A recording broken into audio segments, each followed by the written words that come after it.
The Oracle's Voice Wisdom Present, The Dynamic Laws of Healing by Catherine Ponder. Perhaps you have thought of the gift of healing as a special power that belonged only to certain persons, the most spiritually advanced or the most brilliant in the practice of medicine, psychiatry, or chiropractic. Perhaps you have believed that there is something mysterious, even mystical, about healing. For many ages, the word healing was associated with superstition and strange practices. In recent times, we have been hearing much about spiritual healing that results from the revival of various biblical practices such as prayer, laying on of hands, special church rituals, and healing services. We have been hearing much about miracle medications and all the fine scientific advances that are affecting cures, as well as about the great strides being made in the field of mental health. To all phases of the healing arts, let us say, bless you and Godspeed, because all healing is faith healing. All healing is divine. Recently, when a patient daringly said to her doctor that she believed she had just had a spiritual healing, he smilingly asked, "What other kind is there?" The healing secret of the ages.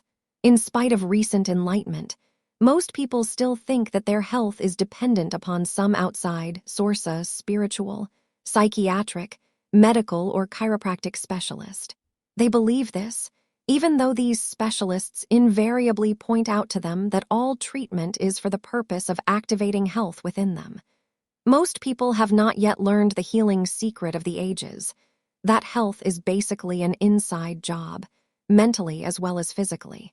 No matter how successful a treatment is in time of illness, a person often becomes sick again and again because he has not gotten at the cause of his illness-ill thoughts and feelings about himself, others, his creator, and the world in which he lives. These ill thoughts constrict the life force within him, causing dis-ease or lack of ease. It is very interesting to realize that the word ill means evil, wrong, disagreeable, incorrect. It is literally your evil, wrong, disagreeable, incorrect thoughts and feelings, located right within your body, that play such havoc with your health.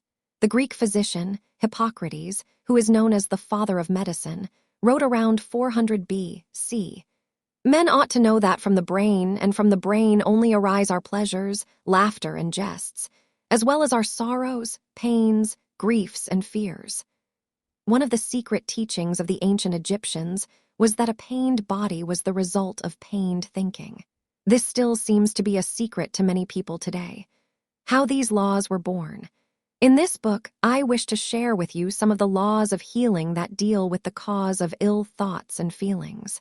More than just analyzing the cause of disease, these healing laws show you how to turn on the right thoughts and feelings from deep within your own being, thereby changing the whole pattern of your thinking and consequently your health. These healing laws have been known and practiced to some degree by people down through the ages. Often they have been a secret teaching, though in recent times they have been revealed and used to some extent by the various healing arts. However, in most instances, they have been learned and used in a spasmodic, trial-and-error way only. Several decades ago, when I came into the ministry, I quickly discovered that, like the priest-physician of ancient times, I was expected to know and use the laws of healing for helping those whom I served. It was out of a searching sense of uncertainty about the exact laws of healing that I began to pray. Dear God, you called me into the ministry. If you wish me to follow in the healing phases of this work, please teach me the laws of healing. Reveal them to me in a simple way so that I may share them with all mankind. This book is the answer to that prayer. It is the result of much that has been revealed, observed, learned during this period. I also invite you to read my companion books, The Prosperity Secrets of the Ages and The Healing Secrets of the Ages, which are filled with healing secrets as well. I have discovered that healing is constantly taking place in the lives of people in simple ways that seem miraculous, that all persons have healing power. If they but knew it'll, those to whom it happens may hesitate to talk about their healing experiences, since the public still tends to feel that this type of healing may be a strange experience that comes only to strange people.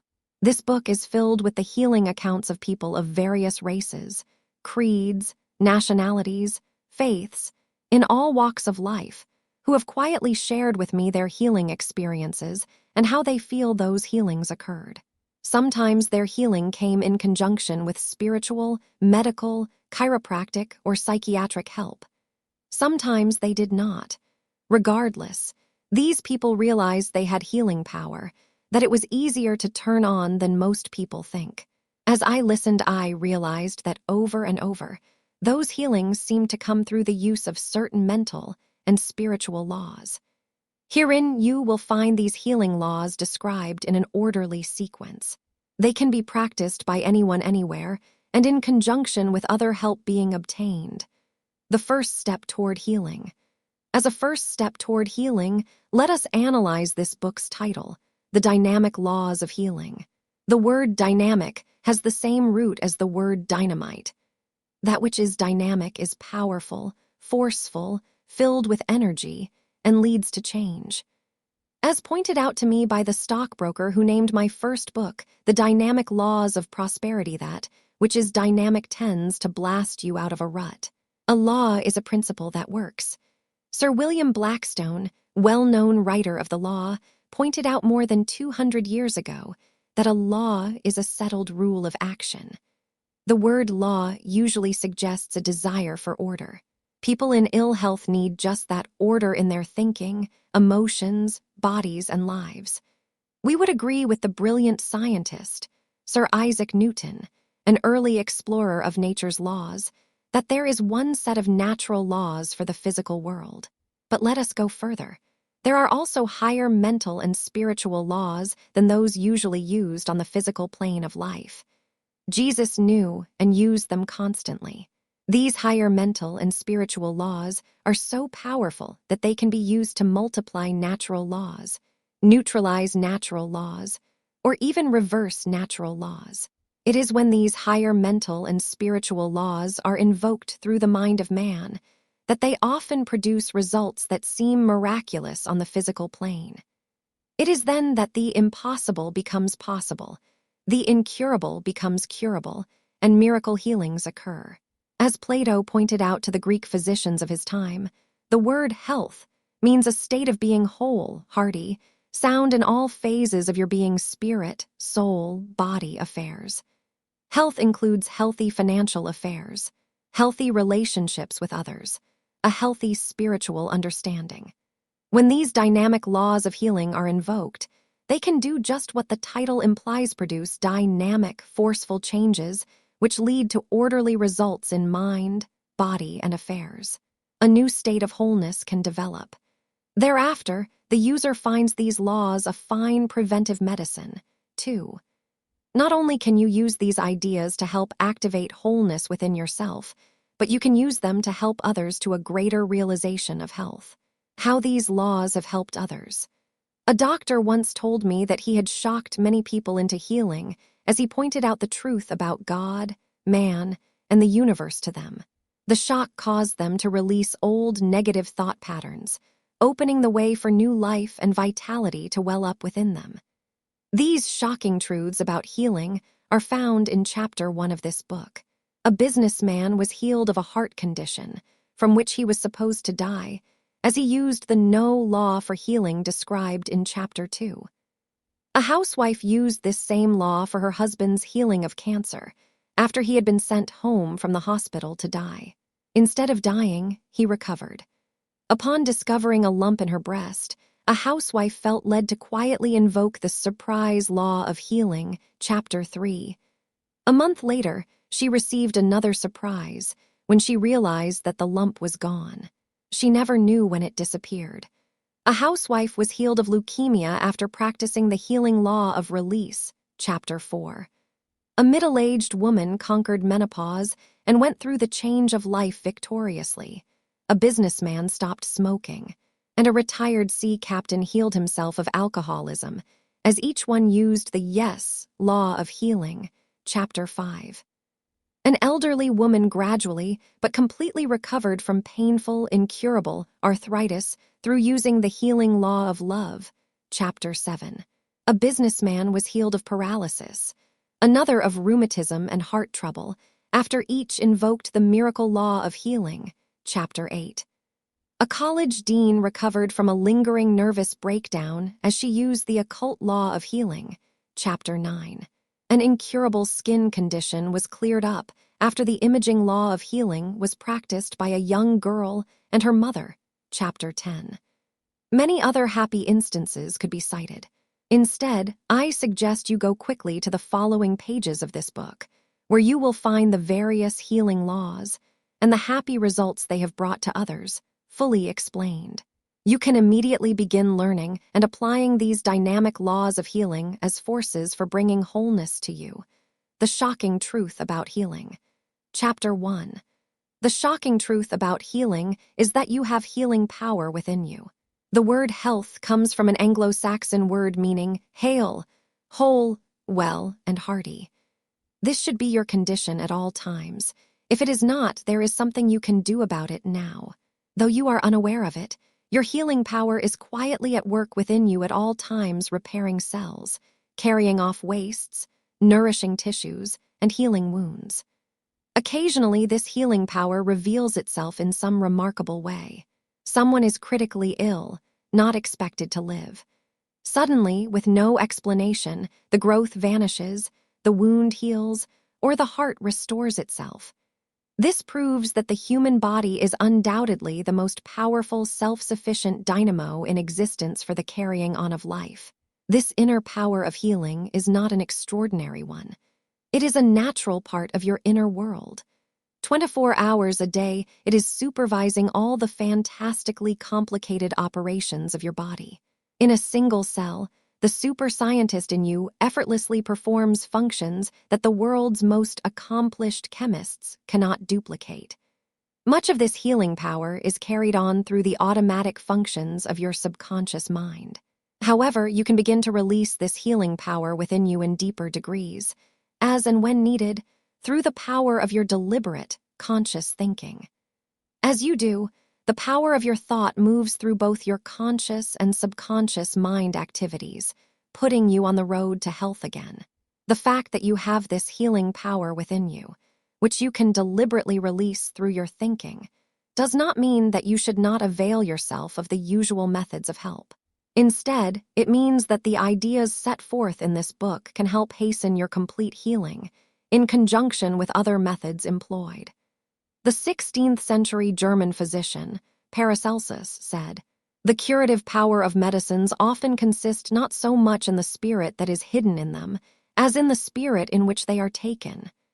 May this book set you in that right spirit, the cause of disease, the reason you have healing power within you, which you can begin to consciously release, is this.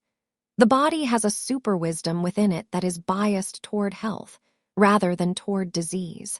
This life force in man has been estimated to be at least 10 times more powerful than any form of treatment he may take, though various treatments are helpful in releasing this inner force.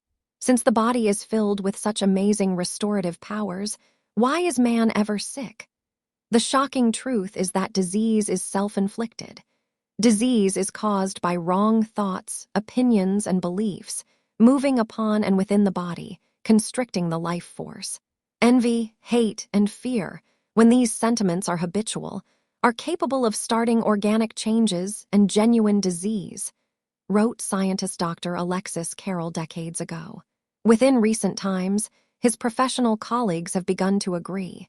When you change those negative beliefs and emotions, you change the body which housed them in its cells. Dr. Phineas P. Quimby proved these ideas in the 1800s, affecting thousands of cures in his New England neighbors.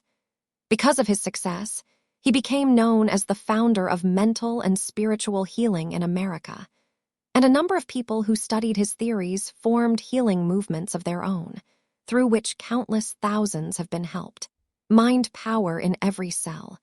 The shocking truth is that the mind isn't located only in the brain, as most of us have been led to believe. The mind is found in every cell of your body. When you pinch your arm, it is the brain cells within your flesh that feel that pressure and respond. Ouch! Similar ideas gather themselves together and become thought centers.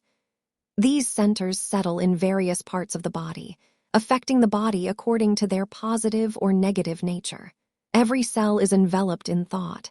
As Edison discovered, every cell thinks. Scientists state it more technically by saying that every cell is filled with life, light, intelligence, and substance, which form an atomic structure. Charles Fillmore, a Kansas City realtor, discovered the dynamic power that thought has on the body at the turn of the century. He used it to heal himself of painful tuberculosis of the hip, from which he had suffered since childhood. In his book, Atom's Smashing Power of Mind, 3, he not only describes his healing, but explains the power that thought has on the body, explaining that states of mind established in consciousness gather to themselves vitamins, cells, nerves, muscles, and flesh itself. He felt that in the mind, man can generate every medicine that is necessary for the upbuilding and restoring of the body. He stated that you can literally rebuild your body cell by rebuilding your thinking. By renewal of your mind, your body can be transformed, since your body is the visible record of your thoughts.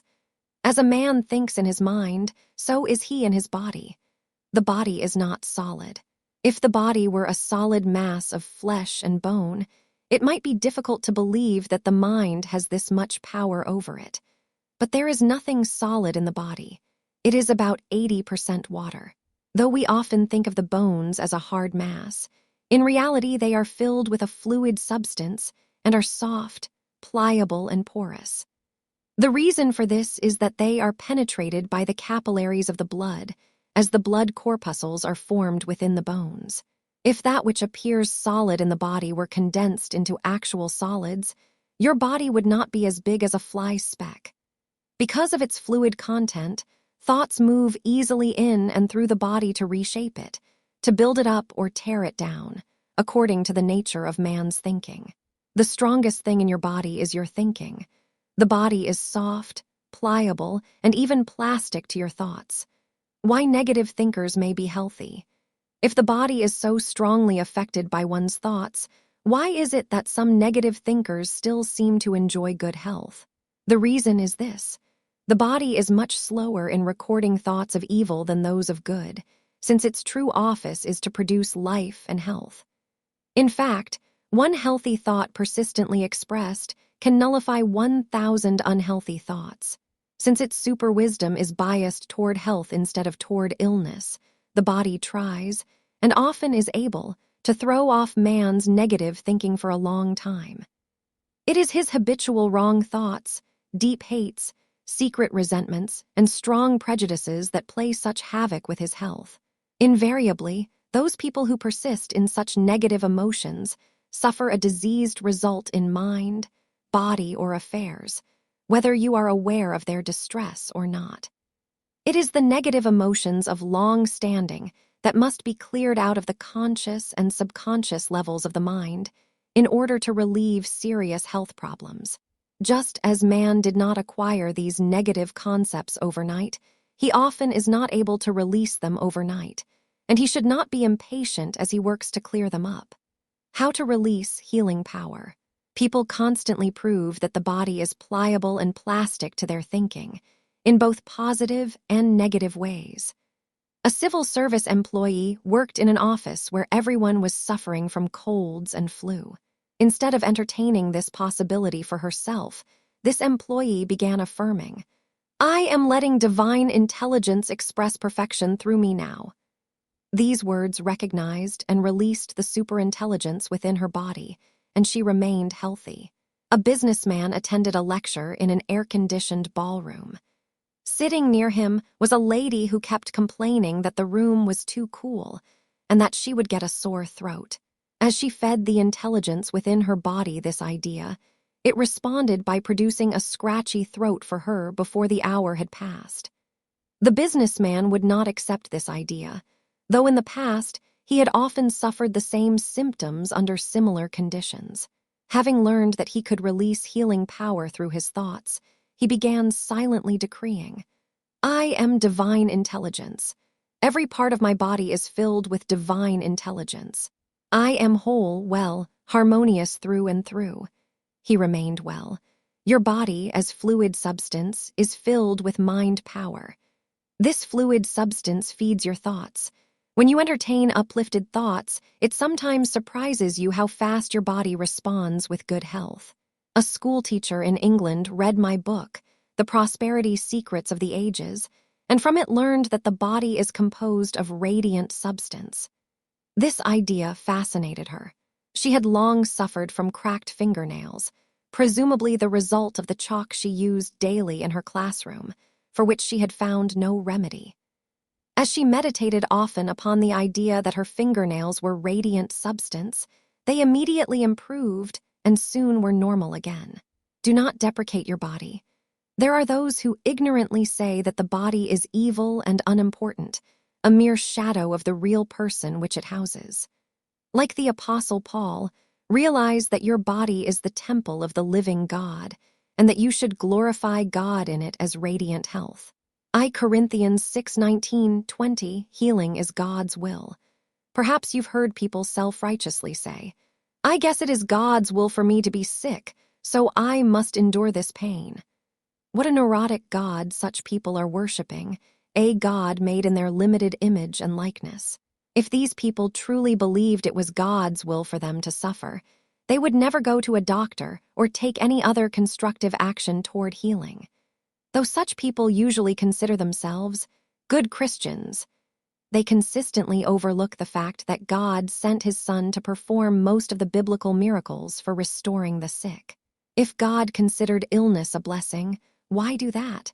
And why did he allow his Son to promise his followers, which include modern-day Christians, He that believeth on me, the works that I do shall he do also, and greater works than these shall he do.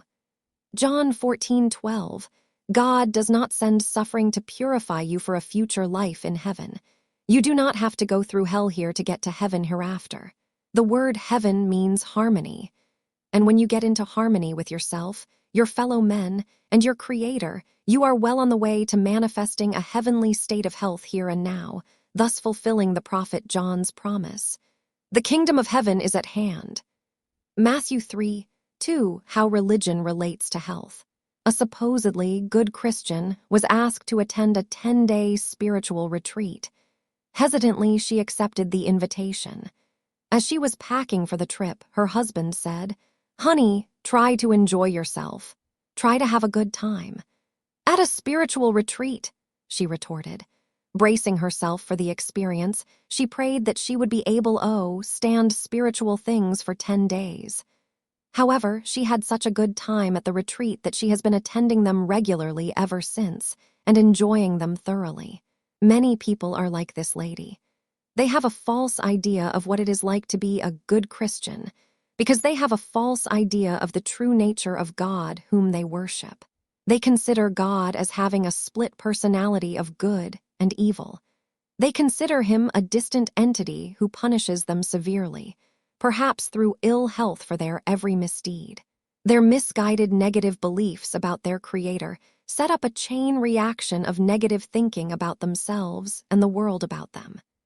Their attitudes take on this negation in the form of self-righteousness, piety, condemnation, and resentment of all who do not conform to their beliefs.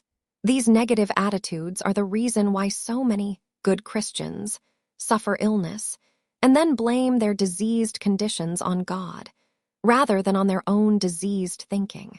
In reality, the so-called righteous are often afflicted with ill health because they see more faults in mankind than any other class of people. As for their pious fault-finding, according to the noted Viennese psychologist, Alfred Adler, piety is an unhealthy form of neurosis, rather than a healthy form of religion.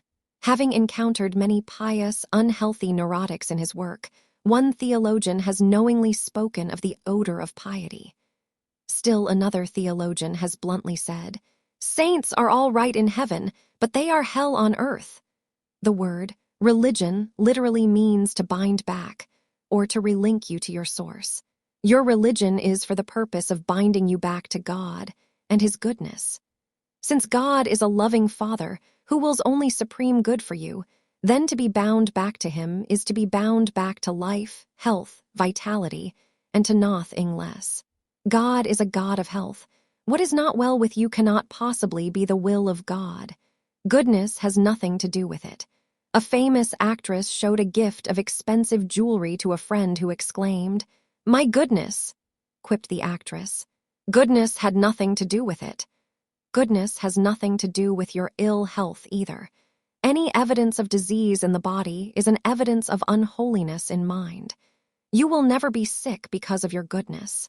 Disease is just the opposite, a lack of ease, a lack of goodness. Foolish beliefs about illness. People have long attributed ill health to everything but its true cause, their own wrong thoughts and feelings. In 1720, the Black Death plague hit Europe. The Spanish clergy said it was the result of opera attendance. The English bishops blamed it on theater-going. Other clergymen said it was caused by the fashionable, long, pointed shoes the people wore, which irritated God. Still others claimed the plague was the result of corruption in politics. Ridiculous, you say. Yet in this enlightened age, we still entertain beliefs that are just as foolish and just as harmful to our health. There are a number of erroneous religious beliefs about God and man that cause sickness. Indeed, religious beliefs have a very vital or a very devitalizing effect upon the mind and body.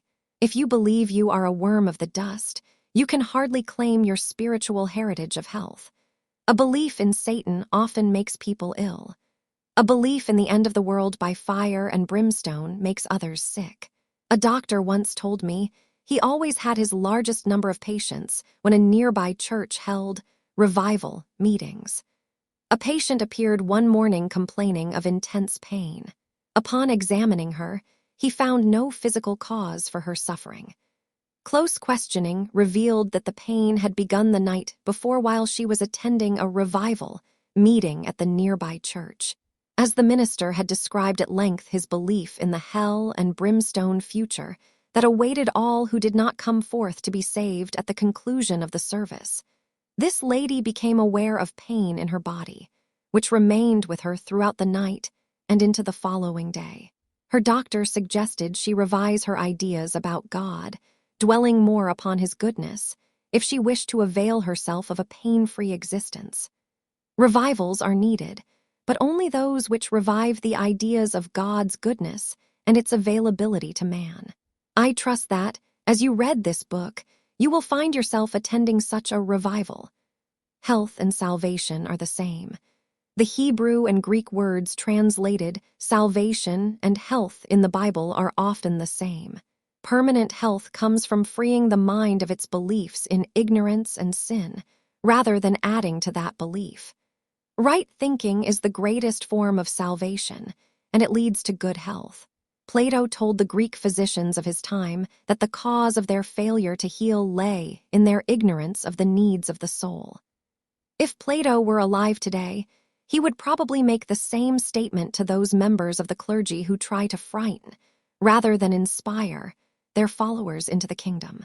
Actually, the kingdom of heaven begins as a state of mind here, and now a heavenly state of mind. When you save yourself from negative thinking, you not only save your soul from disease, but also your body which houses the soul. The difference between curing and healing.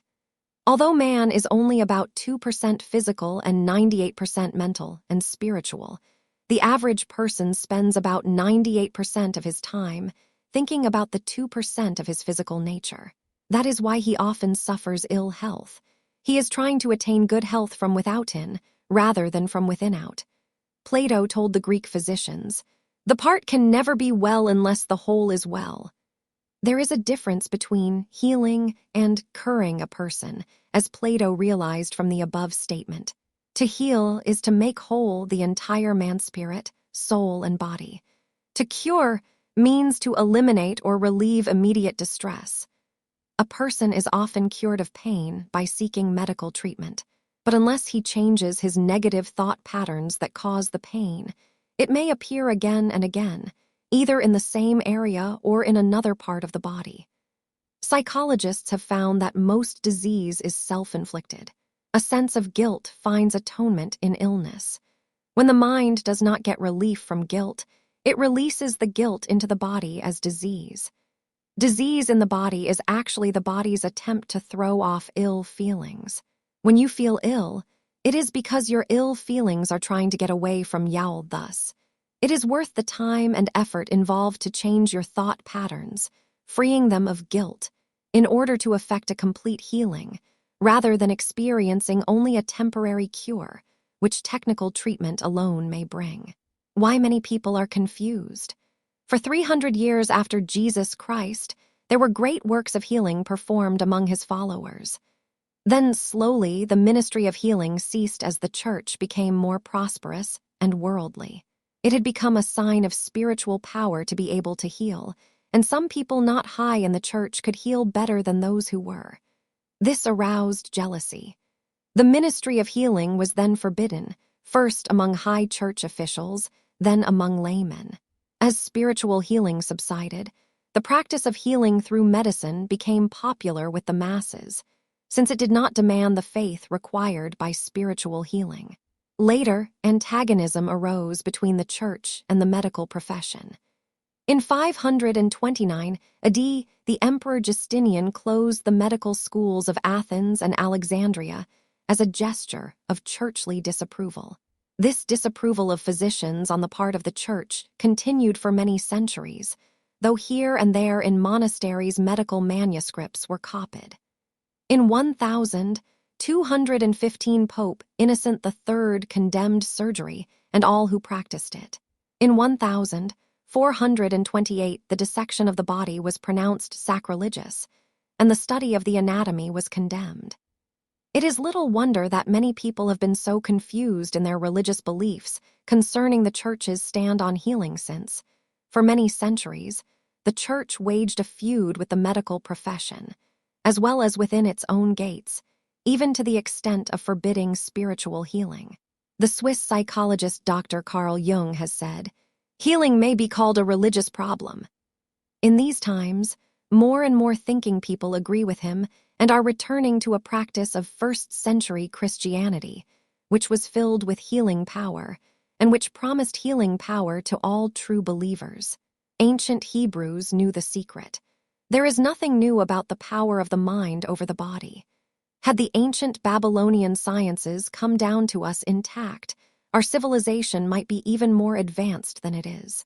Not only did the Babylonians use strange stones of ore for curing cancer, probably radium, but they were also experts in the use of psychosomatics, various mental techniques, and even hypnotism. They also practiced what is known today as holistic medicine, or healing of the whole person. It is believed that Abraham, who grew up in the Babylonian city of Ur, learned of their use of psychosomatics and brought it to the Jews. In any event, the Hebrews looked upon disease as a result of sin or of making mistakes, but they did not feel they had to tolerate disease. The first healing recorded in the Bible, in the time of Abraham, reflects this ancient teaching about health. King Abimelech had taken Abraham's wife, Sarah, thinking her to be Abraham's sister. In a dream, the Lord advised him to return Sarah to Abraham because she was his wife. The Lord promised that if the king did not do so, he and his family would die. When King Abimelech did return Sarah, Abraham prayed unto God, and God healed Abimelech and his wife and his maidservants, and they bore children. For Jehovah had fast closed up all the wombs of the house of Abimelech, because of Sarah, Abraham's wife. Genesis 20:17-18, this passage clearly shows that wrong thought, feeling, and action had caused sterility in King Abimelech, his wife, and his maidservants. Right thought, feeling, and action, accompanied by prayer, restored fertility. Moses later pointed out in his writings the definite power of right attitudes and emotional responses for health, and the power of wrong ones for ill health. When his sister, Miriam, criticized him for marrying into another race, Numbers 12:1, the Bible states that Miriam contracted leprosy and was healed only by means of Moses' prayer. Criticism of oneself and of others is still a major factor in ill health. Germs, a result. While modern physicians accredit Hippocrates with being the father of medicine, the ancients felt that the immortal Hermes was the founder of healing. From the scholarly Hermes, they derived the secret Hermetic teaching. Those teachings contained some of the great truths that are now being rediscovered as psychosomatic medicine. For instance, they felt that one of the primary causes of disease was unhealthy, abnormal mental attitudes. Depression, morbid emotions, excessive hate, resentment, condemnation of one's self, criticism of others, jealousy, and possessiveness. They felt that such unhealthy thinking resulted in ulcers, tumors, cancers, fevers, tuberculosis, paralysis, and all types of nervous conditions. Furthermore, the ancients considered germs as a creation of man's evil thoughts and actions. Germs were a result, not a cause, they maintained. After ancient times, for many centuries, people knew nothing about germs. Finally, during the Middle Ages, an Italian nobleman, Hieronymus Fracastorius, again formulated the theory of germs, and nobody believed him. This nobleman was so ridiculed for his germ theory that he finally gave up the idea. Several centuries elapsed before two men, Leeuwenhoek and Pasteur, reconfirmed his theory. In the book, Atom's Smashing Power of Mind, Charles Fillmore gives a modern metaphysician's viewpoint on germs, which agrees with the ancient Hermetic germ theory. The physician takes it for granted that disease germs exist as an integral part of the natural world. The metaphysician sees disease germs as the manifested result of anger, revenge, jealousy, fear, impure thinking, and many other mind activities. Disease germs, created and named by the intellect of man, have enough intelligence to come when they are called. A change of mind will change the character of the germ. Love, courage, peace, strength, and good will form good character and build bodily structures of a nature like the qualities of the mind. Your healing cord. Doctors have said that 75% of us are using only 25% of our physical powers, that we are only half alive. Compared with what we might be, we are pygmies physically, when we might be giants, enjoying gigantic good health. The dynamic energy you can release through the right use of your conscious thought is very great. Since your thoughts are constantly changing your body, your deliberate thoughts can deliberately change your body from disease to health. There is always one chord in every mind that is capable of responding promptly to the healing idea. It is when this healing chord is not struck that people continue in their sickness. Take the ideas in this book that excite you and delight you. Practice them over and over. Through them, you can find and strike your healing chord. As you do, you will know what Isaiah meant when he promised, "Then shall thy light break forth as the morning, and thy healing shall spring forth speedily." Isaiah 58:8, the No Law of Healing, Chapter 2. A famous comedian was informed by his doctor, "Your illness is all in your mind." Quipped the comedian, "What a place for it to be." It may seem that your body and your circumstances control your thoughts, but quite the opposite is true. Your thoughts control your body and your circumstances. As a man thinks in his mind, so is he in his body. A medical journal once related an incident showing the power that thought has on the body. A doctor diagnosed the cases of two men who applied to him for help. He was to let them know the result next day by letter. He wrote to one that he was free from disease, but told the other that his condition was very serious, that by going to the mountains, he might prolong his life for a time, but that his heart was bad and he would eventually die. By mistake, the letters were misdirected, and the healthy young man received the one containing the word that his case was hopeless. Immediately, he gave up his work and went to the mountains, where, in a short time, he died. The patient for whom this diagnosis was intended received instead the word that he was perfectly healthy, and in a short time he was the picture of health. Disease is self-inflicted. As previously stated, the shocking truth about disease is that it is self-inflicted. You inflict disease upon yourself by your fears, resentments, hates, and beliefs in evil. The Hindu scriptures described it.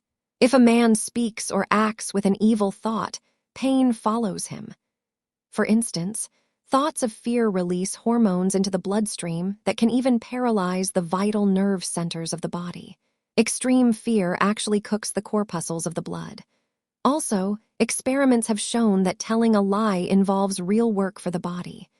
Your metabolism, pulse rate, blood pressure, and respiration speed up when you fib, and your eyes tend to get shifty. This is how false thinking affects the body. Negative appearances in the body are built up and sustained by someone feeling badly about them. What you fear, you multiply. You build up and keep alive the diseased appearance by feeding it the substance of your negative thoughts. When the bad feeling is removed, the diseased appearance starves for lack of attention and nourishment. It has to fade away because it has nothing to sustain it. Man bypasses the tree of life. In the Garden of Eden allegory, we find the secret for health or lack of it. In the beginning, God created man perfect and gave him dominion over everything upon the earth, including his health. But man did not appreciate his healthy heritage. He deliberately partook of the tree of knowledge of good and evil, thereby dwelling upon evil and subjecting himself to its reaction upon his body. His heritage of health could have been restored because there was a second tree in the garden, the tree of life. But by partaking of the fruit of the first tree, and thereby deliberately dwelling upon the thought of evil, man was prevented from eating of the fruit of the tree of life. Through that symbolic act, man subjected himself to evil and its attendant diseased conditions in his body. It is an allegory that applies in modern times as well. When you behold the good, you are powerful, but the instant you behold evil, you are paralyzed by the darkness of your mind. Evil has no life, substance, or intelligence of itself. It is conjured up by the limited beliefs of man. Evil is a form of darkness that flees in the presence of light and enlightenment. That enlightenment comes as you remind yourself that no evil condition, however trying, is everlasting. Such an experience is actually one in which evil is coming to the surface to be freed and released forever. Evil wants to be released from its negation. It wants to be transmuted into good. Thus, it will always move on. A new condition then arises, and a new, happier cycle always follows. All the power that evil seems to have has been given it by man, and man alone can withdraw that power. That man has this power to deny and dissolve all disintegrating, discordant, and disease-forming ideas of evil, and to transmute apparent evil into goodies among the greatest discoveries of all ages. The first law of healing. Denial is the first law of healing. Through the use of denial, you withdraw from your mind the negative beliefs and emotions that have played such havoc in your health. Denial is the first practical step toward wiping out of your mind the mistaken beliefs of a lifetime. What you believe in, you serve and are served by. As you change wrong beliefs, you will find a change taking place in your troublesome circumstances and bodily conditions. Scientists have long been at a loss to explain why man's body should ever be sick or die if it were properly fed and cleansed. Denial cleanses your mind and body of the belief in evil and its consequent dire physical effects. The word deny not only means to withhold, erase, eliminate, dissolve, withdraw, but it also means to declare not to be true that which appears true. Through using the healing law of denial, you begin to erase beliefs from your mind and evil appearances from your body. Through denial, you can also go a step further and declare not to be true the pain, inharmony, and disease that may still appear for a time. As you deny them power, you rob those appearances of any permanent life, and they fade away from neglect. Through the act of denial, you do not deny the existence of the adverse condition, nor do you hesitate to seek technical treatment for a cure. But, along with this, you also begin to go deep within your thinking and recognize the adversity for what it is. A diseased appearance created by your own diseased thinking. You then do something about it. You deny your wrong thoughts that brought it into existence. It is then you learn the truth of that age-old axiom. If you can put a thing out of your mind, you can put it out of your body. How to use your no power. Since denial dissolves, eliminates, erases, frees, it is your no power for healing. Any thought, statement, or prayer that helps you to say, "No, I do not accept this appearance as necessary or lasting in my life," is a denial. Many a case has been healed when someone mentally said, "No, no, no," while people were talking of the ills involved. You can free yourself from all sorts of troubles when you begin to say no to them, instead of continuing to dwell upon them. A seriously sprained ankle was completely healed overnight when the one suffering kept saying, "No," to the pain. During the night when the pain tried to reappear, the one using denial would say, "It simply cannot be. It is not so. I do not accept this condition. It is nothing. It has no power." Her words proved true. Occultists have long described denial as the law of divine indifference. The ancients spoke of denial as your everlasting, no power, pointing out that as you used your no power on situations that troubled you, they could not last, because denial dissolves, eliminates, frees. By declaring, "No, no, no," you send into mind and body a force that shatters fixed states of mind, which have caused disease. If true denials were more often made, health would spring forth naturally. Bodily functions have a way of righting themselves when you correct the negative states of mind that caused them. Cases of swelling, tumors, and fevers have disappeared when someone said no to them. Use your everlasting, no power on situations and conditions you do not want to last. How she overcame morning sickness. A secretary knew the power of saying no to conditions she did not wish to last. Upon learning she was to have her first baby, this young wife decided she wished to continue working as long as possible, and that ill health was not a necessary part of pregnancy. When morning sickness began, she said to a fellow worker, "This is ridiculous. There is no reason for me to suffer. Having a baby is a normal process for the body. Tomorrow I shall remain at home and straighten out my thinking. I refuse to accept this morning sickness as necessary or lasting." The next day she remained at home, using the healing power of denial. She mentally said, "No," to any suggestion of nausea, and freed her mind of the belief that discomfort was a necessary part of pregnancy. The following day, this secretary returned to work and continued on the job until a few weeks before her baby was born. A healthy pregnancy and later, a healthy child was the result. All people need denial. There are also people who turn away from denial, considering it an unpleasant word. They haughtily say, "I do not use the healing law of denial. I do not need it." Such misguided souls are usually the ones who need it most. Everyone needs to use the healing law of denial, because everyone has negative beliefs that need to be dissolved. The ancients believed that there were 7 layers of negation in the mind of man that stood between him and his good, and that these could be continually cleansed through no attitudes of mind. Biblical symbology substantiates this belief through the story of the leper, Naaman, who was healed after following Elisha's instruction to wash in the Jordan River 7 times. Romans 2 Kings 5:10, don't be afraid of the word denial. It does not mean the foregoing of comforts and the good things of life. It does not mean to make one's self miserable by giving up anything of value. True denial is a letting go of the lesser to make room for the greater. Denial is a mental process by which you surrender all the old ghosts of fear, worry, sorrow, sickness, sin, and suffering that have haunted you and kept your good from you. These ghosts were figments of your imagination. Through denial, you cleanse them from your conscious and subconscious phases of mind, perhaps without even realizing just what they are. As you cleanse your mind of negative beliefs, you withhold the substance of your thoughts from them. You disrobe them, rob them of their power and their very existence. Affirmations cannot replace denial. There are those who claim that the healing law of affirmation, as described in Chapter 5, is sufficient.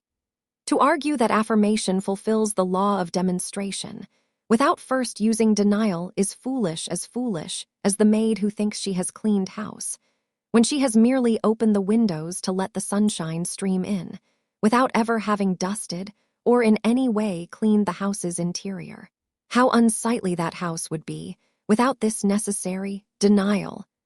To mentally affirm a healthy condition, without first denying and destroying the negative emotions that caused your ill health, is like attempting to build a new house on a site already occupied by an old building. Before your problems can be resolved, there must be a mental and emotional house cleaning. The healing laws of denial, forgiveness, and release, as found in this and the next 2 chapters, are offered you for that purpose. Since this book was first written several decades ago, the author has received numerous reports of healings that were experienced by people through their study and application of the healing laws described in this and the next 2 chapters. These reports, some of even supposedly incurable conditions, indicate the surprising power for healing that lies in the consistent use of denial, forgiveness, and release. When affirmations do not heal, a businesswoman had had a house for rent for months. Needing the rental income to help put her children through college, she diligently had made affirmation upon affirmation for its rental. Nothing happened. Upon learning of the power of the mind, she realized why her affirmations had not worked. They had not cleared her mind of fearful anxiety. Thereafter, when the subject of this unrented house popped into her mind, she would say to herself, "No, no, no. There is nothing to fear. The perfect tenants now appear and rent this house." Though months of affirmations had rendered no results, within 3 days of her use of denials, the house was rented. A worried mother wrote, "I cannot understand it. For months I have been using affirmations for my daughter and her family, and things have only gotten worse. She has been mentally ill. Her psychiatric treatments seem ineffective. Her husband's job is threatened. The children have all been sick. Recently, a fire occurred in the house. There has been constant confusion and irritation. Why haven't affirmations helped this situation?" When this woman learned of the healing power of denial, she realized why. Affirmations make firm. To say affirmations in the midst of inharmony is to make firm or say yes to the false beliefs that cause that inharmony. This only invites more confusion into the situation. This lady proved it, as she immediately began to say, "No, no, no," to the troubled appearances. It was like a healing balm that began clearing out the fear, inharmony, confusion. The daughter regained her emotional balance. The son-in-law was led to a better job. The children's health improved. The insurance company made a settlement on the fire in the home that made it possible to redecorate the entire house, a desire of long-standing fulfilled. Peace gradually came into this family group, after one interested person began to say no to the previous difficulties. You must be emphatic. When you are trying to meet a hard condition, you cannot gently tap at it with your thoughts, words, and prayers and expect to achieve a satisfying result. You must do something more definite, more emphatic. Ancient philosophers found that hard conditions could be completely broken up and dissolved through extensive use of denial. You can use denials and dissolve your hardest trials, because denials contain a cleansing, freeing power. Nothing straightens out the mind like looking all claims of evil boldly in the face with the denial. "No, no, no. It is not so. You have no power. You are nothing. Get thee hence." Not believing in evil takes the sting out of evil. When you remove evil's sting, you also remove its power. How denial healed a heart condition. After years of hard work, a businessman suffered a series of heart attacks. When his doctor intimated that he could not live, his wife telephoned for prayers.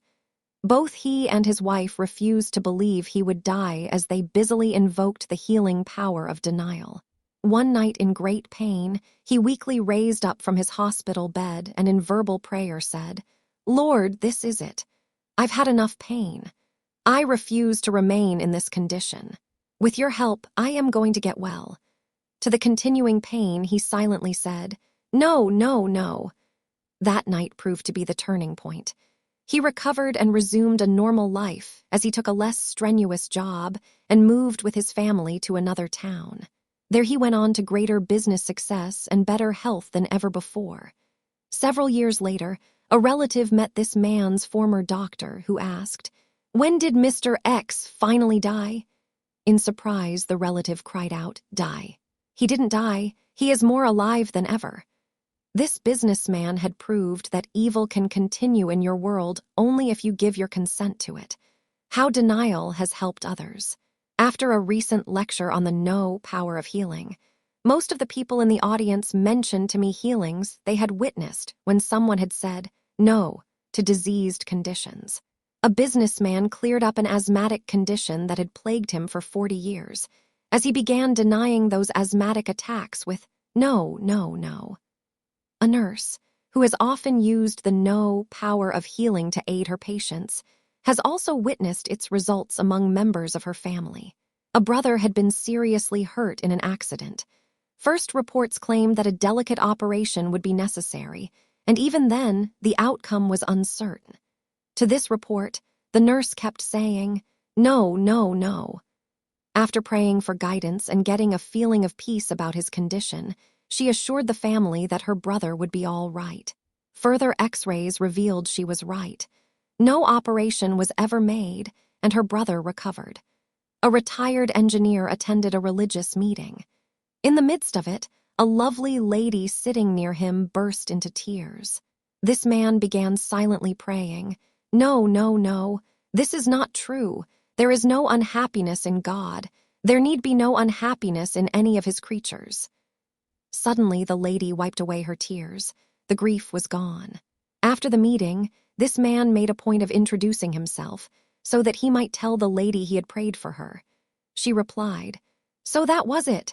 I knew something had happened because suddenly all sorrow left me." A salesman heard that some former business associates were coming to town from out of state in an effort to cause trouble for him in his new job. A friend learned of their scheme late one night and telephoned this man. The troublesome people were due to arrive within 2 days. Both the friend telephoning and the man involved knew of the dissolving power of denial. They agreed to say no to this plot. The denial they used was this: "There is nothing to fear, for there is no power to hurt or be hurt in this situation." Both privately filled their minds with this thought for a long time that night and for the next 2 days. Their mental action brought results. No hurt was ever done in the matter. The people planning it changed their minds and did not come to town then or later. A housewife kept hearing gossip about a neighboring couple's marital difficulties. "No, no, no, it is not true. I refuse to believe this report. It is a lie and there is no truth in RR," this housewife would say to herself in the midst of the gossip. Soon friends were commenting, "It is amazing. We cannot understand what has happened. All is well with this couple again. The change has come so quickly that it seems a miracle." Healed of cancer. Several years ago, a nurse told me the story of a radio announcer in her hometown who was supposed to die of cancer. But his wife knew of the healing power of denial, and she dared to say no to the incurable diagnosis. When his physicians tried to prepare her for the inevitable, she said, "Tell me no more. I refuse to accept that diagnosis. My husband is too fine a man to die. He still has much to give the world." When no more could be done for him medically, he was sent home from the hospital, presumably to die. But instead, he lived. As he met regularly with a neighborhood prayer group, the improvement in his health began immediately.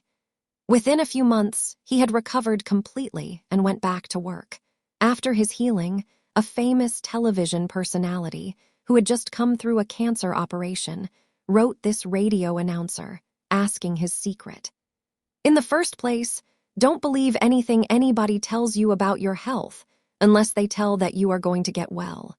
If they try to tell you anything else, refuse to listen, and refuse to believe anything else. Then ask God what it is He really wants you to do in life. Do not waste a minute. Get busy doing it. both the television personality and the radio announcer overcame the incurable cancer diagnosis. The healing power of silence. If you will stop nourishing the thought of evil in your life, it will starve for lack of attention and fade away. To every suggestion of evil, boldly assert, "There is no evil."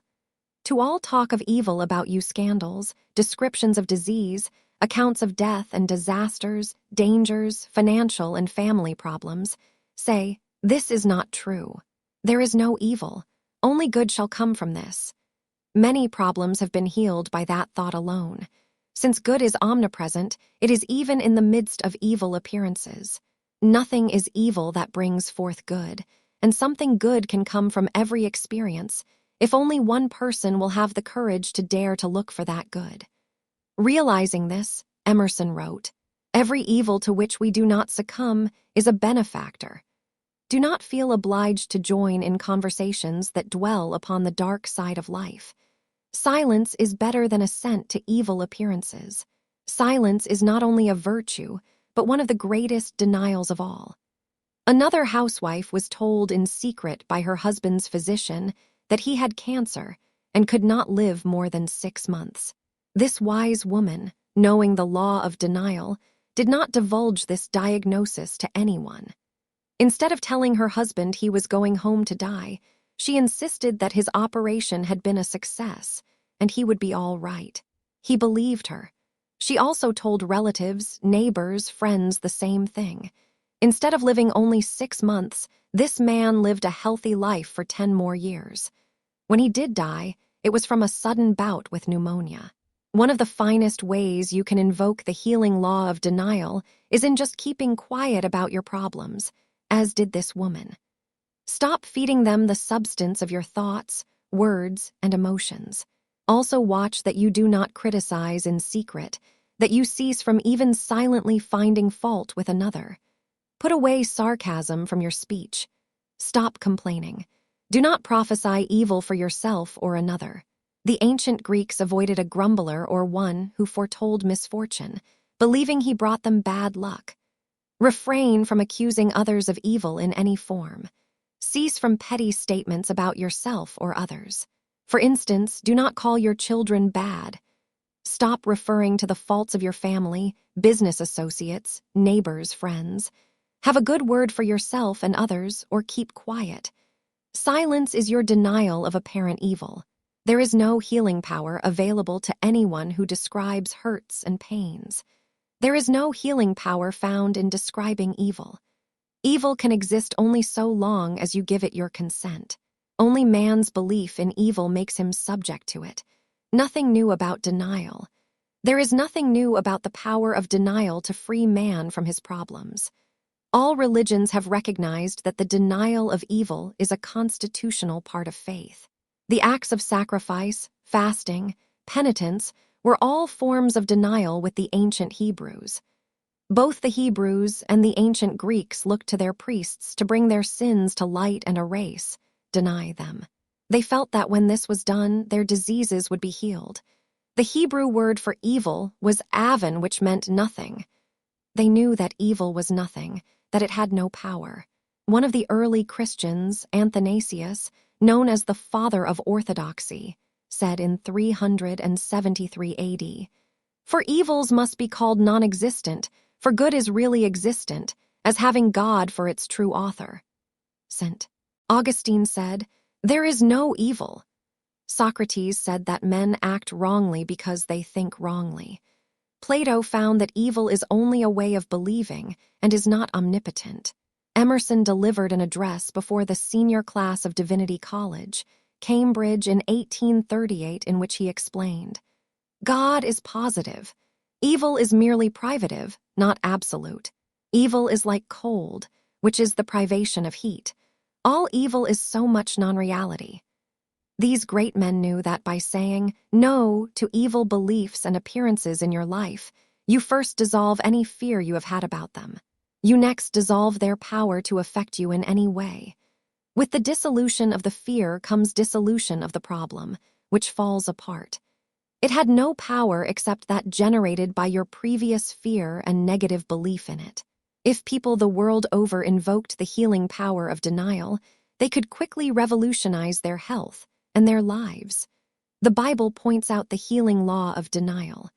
The prophet Hosea advised, "Take with you words and return unto Jehovah. Say unto him, take away all iniquity, denial, and accept that which is good, affirmation." Hosea 14:2, Jesus pointed out in the Sermon on the Mount, "Let your speech be yeah, yeah, affirmation, and nay, nay, denial." Matthew 5:37, he referred to the healing power of denial when he spoke of cleansing the inside of the cup, and when he advised, "Judge not according to appearance, but judge righteous judgment." John 7:24, since the dawn of civilization, people have used the sign of the cross as a form of denial. It is a symbol of crossing out man's troubles and sorrows. The up-hand-down stroke of the cross means that nothing has evil power. The right-hand-left stroke of the cross means that the good now reigns. Even primitive man knew through his worship of the cross that he must cross out the belief in evil if he wanted life's blessings. When Jesus said to take up the cross and follow him, Matthew 16:24, he meant to take up your power of erasure, your power of crossing out limited ideas from your thinking, and use it. That only as you did could you follow him into resurrected good. Long before the time of Jesus, the ancient philosophers substained this belief with the saying, "No cross, no crown." How to make your cross a crown. You can begin now to make your cross a crown as you daily use some of the following famous denials, most of which have been used by mankind down through the ages, in one form or another to meet a particular need or situation. 1. There one's no evil. Nothing is evil which brings forth good, and only good shall come from this. 2. There is nothing to fear, there is no power to hurt. Anything in my life that needs to be changed can be changed. 3. No, no, no. It is not so. I do not accept this appearance. God's everlasting good now reigns supreme and quickly appears. 4. My life, my health, my prosperity, my happiness, my success, my good cannot be limited.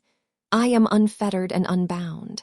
5. There is no absence of life, substance, or intelligence anywhere, so there is no absence of life, substance, or intelligence here and now. 6. There is no personality such as this in the universe. There is nothing but God's good. I am in true relationship with all people in all situations now. 7. There is no loss, lack, disappointment, sickness, pain, or death on my pathway. There is nothing but God's abundant good. 8. There is nothing to fear, for greater is he that is within me than he that is within the world. 9. There is nothing to oppose my good. There is no one to oppose my good. All obstacles and barriers to the supremacy of spirit are now dissolved in the name of Jesus Christ. The Surprise Law of Healing. Chapter 3. A leading doctor has stated that more progress was made in medical science in the last 25 years than in the last 25 centuries. He predicted that within 2 more generations the average length of life, now 70, will be doubled, and that there will no longer be incurable diseases. While engineers, nuclear physicists, and other research scientists work with the medical profession to help make these predictions come true, there is something you can do to help. You can invoke the surprise law of healing. Though Jesus pointed it out 20 centuries ago, Luke 5:20-26, the surprise law of healing is still a surprise to most people. It is the law of forgiveness. It is an immutable mental and spiritual law that when there is a health problem, there is a forgiveness problem. You must forgive if you want to be permanently healed. When you bypass forgiveness, you bypass permanent health. The surprise is in how many people try to find their way back to health without first cleansing their emotions, the cause of their diseases. Health cannot be accepted by a body that is filled with the poisons generated by unforgiveness. Ancient philosophers had a basic statement they used for healing.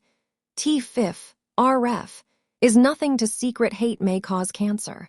A puzzled lady said to a friend, I cannot understand it. I have the nicest neighbor who is dying of cancer.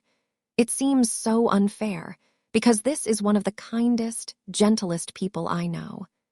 The friend replied, "She may seem kind and gentle, but if she is dying of cancer, then there is some old negative emotion that is literally consuming the cells of her body.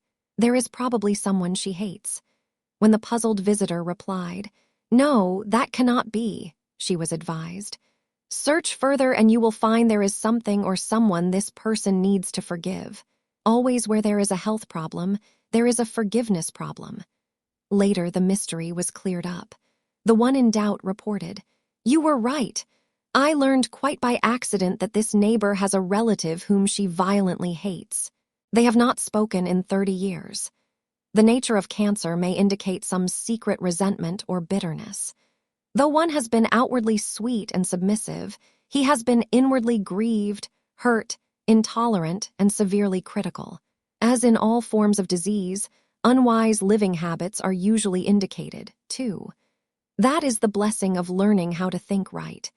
As one employs proper thinking, he unconsciously relates it to proper rest, diet, exercise, and other health habits. Negative emotions fasten disease to you. The act of forgiveness dissolves the negative attitudes and memories that are lodged in the conscious and subconscious levels of your mind. Since your mind is located right within your body, your thoughts and emotions occupy space in the cells, bloodstream, and organs of your physical being. Unless a mental and emotional cleansing takes place, such negative emotions fasten your health problems to you.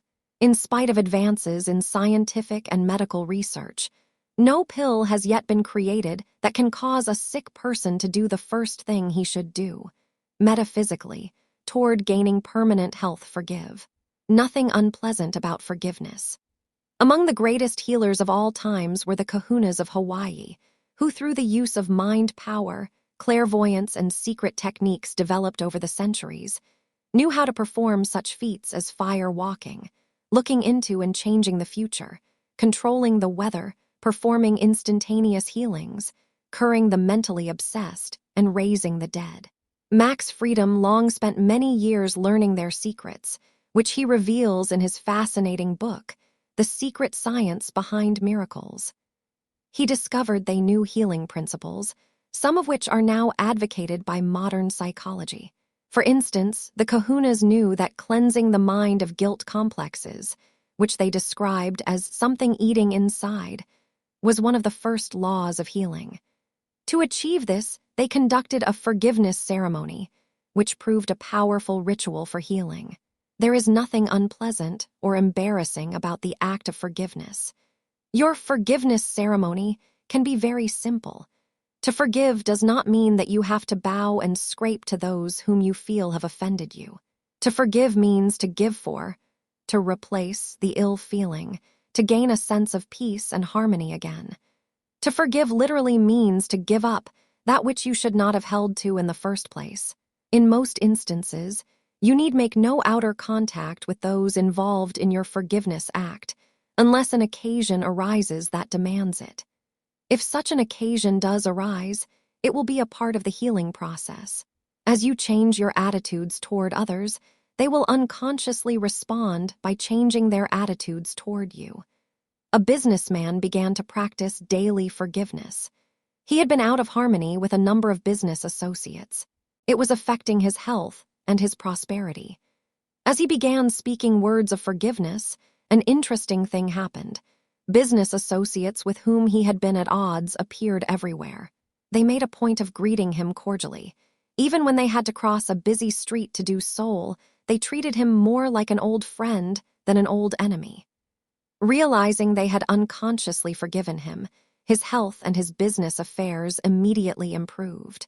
How to forgive? There is a simple way you can practice forgiveness. Daily meditate upon and speak forth these words. All that has offended me, I forgive. Whatever has made me bitter, resentful, unhappy, I forgive. Within and without, I forgive. Things past, things present, things future, I forgive. Sometimes you have to persist. Your first act of forgiveness may not bring the changed attitude and peace that you seek, though it will bring improvement. You did not build up those resentments with one strong negative thought. Neither will one strong positive thought sweep them all away. A frustrated, overweight, divorced schoolteacher learned of the healing law of forgiveness and surmised that this would be the remedy to her many problems. She vowed to forgive. A week later, she jubilantly told a friend, "I have forgiven everybody I know." But several weeks after that, when the healing power of forgiveness was working deep within her emotions, she reported glumly, "I didn't know I hated so many people." In an effort to resolve a health problem, a housewife spoke words of forgiveness daily for many weeks. One night just before retiring, her forgiveness prayer was this: "I forgive everything and everybody who can possibly need forgiveness in my past and present. I forgive positively everyone. I am free and they are free, too. All things are cleared up between us now and forever." That night, she had a dream in which she remembered a strong feeling of hate she had held toward a relative 20 years previously. That strong emotion welled up in her dream and she cried out, "It is not true. I do not hate you. I forgive you." While speaking those words, she awakened and realized an act of forgiveness had taken place. Though she had not consciously been aware of or even remembered that old hate, when she persisted in speaking words of forgiveness, they had invaded the subconscious levels of her memory and brought it up to be healed. You may not consciously be aware of what or whom you need to forgive in the past or present. It is not necessary that you know, though often it will be revealed to you as you invoke forgiveness. The only requirement is that you willingly speak words of forgiveness and let those words do their cleansing work. How forgiveness brings health and wealth to a housewife. Genuine forgiveness is not a casual act. The word means a cleansing, a blotting out of transgression. Forgiveness is wrought in the very texture of the soul. It takes time and persistence for true forgiveness to invade the subconscious levels. A housewife learned of the healing law of forgiveness and began to use it, hoping for improvement of her health. For an entire year, she daily decreed, "I fully and freely forgive. I loose and let go. I let go and let God do His perfect work of healing in my mind, body, and affairs." When a long-standing health problem faded away, her doctor said it was a miracle. She said it was the miracle of forgiveness. At the end of that year, she also received another miracle, a large inheritance from one of the people she had just spent a year forgiving. A millionaire's health secret. Resentment, condemnation, anger, the desire to get even or to see someone punished or hurt are things that rot your soul and tear down your health. You must forgive injuries and hurts of the past and present, not so much for the other person's sake, as for your own. A retired businessman, past 70, related the secret of his amazing vitality, business success, and personal happiness, which included a lovely youthful bride. Several times a week I play golf with some old business cronies who are retired. We play only for friendship's sake. They are no competition on the golf course because during the last 10 years they have fallen apart. The reason they are in ill health and old beyond their age is this. They spend all their time looking back, talking about the business problems they had years ago and about all the people who wronged them. They constantly criticize and find fault. Their unforgiving attitudes have wrecked their health and their golf game. I discovered long ago that I must constantly forgive if I want to be healthy and happy. Forgiving is easier than most folks think, especially when you make a habit of it. And it's worth the effort. All that I have now in the way of health, wealth, and happiness has come from forgiving and forgetting the hurts of the past. Forgiveness dissolves lump. Hurt or hate of any kind scars the soul and works an illness in the flesh. The illness will not be fully healed while you continue to remain unforgiving. A woman discovered a lump in her breast. Instead of frantically rushing out to negatively discuss it with others, she decided to analyze the situation mentally and pray for guidance. She realized that a hard condition in the body indicates a corresponding hard condition in the mind. She prayed, "Father, what hard thoughts of resentment, condemnation, or unforgiveness am I holding? What or whom do I need to forgive? Since the answer did not come immediately, she continued every day to pray, meditate, and ask, what hard attitudes do I need to release and give up in order to be forgiven this condition? In meditation one day, she found herself thinking about her husband and a woman with whom he had been involved 5 years previously. At the time, she had met the experience non-resistantly, and it had faded away. She and her husband were now happier than ever, but she realized in this meditation period that she still held hard thoughts about that distressing period. For the other woman, she decreed, I freely forgive you. I loose you and let you go. It is done. It is finished forever. To her husband, she mentally said, I freely forgive you. I let go all false concepts about you. You are a faithful, loving husband, and we have a wonderful marriage. Only good has come from that experience. She declared those words of forgiveness in her daily prayer time for several weeks. One day she realized that the lump in her breast was gone. She never knew when it disappeared.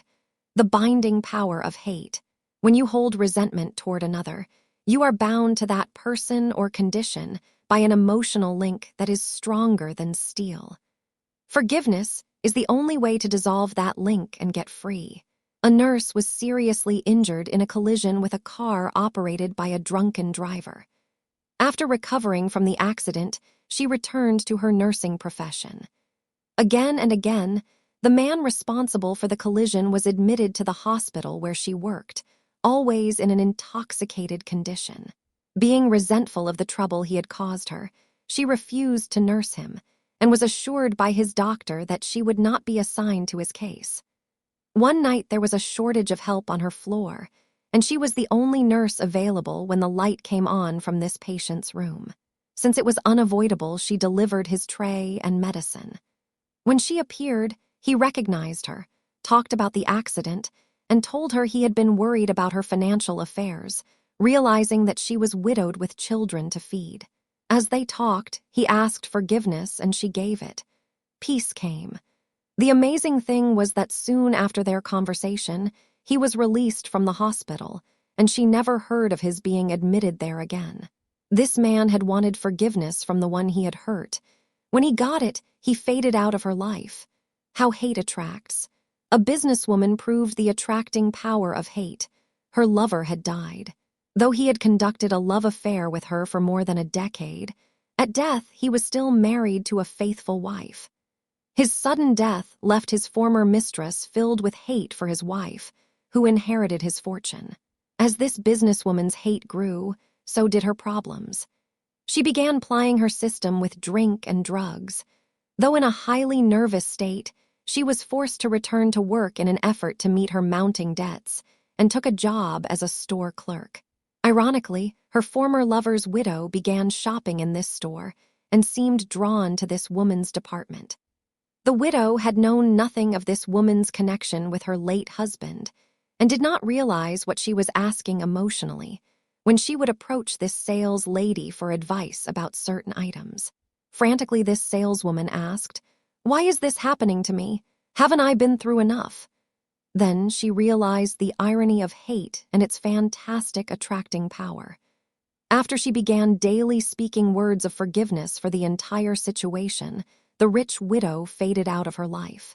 As this saleswoman gradually cleansed her mind of hate, she was able to resume a normal life and later happily married. A forgiveness formula. It is easier to forgive those you are inclined to condemn, resent, even hate when you remember this. They have not really failed nor disappointed you. They have not even let you down. They may have stumbled while crossing your pathway, but in reality, they are sons of God who temporarily lost their way. If they crossed your pathway, it was because they needed and wanted your blessing. They were unconsciously looking to you to be steadied and set right. Your progress has not been hindered, no matter what they did. They cannot keep your good from you. They crossed your pathway by divine appointment, even though they seem to hurt you for a while. When people bother you in any way, it is because their souls are trying to get your divine attention and your blessing. Give them that, and they will no longer bother you, as they fade out of your life and find their good elsewhere. Meanwhile, divine restoration will occur in your own affairs. A nurse proved the truth of these ideas. She was married to a man who had been previously married. Upon learning of his second marriage, his former wife spread ugly rumors. One day, this former wife got very sick and was admitted to the hospital where the nurse, the second wife, worked. This nurse was informed by her superior, "Your husband's former wife is here as a patient. You do not have to attend her." The nurse replied, "I would rather not, but if it works out that way, I will not refuse." One day it did work out that way. When the nurse answered a call and saw the agony her husband's former wife was going through, she realized what a high price this woman was paying for her previous words of criticism. "Lord, have mercy on her, for she knows not what she has done," was the nurse's prayer of forgiveness for this patient. When this patient recovered, she never gossiped about the nurse again. Forgiveness begins with the one who recognizes the offense. When you get the offense out of your own heart, you have forgiven. The reconciliation which you bring about within yourself will have its effect upon your brother, and there will be an automatic forgiving on his part toward you, either consciously or unconsciously. When your good is delayed, often people try to shrug off the need for forgiveness. "That is not my problem. I have nothing to forgive." If you have a problem, you have something to forgive. Anyone who experiences pain has a need to forgive. Anyone who finds himself in unpleasant circumstances has a need to forgive. Anyone who finds himself in debt has a need to forgive. Where there is suffering, unhappiness, lack, confusion, or misery of any sort, there is a need to forgive. There is an old proverb, "He who cannot forgive others breaks the bridge over which he himself must pass one day." When your good is delayed, that is the time to forgive. Often everything stands still, and there is a deadlock until forgiveness is released into the situation by you. A young couple had long sought to adopt a child. They were a healthy, happy, prosperous, intelligent couple. Yet adoption agencies constantly turned them down. It was a baffling problem. One day the wife learned that when your good is delayed, it indicates a need for forgiveness. As she began to daily practice forgiveness, decreeing, "I fully and freely forgive anyone or anything that needs forgiveness in my past or present." Old hurts, resentments, grudges, prejudices, and unhappy memories came to her attention. To each she said, "I forgive you and release you." A sense of peace was established. Later, she learned of an out-of-town adoption agency with which she had had no previous communication. Contact with them led to the adoption of a lovely baby. Forgiveness can sweep aside all that has delayed you in your race toward good. This adopting mother proved it. When the same problem reoccurs, often the same problem presents itself to you again and again in various guises until it is released through forgiveness. Another housewife had a baffling problem. An early marriage had ended with the death of her young husband. During a second marriage that followed, she soon realized that she was facing the same set of problems she had faced in her first marriage. Though she was now living hundreds of miles away, amid a new set of circumstances and amid new people. Her main problem was with her mother-in-law who would not accept her, who kept interfering in an attempt to dominate her husband. One day, as this wife prayed, "Father, what is the truth about this situation?" the thought flashed to her. You had trouble with your first mother-in-law. She, too, tried to alienate your husband from you. You never forgave her. Here is the same problem again. Relieved to have the answer, this young wife began daily calling the name of that first mother-in-law, mentally saying to her, "I fully and freely forgive you. I loose you and let you go. All ill feeling has been cleared up between us now and forever." She also used this same treatment on her present mother-in-law. This proved to be the answer in producing emotional release and relief. Harmony and freedom from interference resulted. A doctor of divinity once said that if Jesus had not dared to say on the cross, "Father, forgive them for they know not what they do," he could not have experienced resurrection. Luke 23:34, if only one person will dare to forgive, the problem can be solved, regardless of who else is involved and whether anyone else wants to forgive. The person who dares to forgive gains control of the situation. He may not have appeared to have had any prior power to solve the problem, but suddenly there will be a change. The situation will begin to shift and rearrange itself. The person who forgives will find a divine solution appearing. The forgiving state of mind zs a magnetic power for attracting good. No good thing can be held from the forgiving state of mind. A sure remedy along with forgiving others, it is also necessary to forgive yourself. Self-condemnation leads to dire results in matters of health and finances. Sometimes we are unforgiving of circumstances, an unhappy childhood, the loss of or neglect by parents, the loss of some material blessing.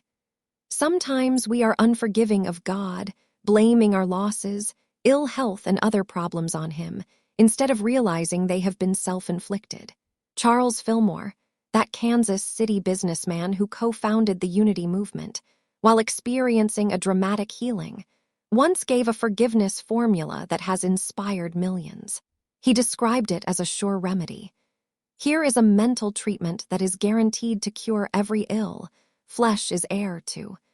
Sit for half an hour every night and mentally forgive everyone against whom you have any ill will or antipathy. If you fear or if you are prejudiced against even an animal, mentally ask forgiveness of it and send it thoughts of love.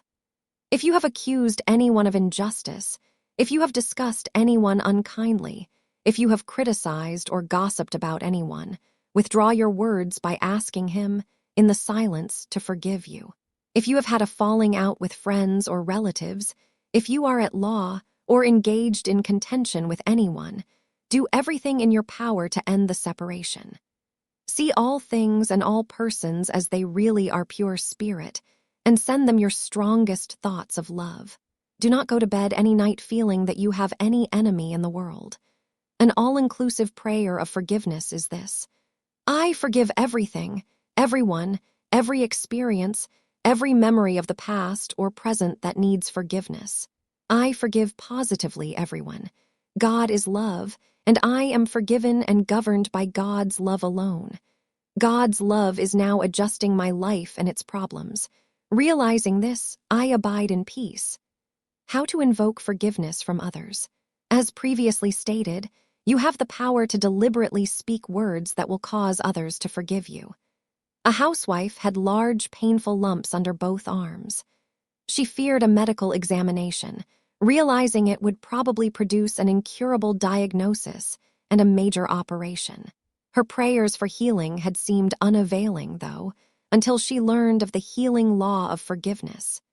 Even then, as she spoke prayers of forgiveness toward others, nothing dramatic occurred in her health. But when she began to speak words of forgiveness for others toward her, something dramatic did occur. The lumps under her arms, with their attendant swelling and pain, began to subside and finally disappeared. Forgive by giving up. Along with speaking words to produce forgiveness, sometimes it is necessary to do something dramatic in an outer way to produce satisfactory results. The word forgive means to give up. At times, the greatest way to forgive others and to get them to forgive you is to give them up. Through divorce, a businesswoman had been deprived of the love and companionship of her son for more than a decade. Even though she had remarried happily and well, she had bitterly held on to the unhappy divorce memories of the past and a sense of the loss of her child. Then suddenly she heard from her son again and made plans for a long-awaited reunion. But when it occurred, it was a bitter disappointment. Her son not only seemed like a stranger to her, but he proceeded to deliberately praise her ex-husband over and over, even though it was this ex-husband who had kept them apart for so long. Furthermore, her son seemed uninterested in their reunion, past the point of its monetary possibilities for him and his future. After his unsatisfactory visit, he returned home, quit his job, and continually demanded money from his mother. She happily complied, until she learned that most of the money she sent her son was going to her ex-husband, and that her son had lost all incentive either to work or to get an education. Meanwhile, as she had tried to effect what turned out to be a one-sided reconciliation, a number of old health problems hit her with renewed force. Gradually, she realized that old animosities had been stirred up within her, which might be affecting her health. And since her better-than-average lifestyle had been a surprise to her son and ex-husband, she may have unconsciously absorbed their resentments toward her. She decided to forgive them by giving up all further contact with them. She explained to her son that if and when his motives were for sincere reconciliation, and not for mere monetary gain, perhaps their relationship could be reestablished.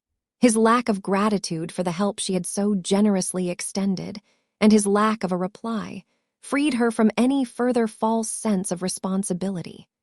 Her freedom from this relationship also freed her from the health problems it had apparently caused.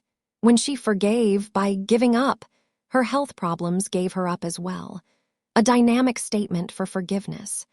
A fine statement to use for the forgiveness of others toward you is this: I am now forgiven by everything and everyone of the past and present that needs to forgive me. I am now positively forgiven by everyone. You can be assured that forgiveness is all-powerful. Forgiveness heals all ills. Forgiveness makes the weak strong. Forgiveness makes the cowardly courageous. Forgiveness makes the ignorant wise. Forgiveness makes the mournful happy. Forgiveness can unblock whatever has stood between you and your good. Let it. The healing law of release. Chapter 4. It may come as a surprise to you that the emotional cause of your health problems can be possessiveness and strong attachment to or by some person, situation, or condition in your life. It may come as a further surprise that you must emotionally release or gain release from that person, situation, or condition in order to bring healing into your own mind, body, and affairs. Your affections strongly affect your health. Back of every disease is a misdirection of the affectional nature. Any disturbance of the affections unbalances one's health. Although we have often thought of intense emotional attachment as one of the highest forms of love, quite the opposite is true. When that intense emotional attachment takes the form of possessiveness, it leads to bondage. Whereas the way of true love is to free that which we love, in the knowledge that the way then opens for a more satisfying type of love to develop. One never loses anything worth having through release. Release is magnetic and draws to you your own. If through strong emotional ties, you direct the substance of your thoughts and feelings into someone else's life, which you should be using in your own, the lack then appears as ill health or some other form of imbalance in your own life. The word release means a setting free, a liberation. Often it is not an enemy you need to release emotionally, but a relative or friend. A fine healing formula is to forgive your enemies and release your friends. Khalil Gibran has advised in The Prophet, love one another but make not a bond of love. Let there be spaces in your togetherness. Stand together, yet not too near together. We often try to bend others to our will, calling it love, when it is only selfish possessiveness. Then we wonder why those involved do not appreciate our help and why they react negatively. How they healed their spouses. A housewife had worried for months over her husband's illness. The more she tried to help him recover, the more he clung to his illness. One day she learned of the healing law of release and said secretly to her husband, I love you, but I release you to complete freedom and complete health in whatever way is best. When this wife had previously tried to help her husband by using various healing affirmations, he subconsciously resisted her attempts to will him back to health. When she released him to find health in his own way, ceasing any mental effort in his direction, his former ailments disappeared. In the area of health, the power of release is all important. A woman with a severe cold coughed all night. Not able to sleep, her husband arose before dawn and invoked the healing law of release for her, as he said silently, You may cough all you like. I release your cough. It is nothing at all. Quickly his wife relaxed into a deep sleep. Upon awakening, she was completely refreshed. The cough was gone. The transforming power of release. A young minister had been suffering severe abdominal pains for several days, though his physician could find nothing physically wrong. The prescribed medicine had not eased the pain, and this young man was anxious to recover, so that he might leave the next day for a ministers' conference in a distant state. He finally related his predicament to a friend who realized there must be an emotional cause for the pain. Conversation revealed that this young minister was upset because he had been relieved of his church duties and was scheduled for transfer to another type of work by his denomination. Though he had mentioned his feelings to no one, he secretly felt an injustice had been done. Together, these two friends decreed, "I fully and freely release this job transfer. I loose it and let it go. I let go and let God's perfect good manifest through all these changes. Only good shall come from this." By the next morning, all pain was gone and he departed for that minister's conference. At the conference, it was announced that some scholarships were available to ministers who wished to do graduate study in a specialized field of religion. This young man applied and was granted a scholarship.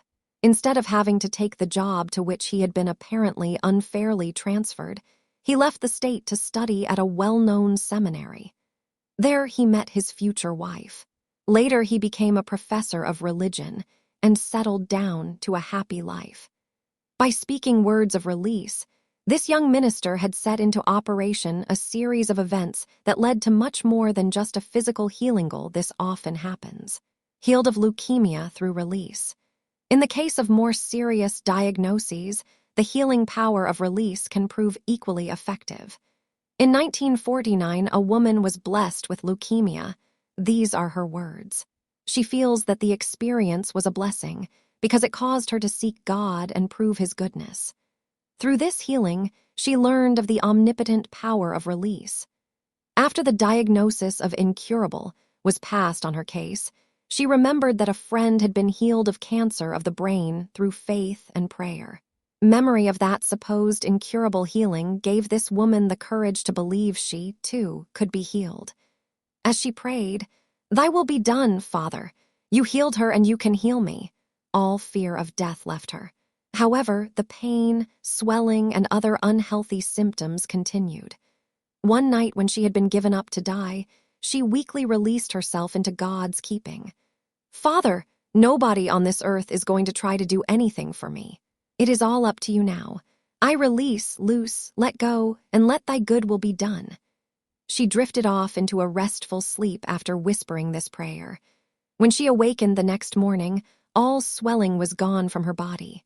17 pounds had disappeared overnight. She felt so good that she asked for her favorite food and wanted no more liquid diets. Even though for months she had not gotten out of bed, she soon was walking blocks each day, uphill and down, rejoicing and giving thanks that she had been healed. Her neighbors thought they were seeing a ghost. When her physician examined her and found every part of her body perfect, he commented that she had certainly worked the Lord overtime. Further proof of her healing came later when she had some teeth extracted. Such oral surgery was supposed to be fatal to anyone with leukemia. Yet for her, it was an uneventful experience. Several decades have passed since this healing, yet this woman has remained in good health. Release produces harmony for divorcees, old and new families. On all levels of life, we need to practice release. Often we think we want freedom from our problems, when in reality, our problems want freedom from us. Though it can be when we give them that freedom, they usually dissolve. For 10 years, a divorcee and her former husband waged a legal battle over the custody of their children. And for 10 years, both experienced ill health, financial problems, and emotional frustration. Finally, this divorcee learned about the healing power of release. As she began to release her children into God's care, she met and happily married a fine widower. He attempted to help her legally claim her children, who were living with her former husband. For some months, a legal squabble ensued. Bitterly, she wrote about the problems she was facing. It was suggested that she not only release her children to God's care, but also her former husband, whom she had continued to condemn. Relieved to know what to do, she began daily decreeing to him mentally, "I fully and freely release you. I loose you and let you go. All that has happened between us is released now and forever. I free you to your highest good." This proved to be the miracle prayer. The former husband, who had remained unmarried for 10 years, soon remarried. The new wife convinced him that if his former one wanted their children, she should be allowed to have them, since she was now emotionally and financially capable of giving them every blessing. Later, the mother of these children wrote, "How powerful is that healing law of release? My children and I are now living happily ever after, with my fine new husband on his lovely country estate." What a contrast to those lean years we spent in a crowded apartment, facing all kinds of emotional and financial problems alone. Release produces right job. A public relations consultant was having business problems. For some time, he had had his own private company. With the help of an assistant, he had represented many fine firms, successfully handling their publicity. Then came a decline in business, which caused him to realize that a change was apparently trying to take place in his career. He applied for several fine jobs that were available in his part of the country, his personal choice being one in his own town, representing a large medical center. This prestige position would entail interesting travel and personal contact with some of the finest medical authorities in America. Of course, the job would also assure him of financial security. But as the weeks passed, something delayed the decision about this and several other positions in which he was interested. Those in charge seemed unable to make a decision about who to hire. As his affairs faltered, he sought the counsel of his minister, who said, "There is a block. The block is within you. There is something you need to release. When you do, the right job will open to you." After quiet contemplation of this startling news, the businessman replied, "Why, of course, my wife and I have agreed that a change in jobs would be good. But we are in the process of adopting a child, and one of the requirements is that we remain residents of this state. We wanted a better job, but we also wanted this child." His minister replied, "The good of one is the good of all. If this child is yours by divine right, all legal matters will work out harmoniously in conjunction with your residence and work. Place the entire situation in God's hands and release it to the perfect solution. The pieces will then fall into place." Together, they prayed the prayer of release. At home, this man and his wife also spoke words of release. Within a few days, this executive heard from the medical center.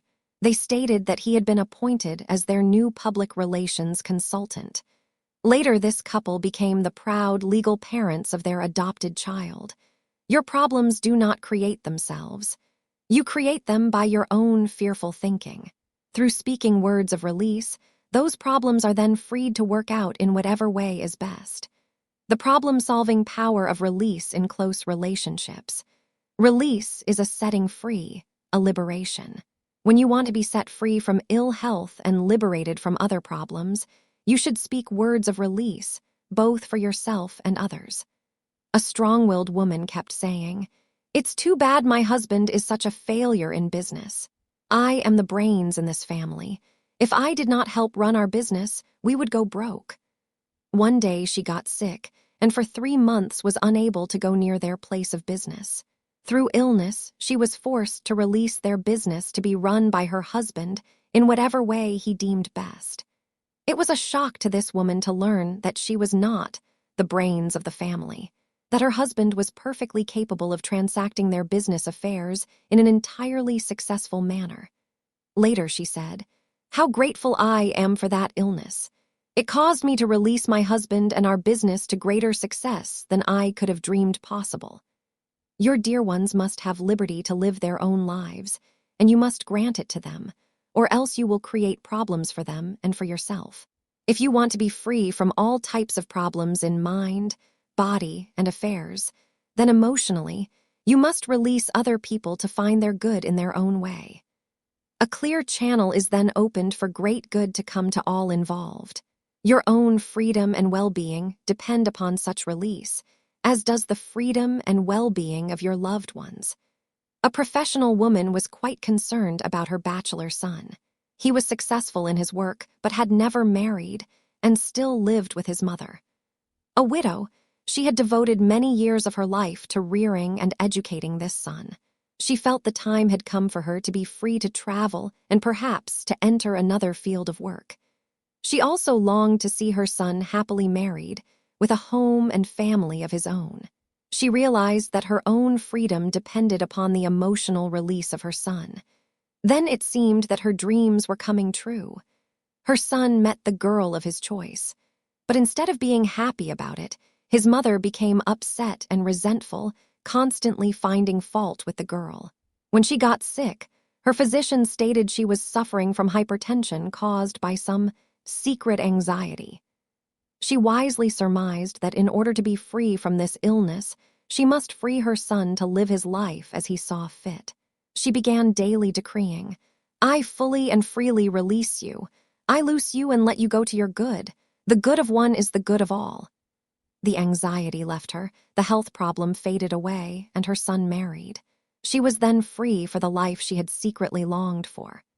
When your prayers have not been answered, though you have conscientiously sought that answer through spiritual methods, it is usually an indication that you need to practice release of some person or situation, release of some financial or health problem. As you do, you open the way for your problems to be resolved. How freedom can be the turning point to happiness, success, and healing. Most human relations problems would melt away if the people involved would practice the miracle of release, instead of trying to make other people over to conform to their will and their way. People who hold tight reins over their spouses and children often wonder why prosperity and good health are personally withheld from them. People who hold tight reins over their friends wonder often why their own health is so poor, and they are unable to get permanent healing. Setting others free means setting yourself free. When you feel bound to other people, their attitudes, behavior, way of life, it is because you are, perhaps subconsciously, binding them to you. Then you begin to feel bound, chafing against the very bondage you have caused. Always you personally hold the key to your freedom. You turn the key to that freedom when you release the personality, the problem, or the condition that you think is clutching you. You are the master, never the slave, of circumstances. You become victor instead of victim when you dare to speak the word of release to and for the person or thing you think is binding you. A peaceful, poised woman was married to a cantankerous, dominating man 20 years her senior. Yet they appeared compatible. When asked how she lived in harmony with her husband's stubborn disposition, this woman quietly replied, "When my husband gets difficult, I just silently release him. He invariably calms down and does the right thing." Parents of teenagers have found this technique helpful. People have a way of unconsciously doing the right thing when they are emotionally freed to do so. In cases of alcoholism, drug addiction, and other forms of mental illness, the use of release has often proved to be the turning point toward recovery. Release through death. Often in matters of life and death, we clutch to us people who want to go on to the next plane of life. When a person lingers between life and death, after having had a full life, you can be sure someone is holding them to this earth plane, and they should be freed to go on to their good elsewhere. To such people, death is healing. It can be a welcome release for which their souls long. A businessman was concerned about his wife, who had been in pain for many months from cancer. He said, "I don't think she can take much more, and neither can I. What can I do to help her?" "Release her to be healed in God's own way," was the reply. This man then decreed for his wife, "I fully and freely release you. I loose you and let you go. I let go and let God heal you in his own way."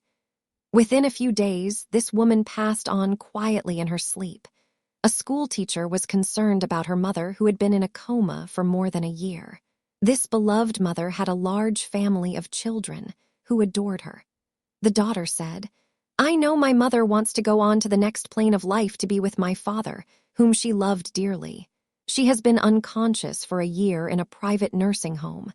Most of her estate has been spent in medical care.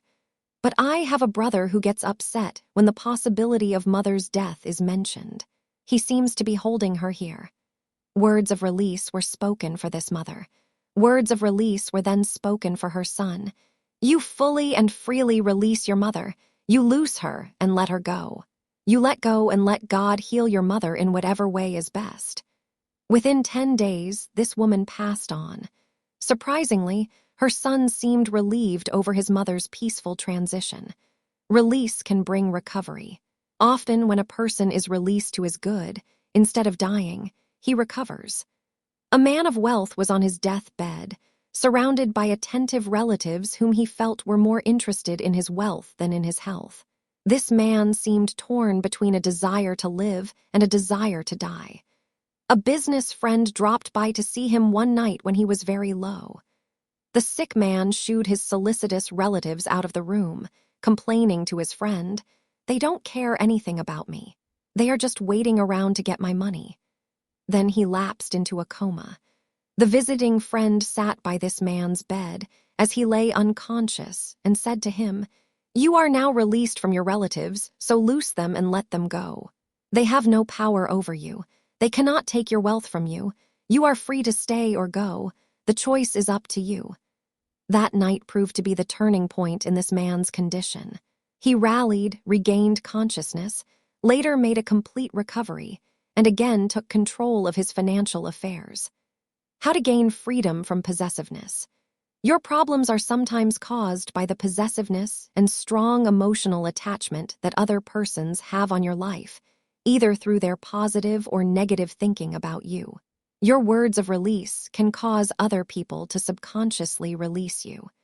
A government employee suffering from ill health had been advised by his doctor to move to a different climate. He applied for a job transfer into such an area where there was an opening. For months, his application was considered, but nothing happened. When he and his wife learned of the healing power of release, they realized that hometown relatives did not wish to give them up. This couple gained their freedom by decreeing to their relatives, "You fully and freely release us. You loose us and let us go. You let go and let God's good manifest in this situation." Soon their relatives said, "As much as we would like you to remain here near us, you must do what is best for your health. We will do all we can to help you make this change." Within a matter of days, the transfer had been approved, and they quickly moved to the new job in the new climate. Release from the dead solves marital and financial problems. You can speak words of release and gain freedom even from those who passed to the other side of life. Sometimes it seems necessary to do so, especially when the deceased had strong, domineering personalities. A young husband was so dominated by his mother that he finally left his wife and went home to live with mother. His wife bitterly said, "If only my mother-in-law was out of the picture, then my husband would come back to me." One day her wish came true when her husband's mother died. But this young wife soon discovered that her husband was even more dominated by his mother after she had gone, as he grieved for her, talked about her incessantly, and kept remembering experiences he had shared with her. He even refused to move out of her house. This was frustrating to his wife, who had expected him to rush home. Finally, this young wife learned of the healing law of release and spoke words of release for both mother and son. To the mother on the next plane, she said, "You fully and freely release your son to this earth life. You loose him and let him go. You let go and let God guide you in your new experiences." To her husband, she said, "You fully and freely release your mother. You loose and let her go on to her good elsewhere. You let go and let God manifest the perfect adjustment." Gradually, this man resumed a normal attitude and a normal life, later returning to his wife. A beautiful lady had been ruled by her adoring husband until his death. His declining health had exhausted their financial assets, and he left her without funds, heavily in debt. Her only hope of financial recovery was through sale of the lovely home they had happily shared together for many years. Immediately following her husband's death, she placed their house on the market for sale, but for months nothing happened. Finally, an intuitive friend said, "Your late husband loved this house. He probably has not released his strong hold upon it or upon you, even though he is on the next plane. You can gain release from him through the spoken word. The widow daily began decreeing to her deceased husband, "You fully and freely release me. You now release this house. You loose and let go. You let go this earth plane and make your perfect adjustment to your new environment. You are free now, and I am free too." The house was soon sold, and other financial matters quickly resolved. Nothing new about release. The healing law of release has long been emphasized and practiced in various ways. You've heard it said that confession is good for the soul. It is good for the body, too. The religious practice of confessional is an exceptionally fine form of release. Even much less sacred methods of release have healing power. In the autobiography of Mark, he speaks of a famous pre-Civil War doctor who healed a patient by making her angry. She poured out upon the doctor her whole insulted mind, and she got well. Sigmund Freud, the founder of psychoanalysis, often healed his patients by causing them to relive consciously repressed experiences of the past. As the old experience again came to memory, the patient usually discharged strong emotion, sometimes in tears, sometimes in resentment, hate, or bitterness. When this pent-up emotion was released, a kind of mental catharsis took place, and the patient was then restored to health. In counseling others, I have often found that once the person releases pent-up negative emotion, his mind then clears and is free to see a solution to his problems. The healing power of release, in connection with old relationships and experiences, is pointed out by Emerson in his essay, Compensation. We cannot part with our friends. We cannot let our angels go. We do not see that they only go out that archangels may come in, for he points out that such release is a necessary part of the law of growth, that such changes operate a revolution in our lives, through which we cast off dead circumstances and worn-out relationships, so that new ones, more friendly to the growth of the character, may appear. Release is magnetic. Truly, release is magnetic. You never lose anything that is yours by divine right through the act of release. Instead, you make way for your own particular good to appear. A prominent businessman once shared with me his special formula for release.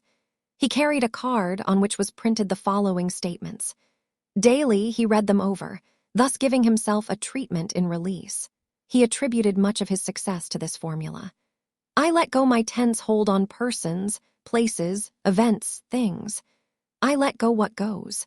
I am not afraid to let go of possessive attitudes toward my dear ones or toward my possessions, for I know what man humanly releases he never loses, if it is his by divine right. It is only that which man tries to tensely possess that slips through his closed fingers and escapes him. That which I willingly surrender to God, I never lose. That or something better will always be given me by my loving Father. Divine release produces perfect results of health, wealth, and happiness for me and through me now. A marvelous healing statement of release is this. I now let go everything and everybody of the past or present that has caused discomfort in, through, or round about me. We all go free to greater the yes law of healing. Chapter 5. When asked what his first deed would be if he were to be made emperor of China, Confucius replied, I would re-establish the precise meaning of words. He knew that words have a dynamic power to kill or to cure and should be used carefully. All religions, cultures, and civilizations have known and taught that your word is your power. Your words are constantly doing one of two things, building up or tearing down, healing or destroying. Every word you speak goes forth from your mouth charged with atomic energies. Good words are alive with life, health, and vitality. The universal life current within you is subject to your words. Your every word is recorded in your body, so that your words become your flesh. You literally eat your words. Every thought has a power peculiar to itself.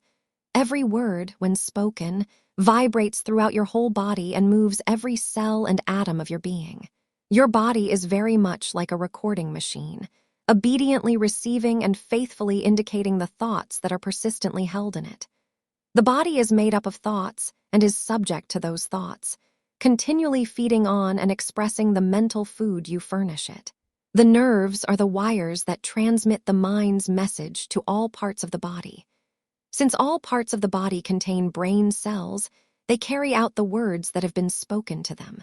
Talking about nervousness and weakness will produce those corresponding conditions in the body. Talking about a weak stomach will make your stomach weak. Talking about a bad liver will fix that idea in your liver. The usual conversations among people create ill health instead of good health because of wrong words. Words of disease set in motion a disintegrating force that will eventually shatter the strongest organism if they are not neutralized by constructive words. Destructive words cause endless ills in one's mind, body, and relationships. People who continually talk about disease invariably experience it. Continual criticism produces rheumatism. Critical, inharmonious words cause unnatural deposits in the blood, which settle in the joints. Unforgiveness is a prolific cause of ill health. It will harden arteries and the liver and affect the eyesight. When a word is spoken, a chemical change takes place in the body. Because of this, the body may be renewed, even transformed, through the spoken word. Repetition of any word fixes it in mind and causes it to become a moving force in the body. Thus the power of repeating good, life-filled words for health and strength. Affirmation is your yes power for healing. To affirm means to make firm. Whatever words you constantly repeat, you are making firm in your mind and body. Emerson realized this when he wrote, "Every opinion reacts on him who utters it." To affirm means to assert positively, even in the face of all contrary evidence, that a thing is so. Through affirmation, you are not changing God, who is immutable good. Through affirmation, you change your thinking, so that you may accept that immutable good in whatever form you decree. As you affirm words of life, health, strength, you are saying yes to good health, even in the face of illness. Your spoken words are then recorded in your body, and health begins to manifest. The great healers of old found that the practice of deliberately speaking constructive words guided them most quickly into the secret of healing. Affirmation heals tuberculosis. Myrtle Fillmore was a Kansas City wife, mother and former schoolteacher of the Methodist faith, who proved the healing power of affirmation in her own life. In 1886, Mrs. Fillmore learned that she had tuberculosis, which was considered an incurable disease. She was given 6 months to live. One spring night, her husband took her to attend a metaphysical lecture. Having had a traditional religious background, the Fillmores knew nothing of the power of thought to heal, but were desperately willing to consider any constructive technique that might restore health. At the lecture, the speaker said, "You are a child of God, therefore you do not inherit sickness." This was an electrifying idea to Mrs. Fillmore, who had been led to believe that she had probably inherited tuberculosis, a further reason why nothing could be done for her. She personally describes how she was healed through affirmation. "I have made what seems to me a discovery. I was fearfully sick. I had all the ills of mind and body that I could bear. Medicine and doctors ceased to give me relief, and I was in despair when I found practical Christianity. I took it up and I was healed. I did most of the healing myself because I wanted the understanding for future use. This is how I made what I call my discovery. I was thinking about life. Life is everywhere in worm and in man. Then why does not the life in the worm make a body like man's?" I asked. Then I thought, the worm has not as much sense as a man. Intelligence, as well as life, is needed to make a body. Here is the key to my discovery. Life has to be guided by intelligence in making all forms. The same law works in my own body. Life is simply a form of energy and has to be guided and directed in man's body by his intelligence. How do we communicate with intelligence? By thinking and talking, of course. Then it flashed upon me that I might talk to the life in every part of my body and have it do just what I wanted. I began to teach my body and got marvelous results. I told the life in my liver that it was not torpid or inert, but full of vigor and energy. I told the life in my stomach that it was not weak or inefficient, but energetic, strong, and intelligent. I told the life in my abdomen that it was no longer infested with ignorant thoughts of disease, but that it was all athril with the sweet, pure, wholesome energy of God. I told my limbs that they were active and strong. I went to all the life centers in my body and spoke words of truth, to them words of strength and power. I asked their forgiveness for the foolish, ignorant course that I had pursued in the past, when I had condemned them and called them weak, inefficient, and diseased. I did not become discouraged at their being slow to wake up, but kept right on, both silently and aloud, declaring words of truth until the organs responded. Immediately her health improved. Within 2 years, Myrtle Fillmore was completely well again and lived another 40 years. She became a noted spiritual healer and later co-founded Unity, which has become a far-flung healing movement. She proved that affirmation is the working power of God, that affirmations are far stronger than the strongest visible thing in the world, when rightly used.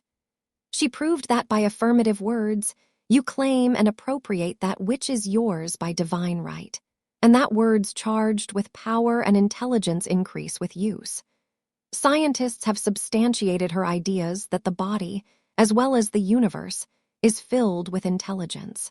Through taking a statement filled with good words and declaring it over and over, man gains conscious attention of the innate intelligence, already actively at work through the subconscious functions of the cells and organs of his body. As man continues to speak good words, that innate intelligence is accelerated in its power to respond with positive results. The body is the obedient servant of the mind and plastic to man's thoughts and words. The body feeds on and builds according to man's thoughts and words. When these words are uplifting, they are life-giving. Through deliberate affirmations of health, man can claim and appropriate the life and vitality that are his divine heritage. The author's healing experiences with affirmations. I shall never forget how overjoyed I was to learn of the healing power of affirmations. Ill health had plagued me since childhood, and I had assumed it was one of those unpleasant experiences that I would have to tolerate for life. Through daily use of affirmations, my chronic bad health began to improve. Finally, a very serious health problem disappeared, though my family doctor had insisted that only major surgery could help. Many years have passed since I began using affirmations. They have transformed my health and my life. Not only can we use affirmations to heal ourselves, but also to help others. Our affirmations go where we send them. If you call the name John Brown, he will subconsciously hear you, even though he is miles away. If you tell him over and over exactly what you want him to know, he will subconsciously respond. If your words are constructive, describing his innate life, health, vitality, he will brighten up and recover. This simple method of affirmative prayer has long been known and practiced as absent treatment. Affirmative prayer is one of the most powerful forms of intercessory prayer for others. I first discovered this when my son was small and quite ill. Medication brought no relief. He had a high fever and was unable to retain nourishment. I became concerned when I realized that he was not improving but was steadily growing weaker.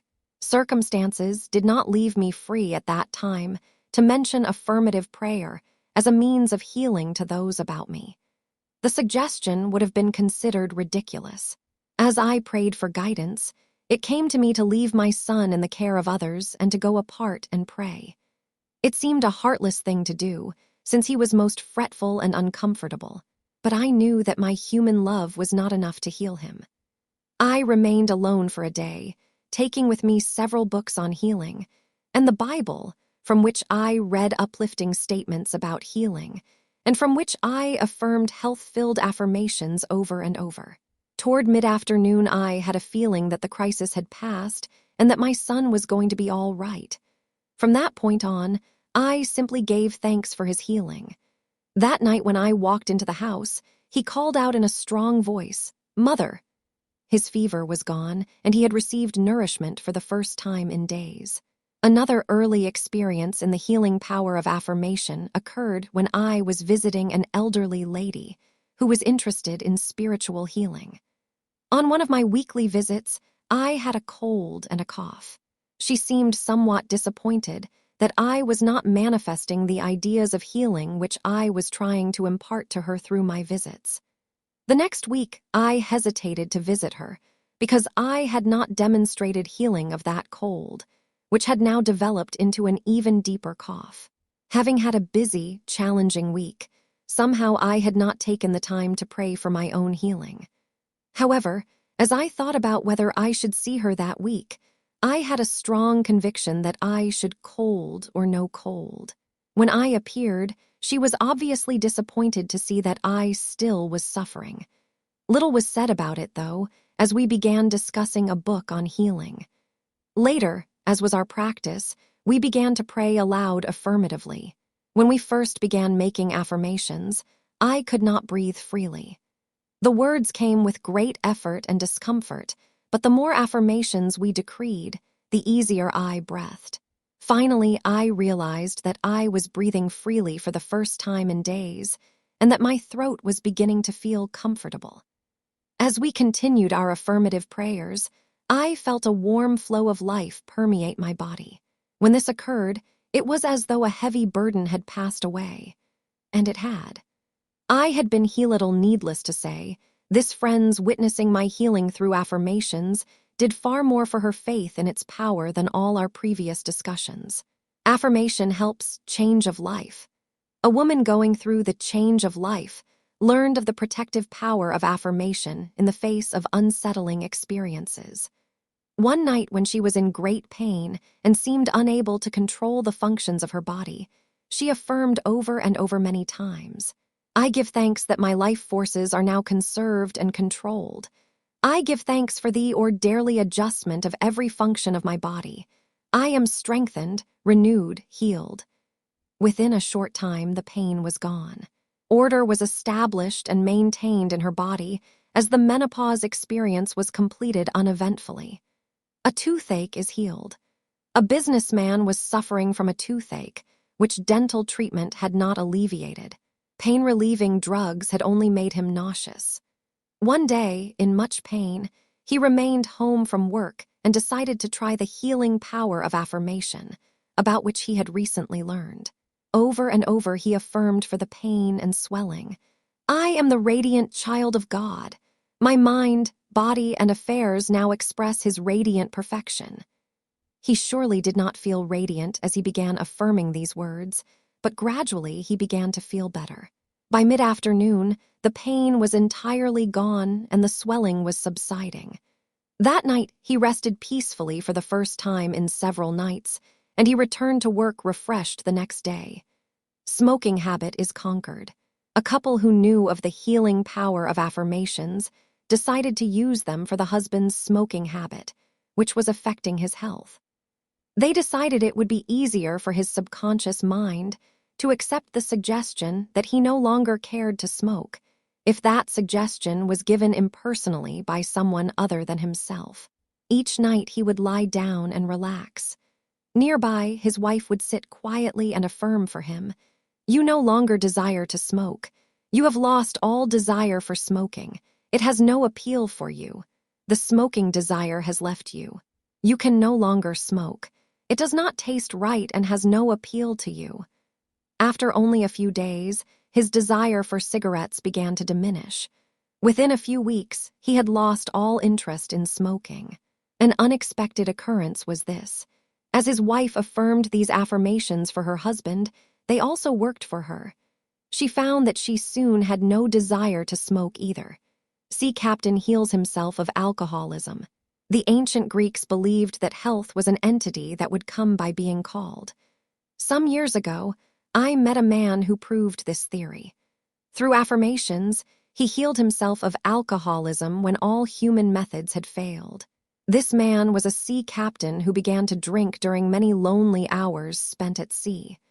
Finally, he realized that he had become an alcoholic. Every time his ship docked, he would seek help for his problem. Though he sometimes found temporary relief, nothing he tried brought a permanent healing. One day aboard ship, he found a publication that mentioned affirmative prayer as a scientific, practical, and easy way to contact God and his healing power.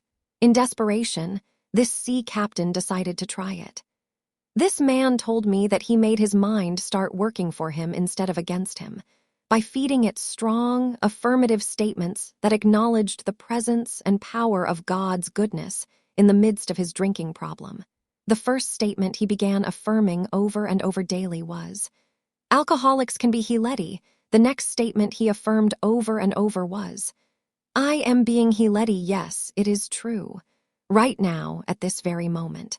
God is healing me of the desire for strong drink." He carried these statements mentally with him for a number of days. Later, he added the following to his repertory. "I realize that I can be healed because with God all good things are possible. I know, too, that God wants me to be healed because I am his child, and he loves me. In the assurance that I am being healed, I surrender my life and its problems to the all-knowing mind of God.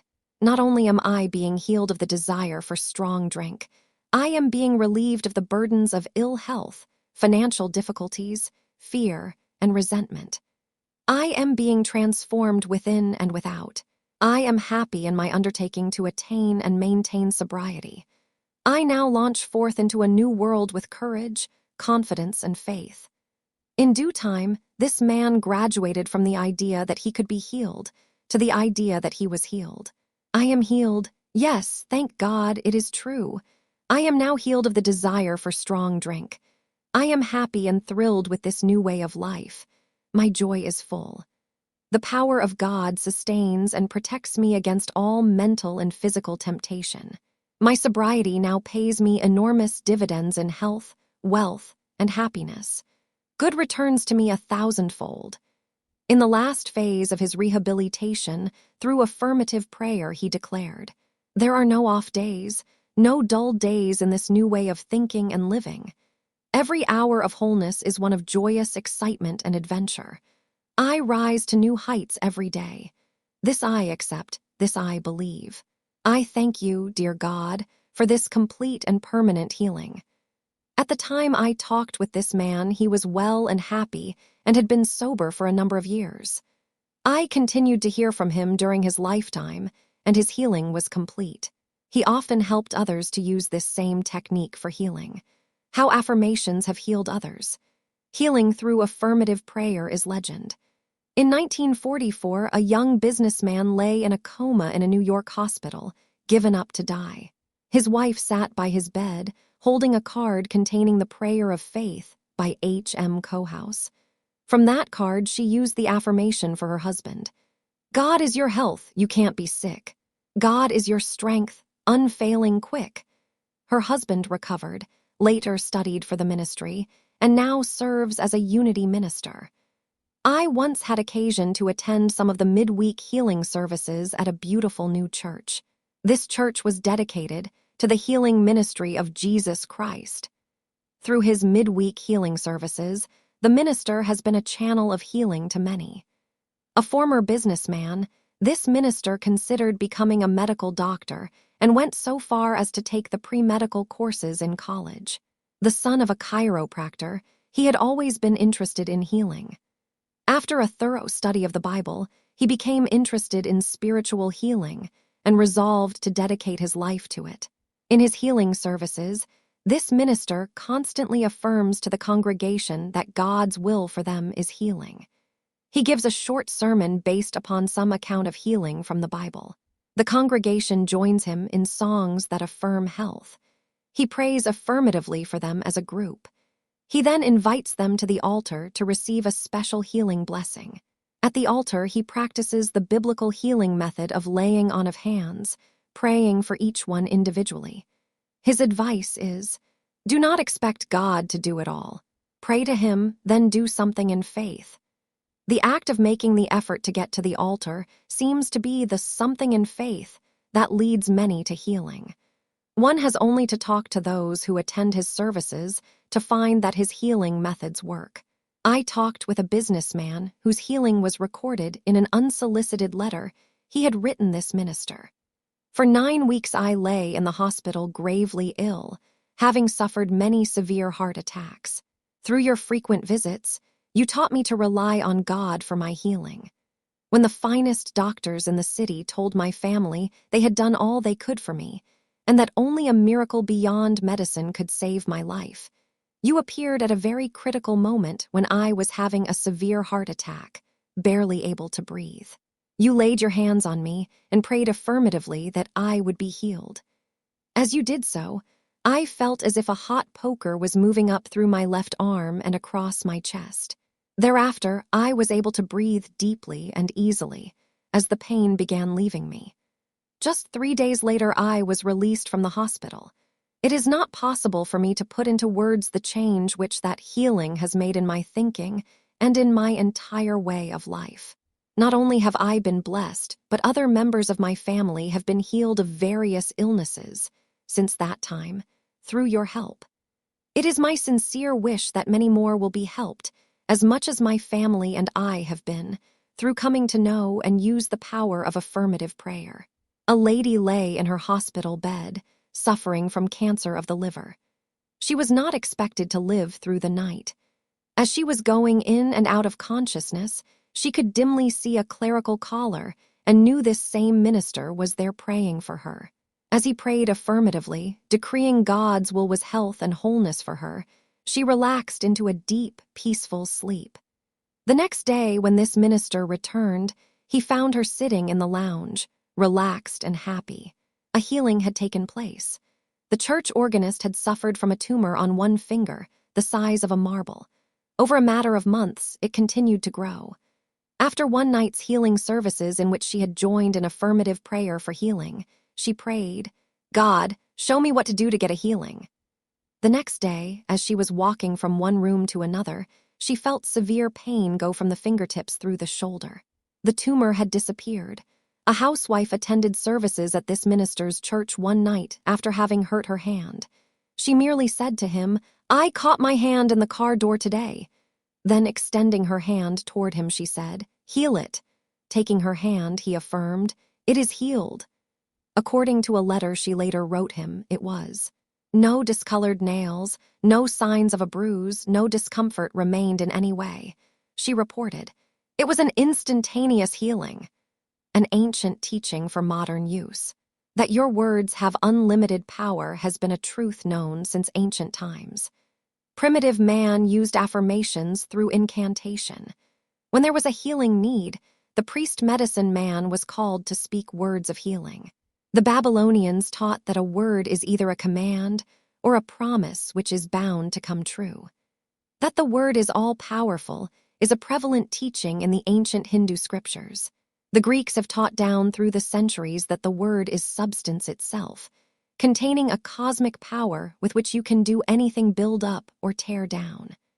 The Oriental races have long taught that through the dynamics of sound, every word spoken has tremendous power, and that by certain arrangements of words, such as in healing affirmations, a tremendous vibratory force can be set up in the invisible, which profoundly affects physical substance.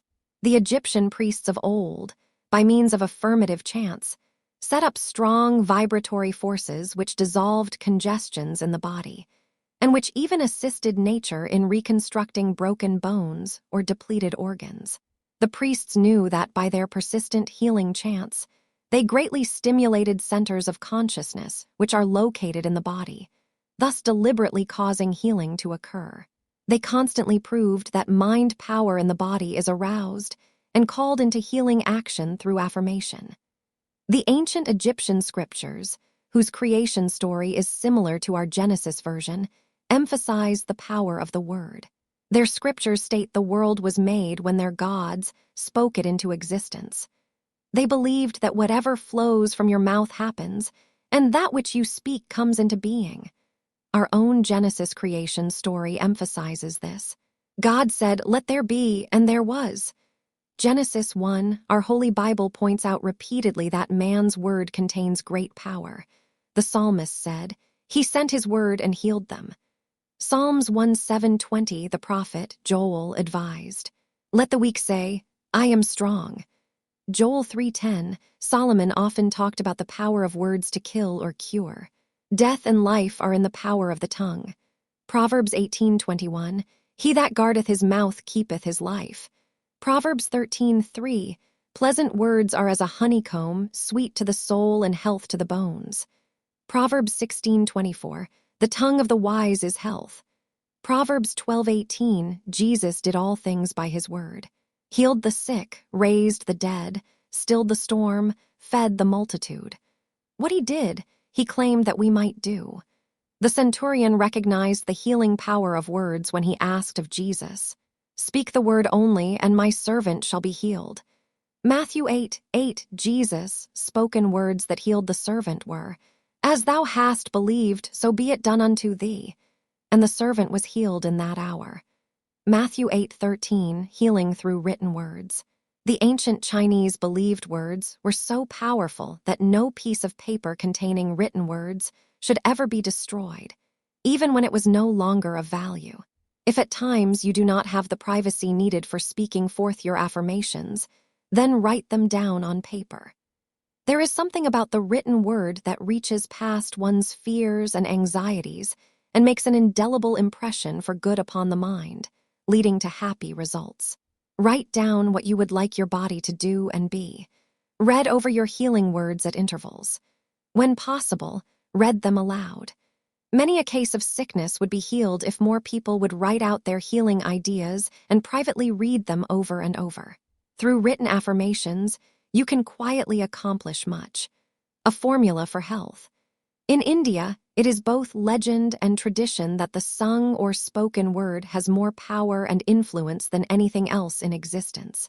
Some modern metaphysicians would agree, as they claim that the spoken or sung word is 80% more powerful than the silent word. A Protestant minister, who was known as the poor man's psychiatrist in his city, because of his tremendous success in pastoral counseling, once told me that for many years he studied and experimented with every healing technique advocated by modern psychology. After testing every method including deep analysis, which is used by psychoanalysts, this popular minister discovered that the simple technique of affirmative prayer was far more effective and quicker in healing those who came to him with their problems. His discovery of the healing power of affirmation made it possible for him to see countless more people and to introduce them to affirmations so that they could immediately begin to help themselves. His phenomenal success provided a great tribute to the healing power of the spoken word. A simple formula for invoking healing through affirmation is this: take a statement that expresses life, health, wholeness, and declare it over and over.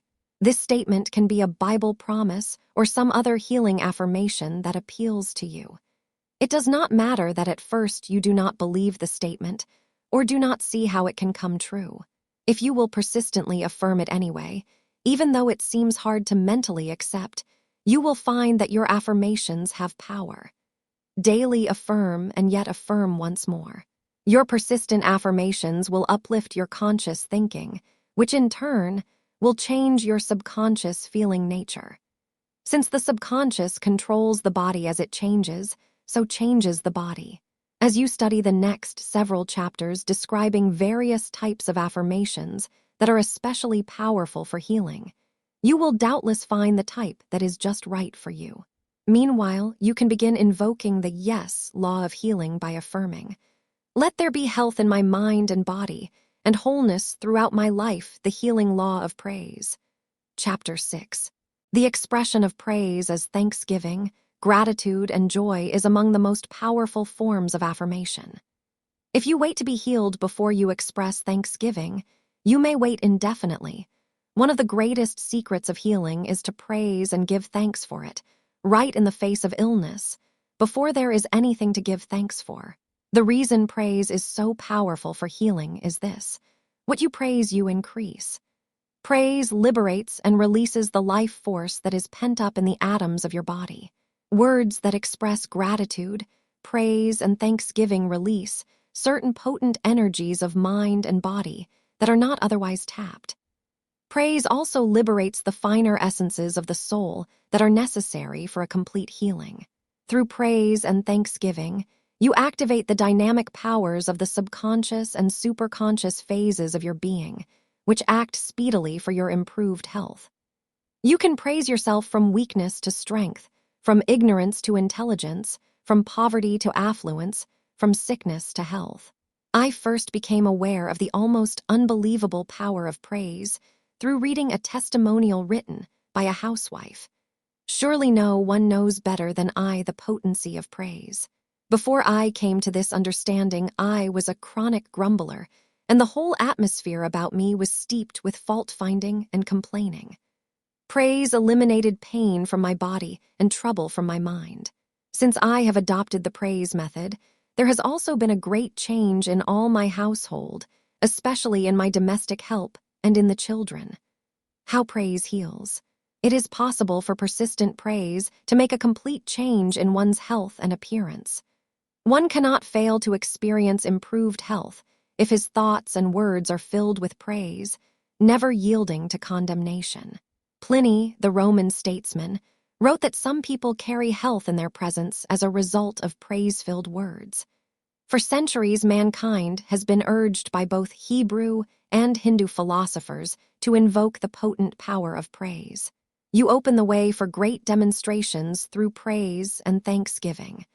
A frustrated woman had become a mental and physical wreck through dwelling upon her problems. As she continually talked about her aches and pains, they multiplied. She had proved that what you give your attention to increases.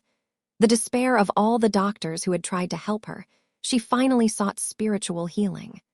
While listening to this woman's long list of woes, the spiritual counselor decided that along with everything else this lady claimed was wrong with her, she had one disease she had overlooked. She was also a hypochondriac. Finally, the counselor interrupted her. "Now that you have told me all that is wrong with you, tell me something that is right with you." Almost in anger, the sick woman declared there was nothing right in her health. The counselor persisted. "There must be. You are able to walk, talk, see, hear, taste, smell. You are not bedridden or helpless. You are enjoying some degree of health, or you would not be here." Reluctantly, the woman agreed that there was one thing that was right in her health.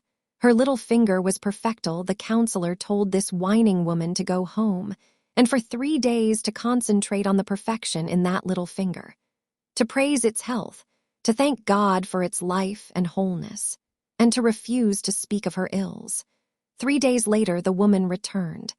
This time, she reluctantly agreed that her health was improving. Not only was there nothing wrong with her little finger, but now her whole right hand was well again. She was sent home to praise the increased health found there. As the counselor kept working with her, the woman finally agreed that she was completely healed. When you are tempted to recite your ills, remember this lady. Find something that you can praise. Be thankful for it, and your health will improve. You might begin by affirming, "I praise what strength I have. I give thanks for what health I have. I glory in what life I have. And God now gives the Creasy, the late doctor." Ernest Holmes of Lowe's Angels, founder of the religious science movement, whose philosophy has healed countless people, once related an experience in the healing power of praise. He met a healthy, vital woman of 60 who told him that only a year before, at the age of 59, she had been a hopeless cripple, suffering from painful arthritis. When Dr. Holmes asked her healing secret, she replied, "I made up my mind that there is an intelligent principle everywhere in the universe. It flows through me and I can talk to it. I began to praise it and to tell each joint in my body what I wanted it to do and how wonderful I thought it was." Within a year, she had been completely healed.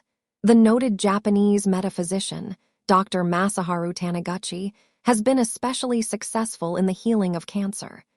In his book, You Can Heal Yourself, too, he gives his secret. These ideas of "forgive me" and "thank you" cure all diseases. He explains that thanksgiving neutralizes stress and leads to the cure of disease. People of the Orient have long known of the healing power of praise and thanksgiving.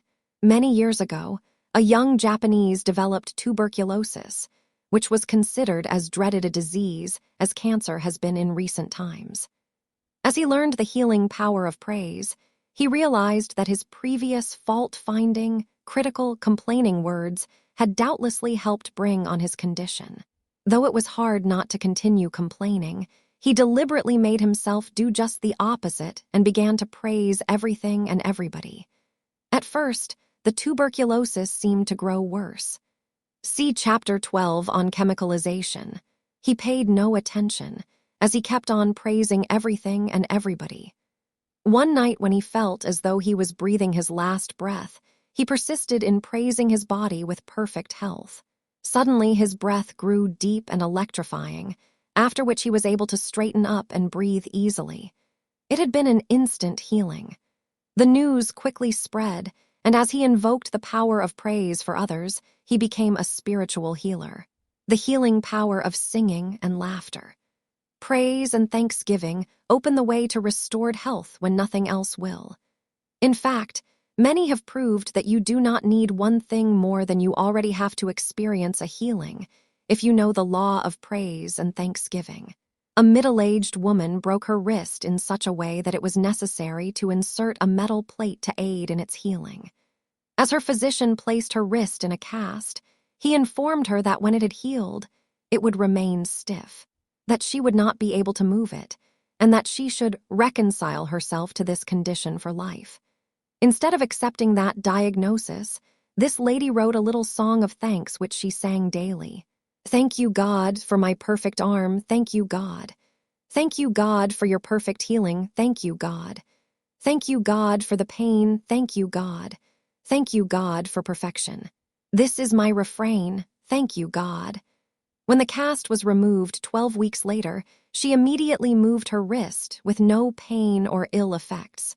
Her doctor exclaimed that it was not medically possible, but she did so anyway. That was in 1946. When this lady was well past middle age, she still moved her wrist easily with no discomfort. In her book, What Are You?, Imelda Shanklin relates the story of a young man who ran from a burning house, his clothes in flames. As he ran, he tore the blazing garments from him. After staggering into a hospital, he was given the best attention, but the physicians said he could not recover from the burns that had seared more than one half of his body. In bed, bandaged and suffering, the young man began to sing. The attendants said that he was rallying before transition. He sang on. Then they said that the singing was an expression of delirium caused by suffering. He continued to sing. It was then said that his singing was an effect of medicines administered. Still the young man sang as he recovered. Later, his explanation for his healing was, "When I ran from the house with my clothes in flames, I determined to live. I knew that if I could keep my thoughts on life and could keep singing, I would recover." 3. Charles Fillmore has explained in his book, Jesus Christ Heals. All healing systems recognize joy as a beneficent factor in the restoration of health to the sick. An old country doctor used to tell how he healed a woman of a large cyst by telling her a funny story, at which she laughed so heartily that the fluid broke loose and passed away. The mind puts kinks in the nerves in ways beyond description. A thought of fear will stop the even flow of life in some nerve center deep down in the body, forming a nucleus where other fears may accumulate and finally congest the blood concerned in some important function. The impact of energy of some kind is necessary to break the dam. There are various methods of erasing fear from the mind and preventing its congestions in the body. One of the most direct and effective shatterers of fear is laughter. Laugh away your fears. See how ridiculous they are when traced to their source. That there is an intimate relation between happiness and health goes without question. Singing promotes health because it increases the circulation, and good circulation is a sign and promoter of health. If the bloodstream were never congested, and all the nerves and pores were open, free, and swiftly carrying forward their appointed work, there would never be an abnormal or false growth in the body. It follows logically, then, that we should cultivate those mind activities which naturally stimulate the currents of life in our body. One of these, and a very important one, is joy. A lady who was prone to fits of depression conquered them by forcing herself to sing bright, joyous songs and to play lively little tunes on the piano. Another woman had experienced great sorrow in her life and had fallen victim to despondency and insomnia. Finally, her physician informed her she would have to overcome her despondency, which was affecting her health.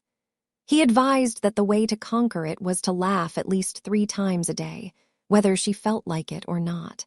Though it seemed ridiculous advice, she retired to her room 3 times daily for the sole purpose of laughing and making merry. Soon, she was in excellent health again, and her previously sorrowful life took on happy new experiences. A businessman wanted to stop smoking because it was affecting his throat. He had tried everything. Finally, a friend suggested he go to the piano each day, play and sing over and over some happy, affirmative song. This he did, and the desire to smoke vanished. In the singing process, he also regained the fine, trained voice he had once used for professional entertaining. Healing through song is a powerful form of affirmation, since the healing vibration is intensified as much as 80%. Make fun your medicine. If people only knew the healing power of laughter and joy, many of our fine doctors would be out of business. Joy is one of nature's greatest medicines. Joy is always healthful. A pleasant state of mind tends to bring abnormal conditions back to normal. People who keep themselves in physical and mental harmony through laughter, pleasantness, and joy usually live longer and are healthier than those who take themselves or events too seriously. Many diseases come from the lack of expressing joy. When you feel you cannot go on, make it a point to practice smiling. Smile at the pictures on the wall. Smile at the furniture. Smile until the tension has left your body and you feel relaxed again. A physician once stated that fun is a food that is necessary to your health as bread and water. A complete revolution takes place in your physical and mental being when you've laughed and had some fun. Too many people grow stale mentally, emotionally, and physically because they have forgotten the importance of laughing and being pleasant. Gratitude heals resentment. Many physical ills, and certainly most mental ills, are due, consciously or unconsciously, to feelings of resentment. You cannot be grateful and resentful at the same time. When you feel a surge of resentment because of some slight, hurt, or disappointment, deliberately change the direction of your feelings by thinking of something for which you are grateful. As you do, you will find that you can be grateful for the experience that previously made you resentful, since that resentment finally caused you to cultivate the praiseful, thankful, grateful state of mind. Make a practice of praising your problems, troubles, and difficult experiences. Any experience that leads you to a deeper degree of good should be praised. Every sorrow, disappointment, and hard experience is trying to lead you to greater understanding, which, in turn, leads to a better way of life. Therefore, your hard experiences should be praised. They are a blessing in disguise. According to a 15th century mystic, there is a radiance, a glory shining forth in our dark experiences, could we but see it. One housewife's formula for meeting dark experiences is this: I have learned that I can always resort to the act of thanksgiving with good results. No matter what the situation, the words, "Thank you, God," open the way for better living. Health, prosperity, and peace come when one begins thanking God in the face of dark experiences. Praise brings victory. The Hebrews were shown, during their wilderness wanderings, that their suffering and afflictions came, not because God had willed it, but because they had been disobedient to the law of praise. All these curses shall come upon thee, and shall pursue thee, and overtake thee. Because thou servedst not Jehovah thy God with joyfulness, and with gladness of heart, by reason of the abundance of all things. Deuteronomy 28:15-47, that the Hebrews heeded this advice and turned to the law of praise is evidenced in their later victories. From the time of Joshua on, the Old Testament is filled with illustrations in which the Hebrews went forth in small numbers to meet a mighty enemy in Bat-Tai and were victorious. When meeting the enemy host of Moabites and Ammonites, Jehoshaphat appointed singers to go before his soldiers, chanting songs of praise and thanksgiving. They were the winners. Romans 2 Chronicles 20:20-28, "Praise ye Jehovah," was the constant refrain of the psalmist, who at one point vowed, "7 times a day do I praise thee." Psalms 119:16, for the ancients believed that one person singing and speaking words of praise had more power than 10 people who were not. The Hebrews proved it. Praise was their favorite method of prayer. In the Old Testament, prayer in the form of bowing down appears only 3 times. Prayer as a petition, entreaty, or as an asking appears only 5 times. Prayer as meditation is used only twice. But the other word, translated 76 times as prayer, is to sing and dance in praise of the Lord for the things he is giving you. To the Hebrews, prayer was an attitude of song, dance, and praise, the activating power of praise. A discouraged woman once saw a little placard that read, "Praise the Lord anyhow." She began to use those words as a daily affirmation. Later she said, "When I remember to practice the law of praise, unpleasantness magically disappears. If I have difficulty getting to sleep at night, I speak words of praise, and the next thing I know, it is morning and I have rested well. If I have pain and can remember to praise the Lord anyhow, it is startling how quickly I feel better. What happens to the pain? How should I know? I have been too busy speaking words of praise to know when it left." Praise and thanksgiving activate life in the cells of the body, releasing increased amounts of energy and restoring wholeness.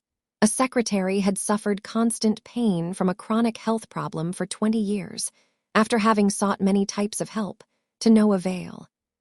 Late one afternoon, she was walking slowly across a long bridge that gave her a beautiful view of the sunset. As she silently marveled at that glorious view, a sense of exhilaration came over her, and suddenly the torturous pain of 20 years was gone. It was a complete healing. There is always something you can praise. As you do, your own good multiplies. Perhaps you've heard the story of the little boy who believed in the restoring power of praise. He arrived home one day from school leading a stray dog, which he proudly showed off to his mother.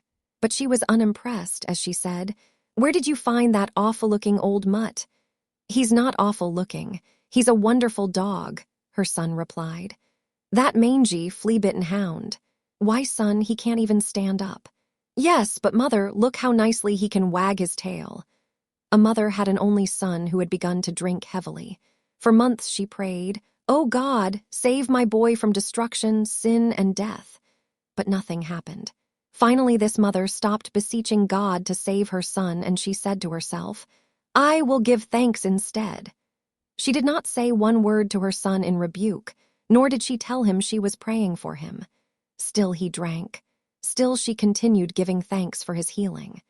After a few weeks of no apparent change, one night her son came home and said, "Mother, I am tired of living this kind of life. I am going to stop being a drunkard and start being a man." And he did. Jesus used this healing technique for raising Lazarus from the dead. His first act was one of thanksgiving. "Father, I thank thee that thou hast heard me, and I knew that thou hearest me always." John 11:41-42, praise heals the sick pocketbook. A sick pocketbook also responds to the healing law of praise and thanksgiving. People sometimes neglect to give thanks and feel grateful for so long that things get very bad for them.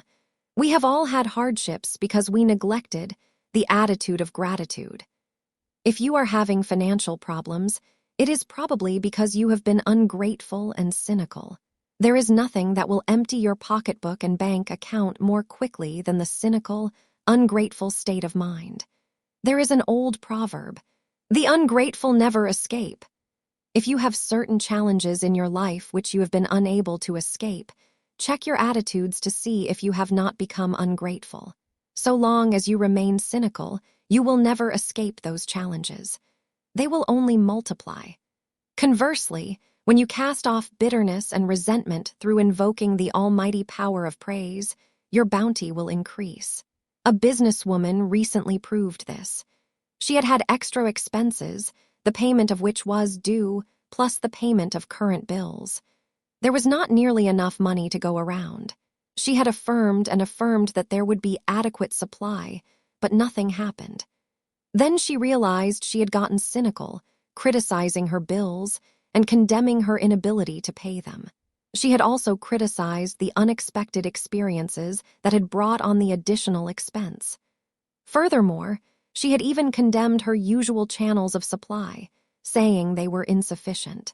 After those strong words, her supply had literally dried up, and prosperity had avoided her on every hand. Now realizing her error, she went into a room alone and began privately to speak words of praise. Taking in her hands the bills that were due, she affirmed, "I praise you as the perfect creation of divine bounty now." Hanging in the closet were clothes not yet paid for. Placing her hands on them, she said, "I praise you as the perfect creation of divine bounty now." The light and water bills were due. She went to a table lamp, turned on the light, and placing her hand on the warm bulb, affirmed, "I praise you as the perfect creation of divine bounty now." Next, she turned on the water faucet and letting the water pour over her hand, made the same affirmation. She then went to the refrigerator, which was almost empty, opened it, and used the same affirmation. Placing her hands on the empty pantry shelves, she did the same thing. Since the rent was due, she also placed her hands on the walls of her home and again made the affirmation. Taking her wallet and checkbook in her hands, she affirmed divine bounty for them, too. For at least an hour, she spoke forth this affirmation of praise for every phase of her financial world. An elated feeling of excitement and expectancy of good came over her. Within another hour, the telephone rang. It was a long-distance caller offering her special work which she was to do immediately. This work would not interfere with her usual work, and because of the necessity for its immediate accomplishment, it would pay her the equivalent of a month's pay on her usual job. With this sudden doubled income, she was able to meet her financial obligations. With praise and thanksgiving, every obstacle can be overcome. She proved it. Criticism is praise of the negative. You have no idea how much suffering and disease is caused in the life of a person who dwells on the wrongdoings of himself or others. I once met a man who had experienced two marvelous spiritual healings. One had occurred around 1930 at a time when this man was in the hospital, desperately ill with cancer. A spiritual healer came to the hospital, placed the Holy Bible on this man's body, and prayed for him. The cancer disappeared, and he resumed a normal life. 30 years later, when he was again very ill this time from painful, incurable arthritis, with great effort, he managed to get to a healing service being conducted by a noted spiritual healer.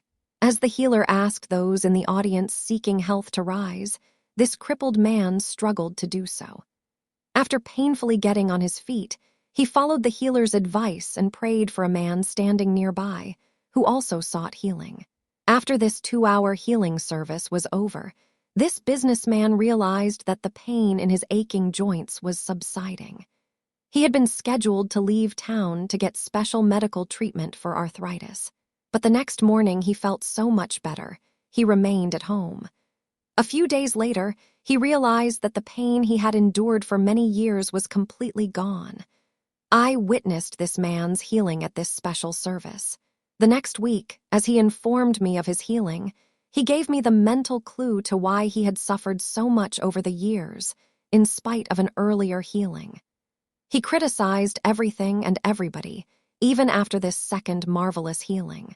He was still busily fretting over what he considered the wrongdoings of others. Recognition is a form of praise. Description is a form of praise. To describe and dwell upon what you do not like magnifies its importance and gives it negative power, which reacts upon you. Because of his critical attitudes, I wonder if this man maintained his second spiritual healing any better than he had maintained his first. Permanent healing may be slower. Spiritual healers are sometimes criticized because those receiving their help do not maintain their healings. This is not the healer's fault. To receive a healing is one thing. To maintain it is quite another. Much depends upon the mental attitude of the one being healed. Because mental attitudes are so important to permanent health, often a healing that takes longer to attain is more desirable. Through persistent prayer and spiritual study, the disease-filled attitudes of hate, fear, condemnation, guilt, forgiveness, and ingratitude are gradually cleansed from mind and body. Only as they are is permanent healing possible. A lady was once healed through spiritual study and prayer, but she became proud and boastful of her healing, and the old condition reappeared. When it returned, she tried using prayers of denial and affirmation, to no avail. She read spiritual books and publications in an effort to find the answer, but still the pain persisted. One day, as she was holding to healing affirmations, the pain took an even firmer grip. Suddenly, in the midst of this intense pain, the thought came to her that this pain was good. Without the pain, she would never have come into a deeper spiritual understanding. With this realization, a feeling of deep gratitude and thanksgiving surged through her. In her ecstasy, she forgot the pain. A little later, she realized it was gone. Thanksgiving had healed her. As you pursue mental and spiritual methods of healing, if your healing takes longer than you anticipated, then let it. A deeper healing may be taking place than you had expected, which will be more permanent and enduring than an instant healing might have been. Thus, in the face of apparent slowness in healing, you can be thankful that a more thorough healing may be occurring. Your thankfulness will help accelerate that healing, and it will also help you to maintain it. Never underestimate the power of praise. It is not only the master key to life, but one of the best antidotes for the world's ills. Begin to be quietly thankful, grateful, praiseful from the time you open your eyes in the morning until you close them at night. This practice will not only heal a sick body, but also a sick mind, sick relationships, and a sick pocketbook. The Healing Law of Love. Chapter 7, Early in my ministry, I discovered that one type of affirmation often brought physical and emotional healings when none other did. That type expressed divine love. Disease often results from a violation of the law of love. Thoughts of hate generate a deadly poison in the body, which, if not neutralized, can even produce death. Love cleanses the mind and body of these hates that accumulate in the form of resentment, criticism, sorrow, remorse, guilt, fear, anger, jealousy. Affirmations of love change these killing thoughts into life thoughts. Affirmations of love bring peace to the mind and body. Love has been described as the physician of the universe because it has the power to heal all ills when invoked silently or by spoken affirmation. Love is all-powerful because thoughts of love harmonize the mind. Love is also an awakener. Dwelling upon the phrase, divine love, awakens a positive current in the body, which will break up opposing thoughts of hate, rendering them and their destruction in the body null and void. Love takes away all thoughts of destruction, as it levels all things into one harmonious whole. By a persistent cultivation of love, man can change his belief and rebuild his body cell by cell. Emmett Fox has described the healing power of love in his book, Power Through Constructive Thinking. There is no difficulty that enough love will not conquer. There is no disease that enough love will not heal. It makes no difference how deeply seated may be the trouble. It makes no difference how hopeless may be the outlook. A sufficient realization of love will dissolve it all. Dr. Fox explains that unless you build up within yourself a love consciousness, all your other activities will be more or less futile. Whereas when you develop a love consciousness toward all, everything else will follow. Dr. Fox states that many people have found very remarkable things happening in their lives after only a few days' special work done on love. All sorts of personal difficulties simply vanished away. As the months passed, their faces sometimes altered in a remarkable way, since the body is usually the first thing to respond to freedom from fear and resentment. People have told me that they have felt 20 years roll off their shoulders after treating themselves a few days along these lines, he writes. And he concludes that to practice effectively the yoga of love is the quickest way to demonstrate over all your difficulties, as well as to help mankind universally demonstrate over its many troubles. Love heals painful bursitis. Early in my ministry, I discovered the truth of Dr. Fox's words. Affirmations expressing divine love are among the most powerful type of prayers for healing. A businesswoman had bursitis of the shoulder. She had been under medical care for several weeks, taking drugs and other treatments in an effort to relieve the pain. When the drugs wore off, the pain consistently returned. Finally, her doctor told her there was nothing that could be done medically to cure bursitis, and that she would have to endure the pain, hoping it would gradually subside. One Sunday morning, after the church service, this lady asked my ministerial assistant and me to pray for her healing. In the church prayer room, the three of us gathered. My assistant and I verbally decreed for this woman, "Divine love is doing its perfect work in you and through you now. You rest and relax in the love of God, and you are healed." For some time, we made these affirmations and then silently meditated upon the healing power of divine love. At the conclusion of our prayer time, this lady went home with the instructions to take a nap. This she had been unable to do for several weeks because of the pain. After resting, she was to telephone the results. Upon arriving home, she felt relaxed and drowsy. In spite of the pain, she was able to sleep, and when she awakened, the pain was gone. It did not return. Love is a mind power. We often think of love as an emotion.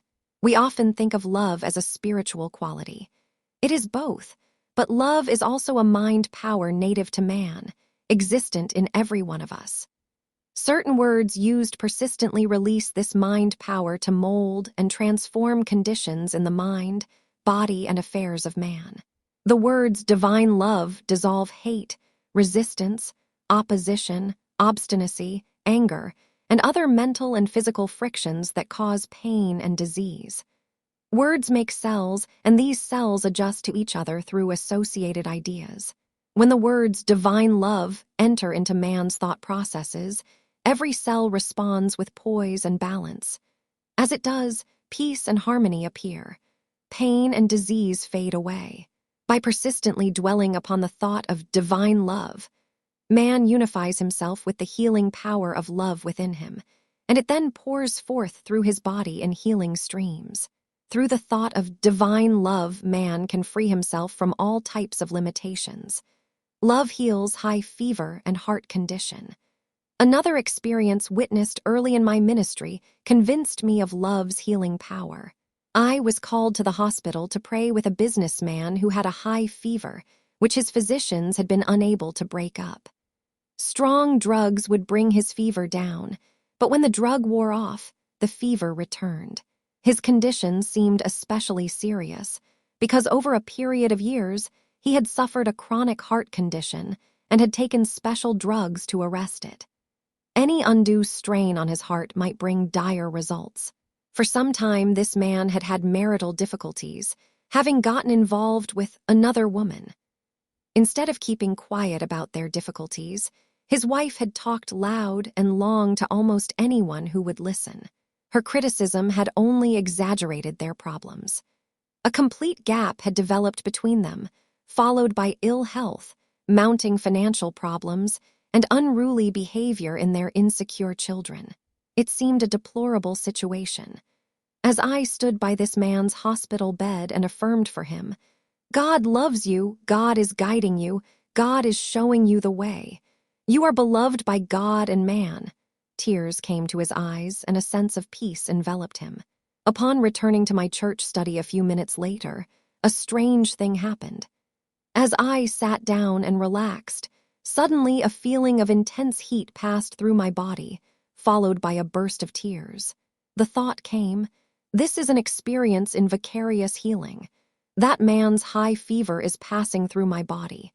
I have just felt his own pent-up anxieties as they have been released. He is being healed." The next morning, his wife telephoned to confirm my belief. After our prayer the night before, all fever had left him. Within a few days, he was released from the hospital, though he had spent several anxious weeks there. He began taking smaller and smaller doses of drugs. Later, he threw away the medicines he had felt dependent upon for years. He remained a healthy, active man and lived a normal lifespan. The original heart trouble connected with his marriage also cleared up, as his wife got quiet about their difficulties and began daily affirming for her husband and their marriage. "God loves you, us. God is guiding you, us. God is showing you us the way." Thoughts of criticism and condemnation cause all kinds of illness. When you speak words of love, you clear up the negative emotion that caused the illness. Love is the greatest worker and will accomplish more for your happiness than all other mind powers combined. If you want a servant that will work for you night and day, cultivate divine love. How to turn love on. Love is the key to healing.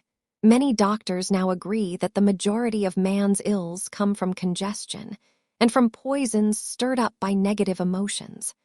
Love relaxes and harmonizes man's emotions. Love attunes the individual to the healing power within himself. Love is a faculty native to man, existent in every soul, which may be used to bring about harmony and unity among those who have been disunited through misunderstanding, contention, or selfishness. The ordinary man is not aware that he possesses this mighty power, which will turn away every shaft of hate that is aimed at him, and which will neutralize its destructive effect upon his body.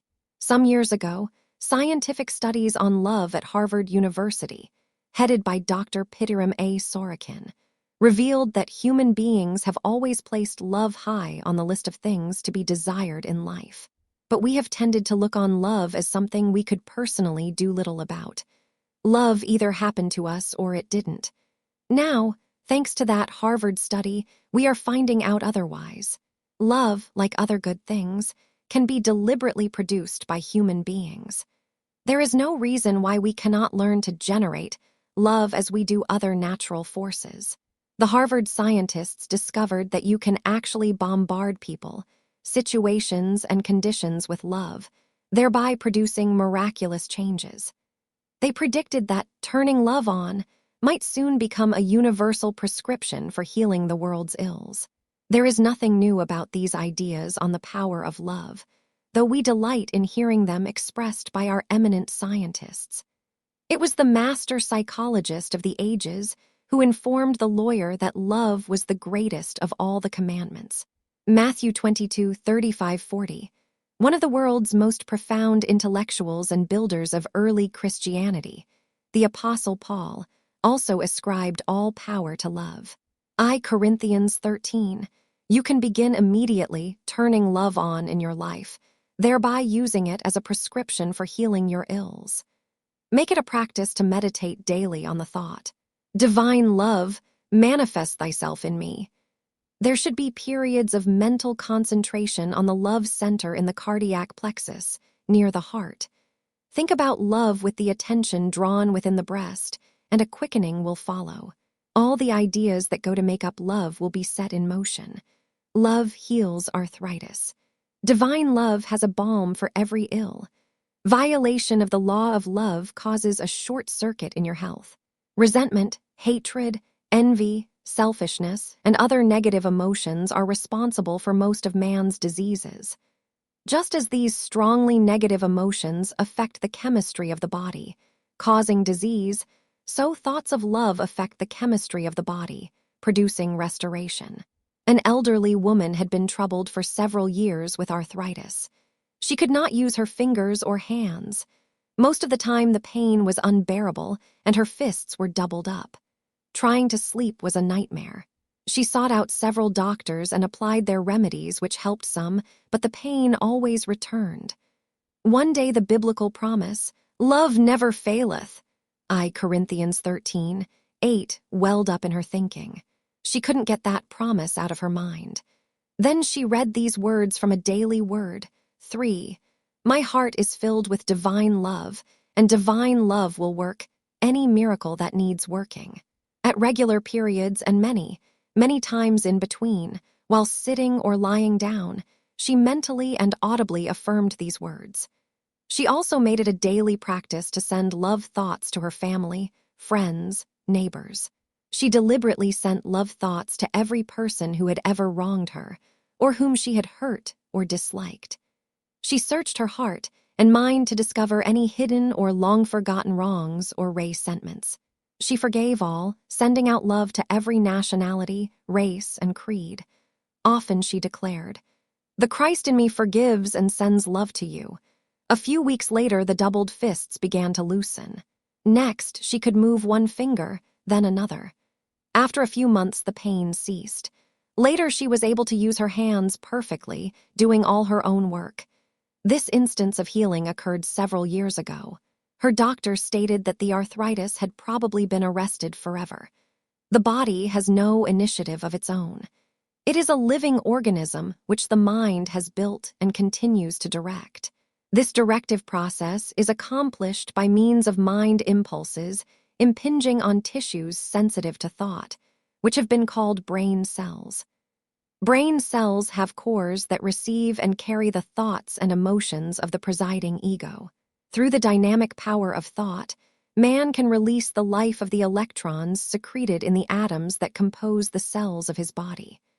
By persistently dwelling upon the thought, divine love, man can change his beliefs and rebuild his body cell by cell. This lady proved it. Love, a requirement in psychosomatic treatment. Some years ago, a doctor showed me a medical book on psychosomatic illness, which indicated the power of love for health and wholeness. In this book, a group of doctors had compiled their analysis of various illnesses and of the mental and emotional attitudes they felt caused these illnesses. I am amazed to see that in every analysis, the need for love was listed. For instance, in the case of stomach disorders of all types, one of the psychosomatic reasons given for the illness was love needed. In the case of heart disorders, one of the reasons listed was love needed. In the case of skin disorders, one of the reasons listed was need for approval, which is a form of love. This brought to mind the experience a bookkeeper shared with me.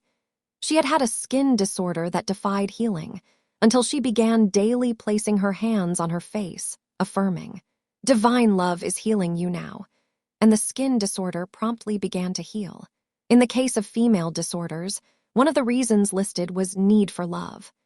In the case of chronic fatigue, one of the psychosomatic reasons listed was depression, insecurity, and need for love. In the case of the common headache and migraine, one of the reasons listed was insecurity and need for love. I once talked with a businesswoman who was suffering from migraine headaches. Doctors had tried every type of medical treatment known in an effort to help her. She had also visited metaphysicians of various types trying to get freedom from those headaches. When I asked, "Have you tried affirmative prayer as a possible means of healing your headaches?" she replied that affirmation was too simple a method to work for her. Several well-known spiritual healers in that area were mentioned, and I asked if she had contacted any of them for help. In each instance, she had. Then she proceeded to criticize them severely. Obviously, this woman needed to develop and generate a loving state of mind if she was to be freed from her ill health. Her attitude bore witness to the psychosomatic findings of the doctors. This was pointed out to her, and some affirmations on love were suggested for daily use. In the case of excessive weight and overeating, one of the reasons listed was a feeling of dissatisfaction with life and a need for love. In the case of alcoholism and other excesses, one of the reasons listed was feelings of inferiority and need for love. Psychologists have long recognized the deprivation of love as a causative illness. Isn't it good to know that our medical doctors are now also realizing that whenever there is a health problem, there is a need for love? It is good, too, to realize that when there is such a need, you can begin supplying it from within yourself. As you radiate the love thought from within out, it is released into your mind, body, affairs, and relationships. Whatever outer forms of love are needed in your life are then attracted.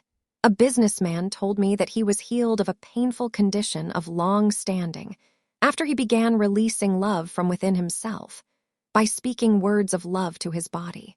He had tried various treatments to no avail, and then he read the chapter showing how to generate love in my book.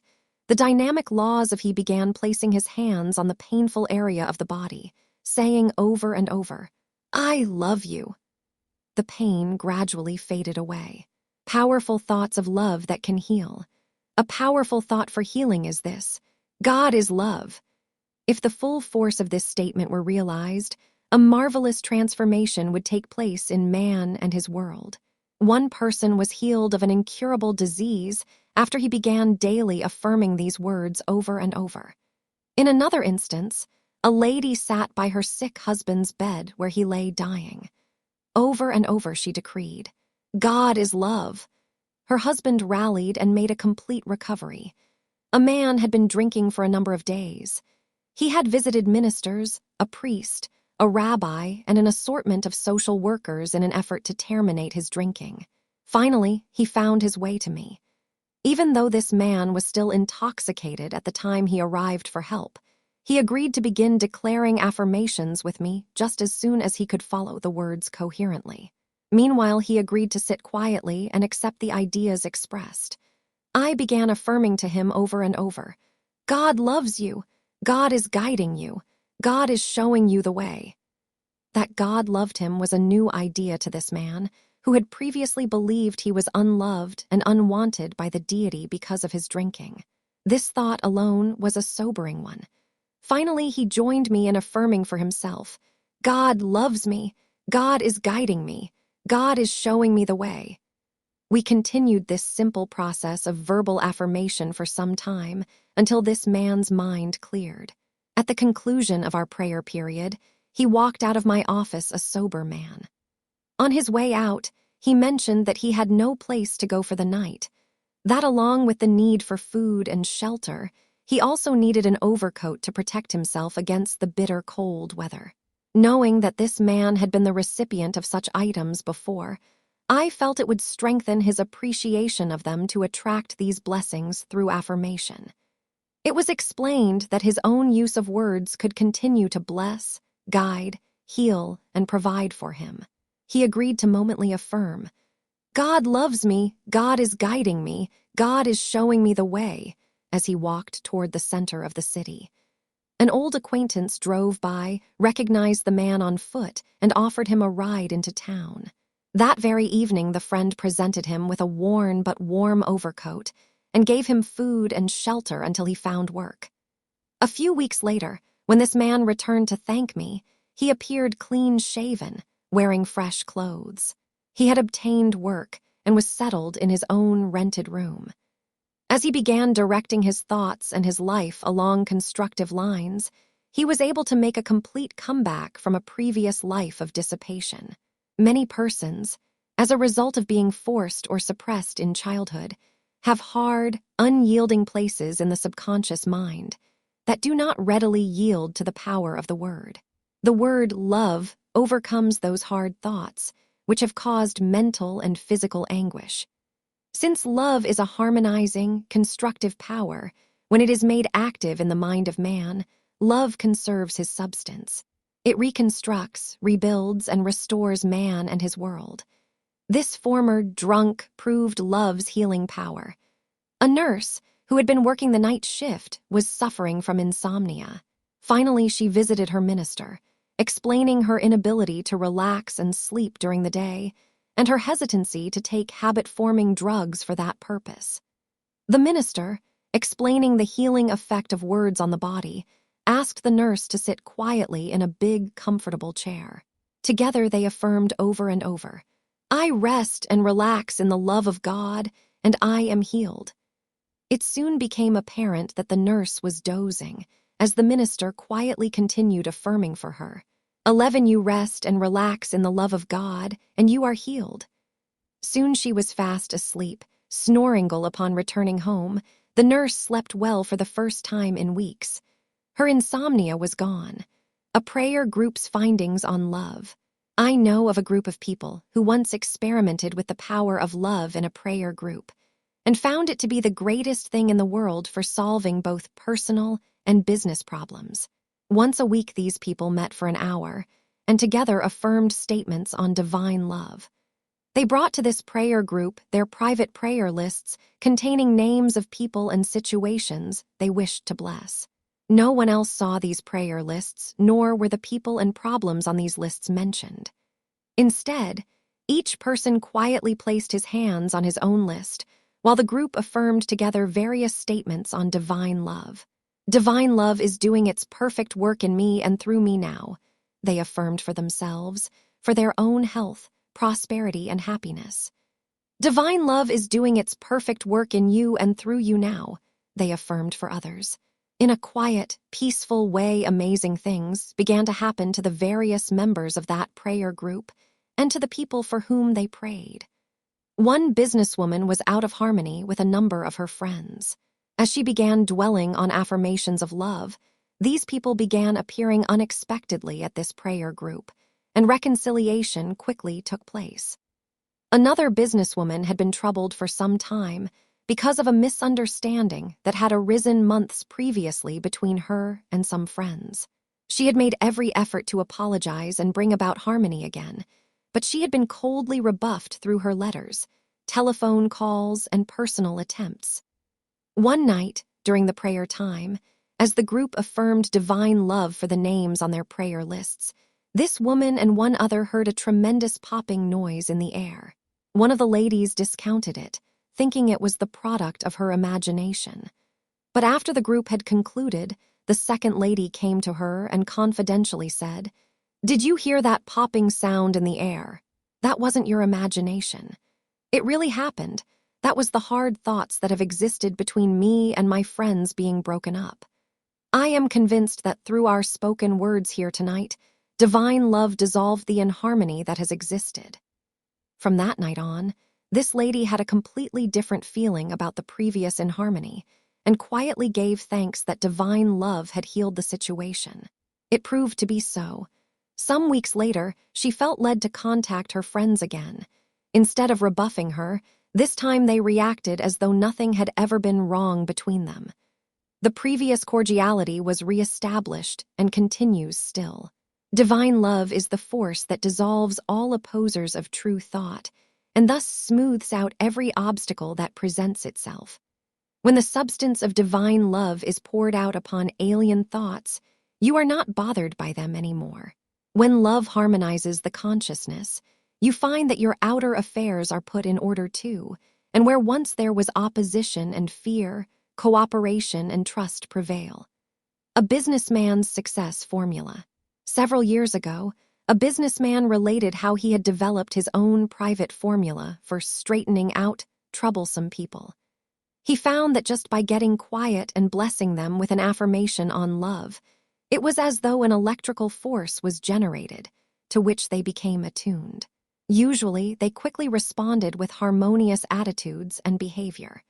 If not, further affirmations on love invariably produced satisfactory results.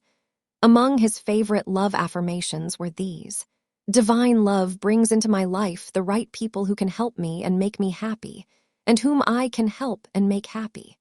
Those people who are not for my highest good now fade out of my life and find their good elsewhere. I walk in the charmed circle of God's love, and I am divinely irresistible to my greatest good now." For troublesome people, he affirmed, "I behold you with the eyes of love, and I glory in your perfection now." Ill health is often the result of inharmony in the home or office, which a person does not know how to throw off. The foregoing affirmations have a neutralizing, harmonizing effect on such situations and should be used daily for that purpose. Disease is usually caused by a mind not at ease. A famous surgeon recently pointed out that one of the requirements for good health is harmony with people. When you are inclined to wonder how just expressing thoughts and words of love can do much good in resolving your various problems, Remind yourself that loving words and loving thoughts are supercharged with power to produce harmonious results. Indeed, it is the mission of love, both personally and impersonally, to produce wholeness in your life. Your job is not to wonder how love works, but to dare to release it from within yourself. As you do, you can witness interesting, satisfying healing results. The Miracle Law of Healing. Chapter 8. Everyone who reads the Bible knows about the healing power that Jesus Christ and his followers used centuries ago. The 4 Gospels and the book of Acts are filled with healing accounts. What most people do not realize is that this same healing power is in our midst today and is available to all of us. When invoked, it often produces results so amazing that we regard them as miracles. Scientists tell us there are no miracles, only the working of higher laws not commonly understood. Actually, there seems to be one set of natural laws for the physical world and another set for the invisible world of mind and spirit. The laws of mind and spirit are so much stronger that they can be used to neutralize and even reverse the laws of the physical world when necessary. Jesus knew the higher laws of mind and spirit and used them often to neutralize disease and produce apparent miracles. Developing the Christ consciousness can give you access to that same miracle power. Healing of a Russian immigrant. That the healing power of Jesus Christ is still mightily in our midst was first brought to my attention by an immigrant from Russia. In the 1920s, he and his family, who had been politically and financially prominent in Russia, were suddenly banished to a concentration camp in Siberia. There they suffered all the horrors we have heard about in more recent times. As a result of ill treatment, his family died. This man was daily beaten and expected to die, too. One night, nearly dead, he suddenly remembered something that a Christian missionary in the camp had suggested. When he needed a miracle, he could get it by calling upon the name Jesus Christ for help.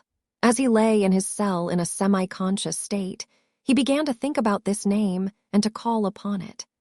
Suddenly, the living presence of Jesus Christ appeared to him and asked his wishes. This dying man stated that he desired to be healed and freed from the concentration camp.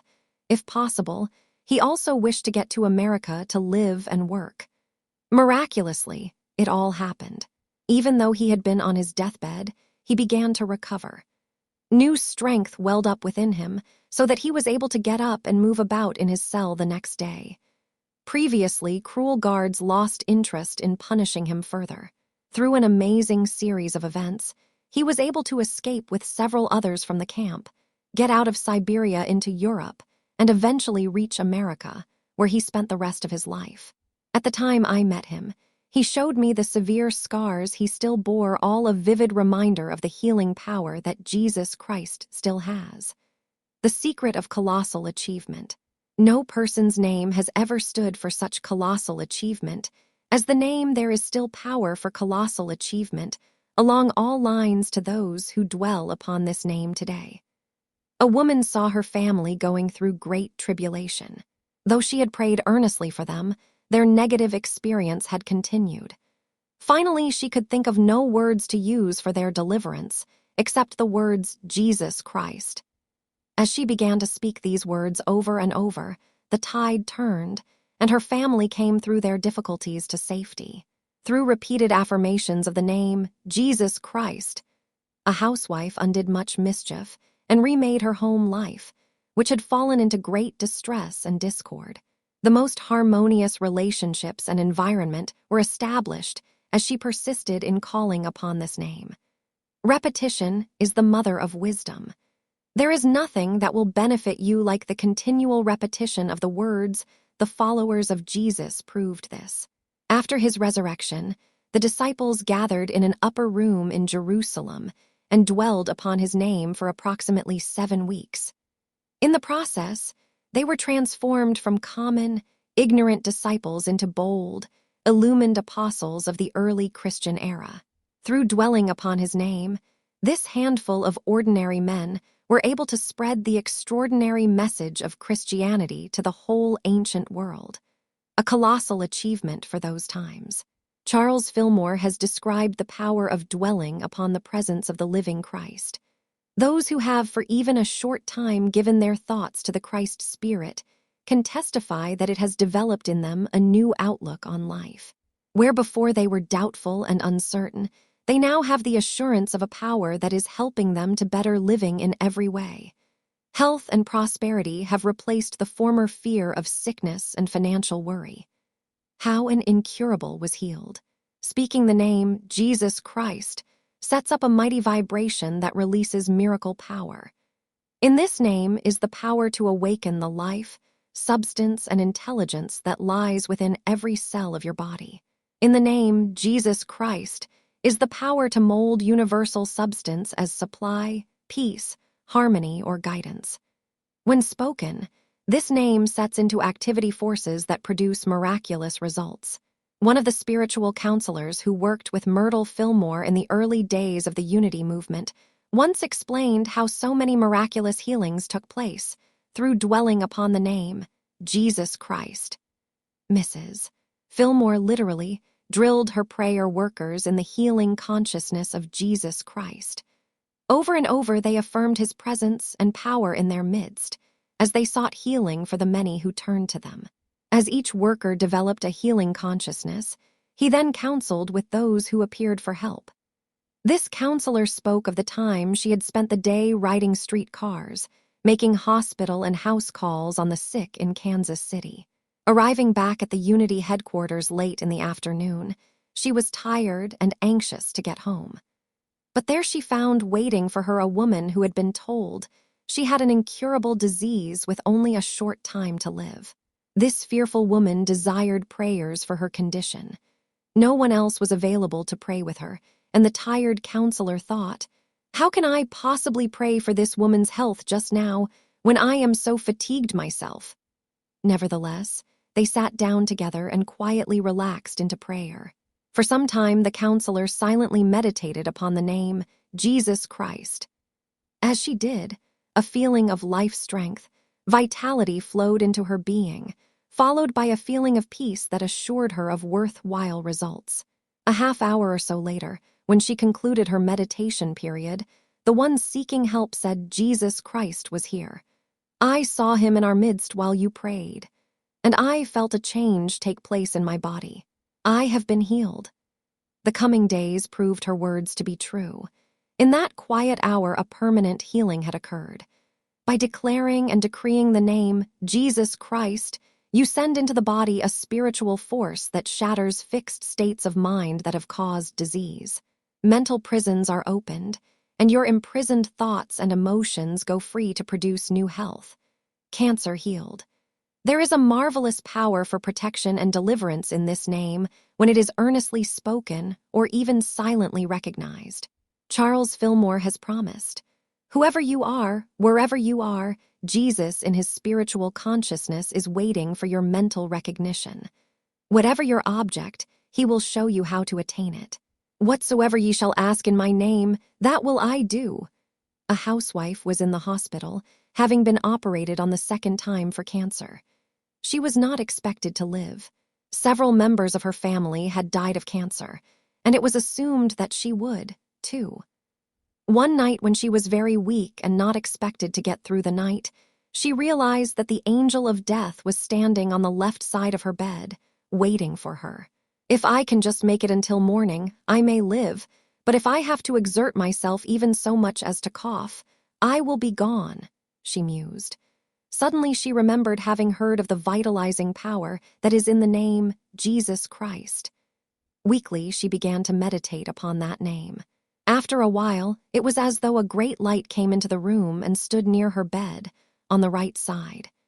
In the midst of this great light appeared the figure of Jesus Christ. When the dying woman saw him and felt his presence, a great sense of peace and relief descended upon her. The angel of death quietly withdrew. No longer afraid, she relaxed into a deep sleep. Upon waking the next morning, she was filled with vitality. A deep feeling of joy permeated her whole being, and she knew she would live. It was a glorious feeling. That was several decades ago. This woman completely recovered, and found that a complete healing had taken place, not only in her body, but also in her personality. Whereas she had previously been a Ning complainer who had made life miserable for her husband and family, she now began to count her blessings. Feeling that her life had been spared for some constructive reason, she took up the study of truth and became active in her church. There she served as a channel of inspiration and healing to many others. How to tap the power. There was a tremendous power ready to burst forth in the name of Jesus Christ 20 centuries ago. That power still exists today.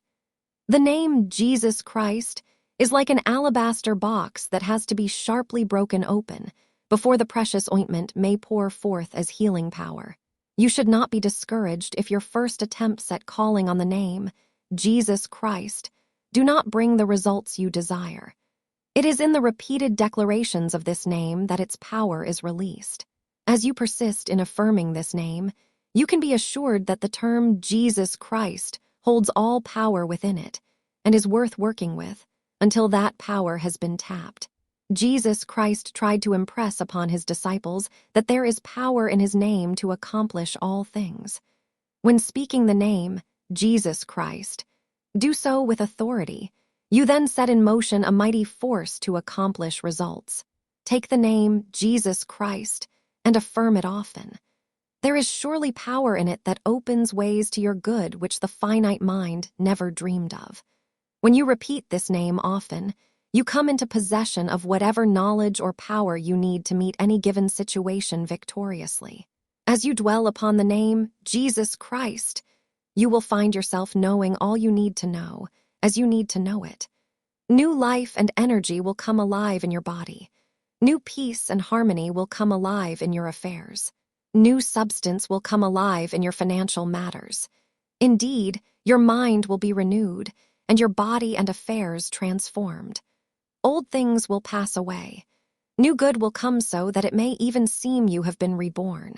One of my first experiences in witnessing the healing power of the Christ consciousness came when an ailing woman telephoned for prayers. This lady was constantly in need of healing. As soon as one ailment was cured, another appeared. This woman obviously enjoyed ill health and subconsciously invited it. She craved the attention received through being sick, and her illnesses were actually self-inflicted. However, when the pain became sufficiently uncomfortable, she always wanted relief. One afternoon, as she telephoned for prayers, I was busily dictating to my secretary. My first reaction to her request for prayer was, "How shall I pray so that this woman will be permanently healed? I have worn out every prayer I know trying to help her." In a flash, the thought came, stop trying to heal her. Cast the burden of her healing on the living Christ. Immediately, I asked my secretary to join me in a prayer for the caller. Together, we relaxed, became quiet, and affirmed, "I cast this burden of healing on Jesus Christ. Jesus Christ is here, healing, healing, healing."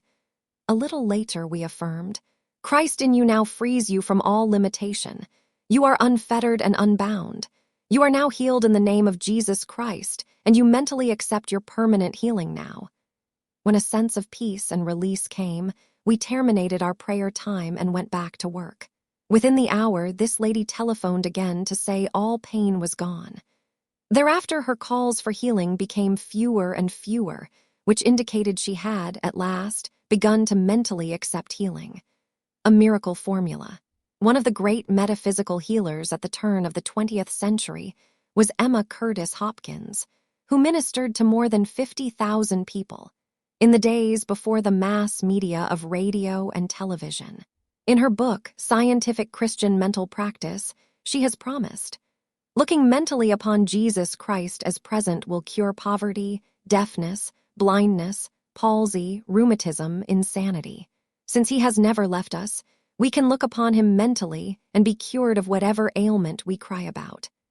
Why is the practice of looking mentally upon Jesus Christ as present so powerful a formula for healing? Because through his great overcoming for all mankind, Jesus Christ broke through the negative thought strata into which the race had fallen. By breaking through these negative thought strata, He opened the way for all who become attuned to his power to do likewise. If you desire to demonstrate over problems that no amount of prayer, spiritual study, medical treatment, psychiatric attention, or just plain hard work have been able to overcome, then begin dwelling upon the name Jesus Christ, asking his help.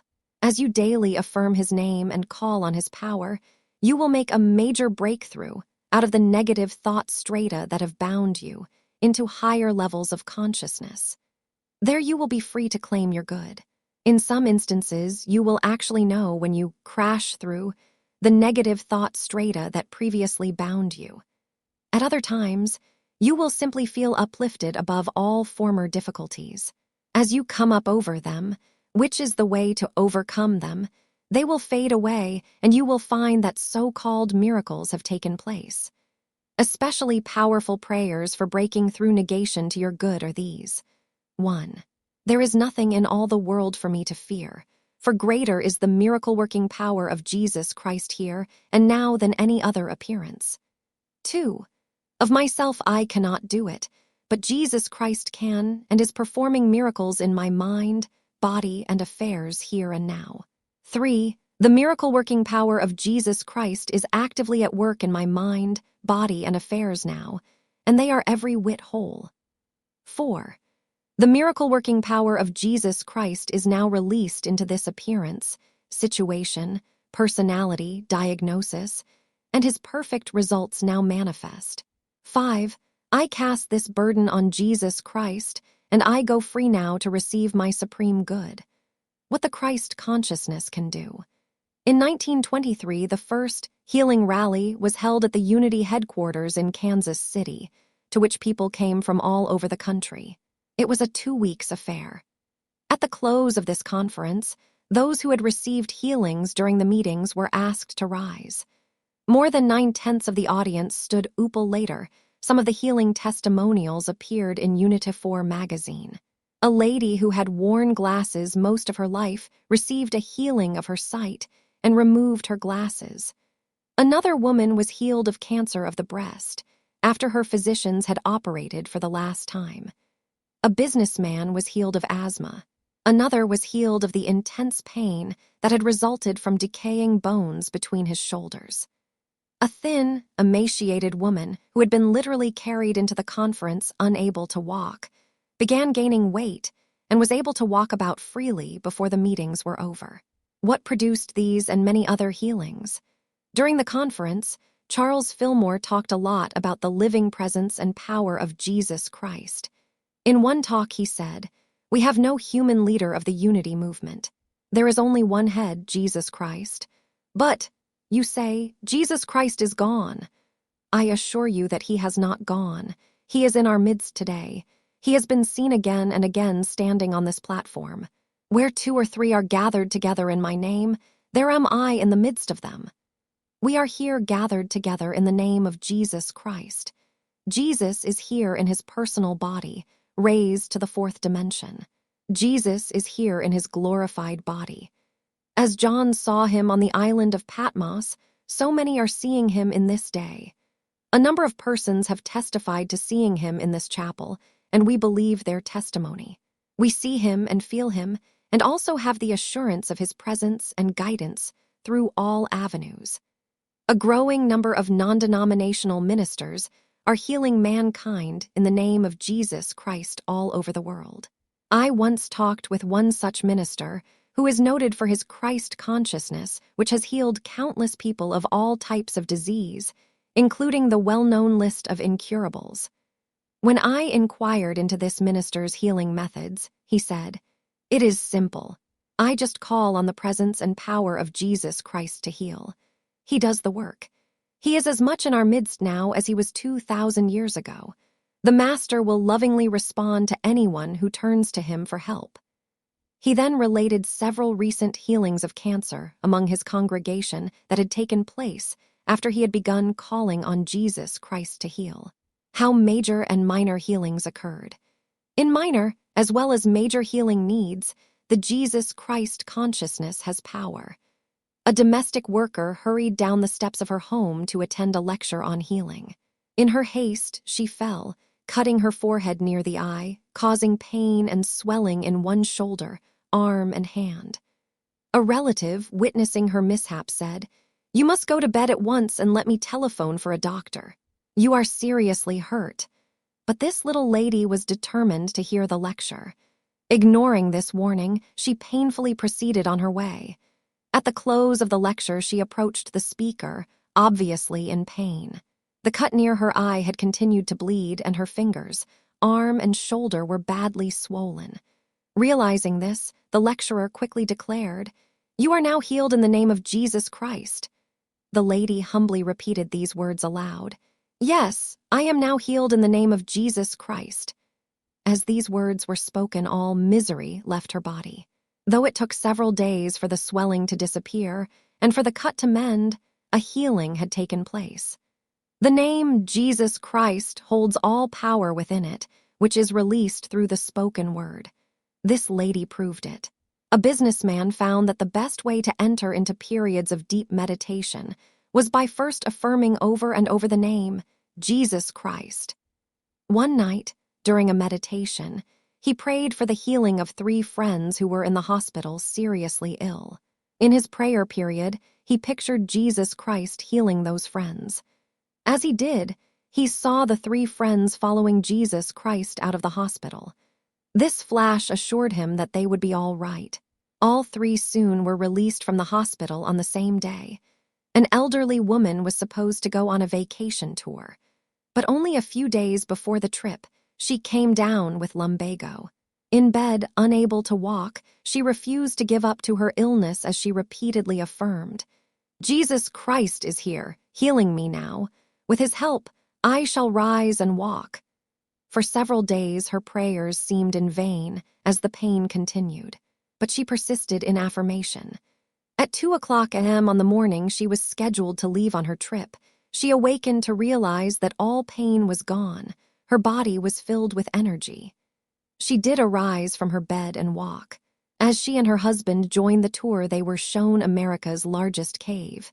In fact, this lady outwalked her healthy husband, who decided to bypass the last phase of this walking tour.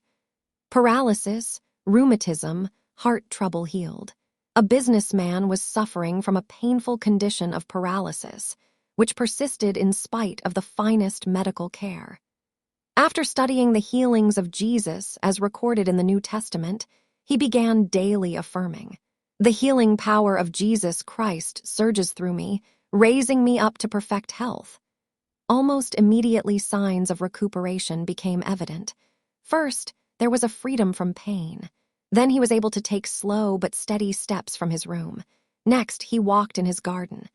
In a few short months, he manifested perfect health. As this man discovered, you may look for wonderful things to occur when you affirm the name Jesus Christ. You may even expect the impossible. Another businessman was in considerable pain from rheumatism, which doctors had been unable to relieve. He also had a bad heart which had troubled him since early manhood. Medical specialists had predicted that he would soon become a complete invalid. Not wishing to accept such a diagnosis, this man kept searching for healing. Upon learning of the healing power to be found in the Christ consciousness, he repeated thousands of times a prayer given him by a friend. "Christ in me renews my mind and body. Christ in me now restores me to wholeness and health." Within a month, the rheumatism was much better. Within 6 weeks, the pain was gone, except for an occasional twinge which later disappeared. As for his heart condition, he soon threw away the digitalis and quinine, which he had taken for years. When later health problems appeared, the same healing technique produced healthy results. A bad case of bleeding gums, an attack of pneumonia, and a hernia completely disappeared as the healing power of Jesus Christ was affirmed. Later, in reviewing these experiences, this man stated, "Perhaps the greatest change brought about by these healings has been the change within myself. I am a man well into middle age who would be accounted extremely sophisticated. Once a complete agnostic, I now accept without question the healing power of Jesus Christ. Through my own experiences, I have been able to bring a number of people closer to the healing power that can still be found in practical Christianity. How to cause affairs and events to move with ease. Right in the midst of the most desperate situations, begin to dwell upon the power of Jesus Christ to help you. That will be the first mental move in dissolving the darkness. Calling on the name Jesus Christ can cause affairs and events to move with ease. You can invoke the miracle power of Jesus Christ in several simple ways. The success power of a secret text. Those who have triumphed over difficult experiences have often had a secret word, motto, or text which they held to in time of trial. This secret text rearranged their affairs, bringing them through to victory. The mystics of old felt that the name Jesus Christ was such a text. For any troublesome situation, they would affirm, "Come, Jesus Christ." A secretary once proved the power of using this secret text. The firm for which she worked had hired a manager who appeared totally incapable. Within a few months, financial difficulties and personality clashes within the firm had arisen. Yet those who had hired this man did not realize he was the cause of their sudden troubles. This man cleverly concealed his true attitudes and methods. After a particularly hectic day, this secretary remained on in the office after the others had gone. As she walked the floor, she affirmed, "Jesus Christ is here producing perfect results." Hundreds of times she declared this statement until she felt the turmoil and burden of the situation pass. Her secret text had done its perfect work. Within a matter of days, the incapable manager resigned. When he left, so did the previous confusion which he had caused. There has long been a belief in the religious world that there is somewhere a lost word of power, which, when found and uttered, will set all things right. The Hebrews felt that this lost word was once known to their priesthood. When correctly used, it had brought miraculous results instantly. The early Christians felt that this lost word of power was to be found in the continual repetition of the name Jesus Christ. Make this name your secret text, your miracle text. The Occult Law of Healing. Chapter 9. When life seems full of defeats, discouragements, and dangers, that is the time to invoke the occult law of healing. You can do it by looking away from the discouraging experiences and affirming often too special, power-packed words. The word occult means that which is secret. The ancient Egyptians had a special secret name they called on for producing wonderful results. That occult name was I Am. The young Prince Moses learned the secret power that could be released through that name at the court of Pharaoh. That the Egyptians placed great power in this name was evident to Moses, since the words I Am appeared upon the walls of every Egyptian temple built at that time. When Jehovah instructed Moses to use this all-powerful name to rescue the Hebrews from the dreaded Pharaoh, Moses knew that extraordinary power would accompany him on his mission. As he invoked that I Am power, he not only rescued the future Hebrew nation from cruel slavery, but he also performed the amazing tasks of feeding them for 40 years in the barren wilderness, of healing his critical sister of leprosy, and of making the Hebrews' dream come true as he led them to the border of their longed-for promised land. At the close of his life, Moses reminded the Hebrews of further feats. In all those dreary wilderness years, their clothes or shoes had not waxed old upon them. At the age of 120, in spite of all he had been through, Moses' eyes were not dim nor his natural forces abated. Deuteronomy 34:7, when this incredible man died, his accomplishments, any of which was an amazing feat, included emancipator of the Hebrews, prophet of God, architect of moral law and order, founder of the Hebrew nation, warrior, legislator, judge, priest, organizer, and miracle worker. Moses' secret text for success can be yours. I Am was the Hebrews' name for God, for good, and they became known as people of the I Am. This occult term, I Am, has often been described as the Song of Moses, because it was his secret text for success. It can be yours. There are strange powers lying dormant within that name.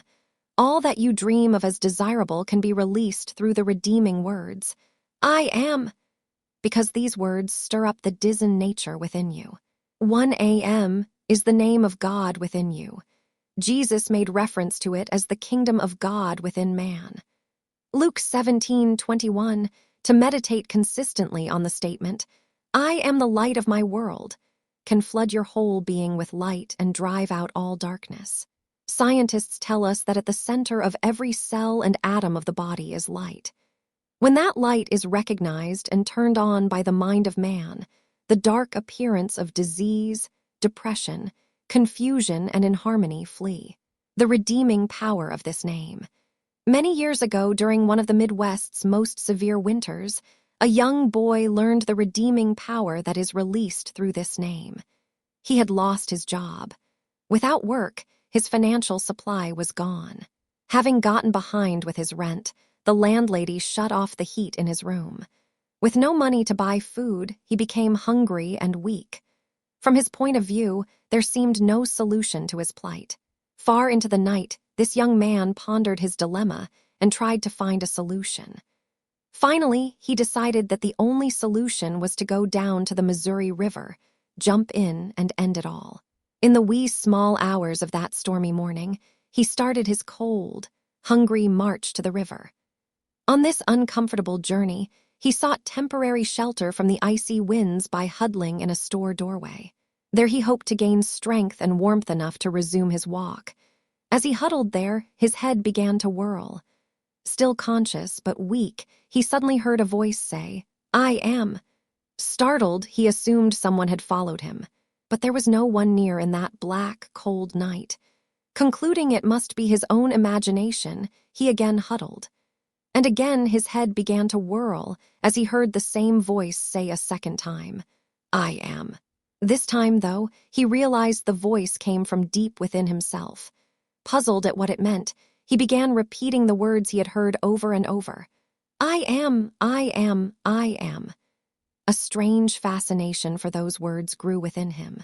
As he continued contemplating their meaning, he soon realized that his body was getting warm with a glow of new life. Continued affirmation of these words caused him to realize that his hunger had disappeared, and his mind was strangely clear. A new strength had entered both mind and body. Again the boy stepped out into the street, but this time he walked back toward his room, away from the icy river. On his way, he continued repeating these mysterious but powerful words, I am. Upon opening the door to his previously cold, damp room, he realized it now was warm, though the heat had not been turned on.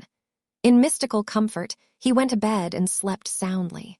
The next morning, he hurriedly dressed, and following a strong hunch, revisited one of the businesses where he had been refused work only the day before. This time, the man in charge unquestioningly assigned him to a job at a good salary. With this happy turn of events, previously impossible problems began to dissolve. This young man continued making the words, I am, his secret text, and his life became one of increasing success. The Song of Moses had become his song. Use of the words, I am, can surely give you something to sing about, too. How to use this occult power to produce astonishing results. Just as the Hebrews of old, we are all people of the I am. When you go forth using the name, I am, in a positive, uplifting way, it opens every door for you. It dissolves every obstacle. It prepares the way to your good and then leads you to it. As this young man discovered, every time you say, think, or feel the words, I am, you have gripped a handle of power. Every time you say, I am, you have released a dynamic force that is going to produce results. Since this dynamic force has no choice but to produce whatever you join to it, be careful what you attach to the words, I am. If you say, I am sick, I am tired, I am weak, I am getting old, I am unhappy, I am lonely, I am a failure, I am discouraged, you are exercising a power that will produce those results. Even though it doesn't seem true at the moment, if you say, I am healthy, I am happy, I am prosperous, I am a success, it will begin to come true. Jesus apparently knew the tremendous power that can be released in these words because he often used I am statements upward. I am the way, the truth, and the life. John 14:6, I am the resurrection and the life. John 11:25, I am the bread of life. John 6:48, I am a king. John 18:37, I am the good shepherd. John 10:11, before Abraham was born, I am. John 8:58, does it sound foolish to you that I am spoken upward toward the good is sure to outpicture that good as success, health, happiness? Do you doubt that such power is released through speaking that name? If so, try an experiment. Just go into a room alone, close your eyes, and turn your attention within, saying over and over the words, I am.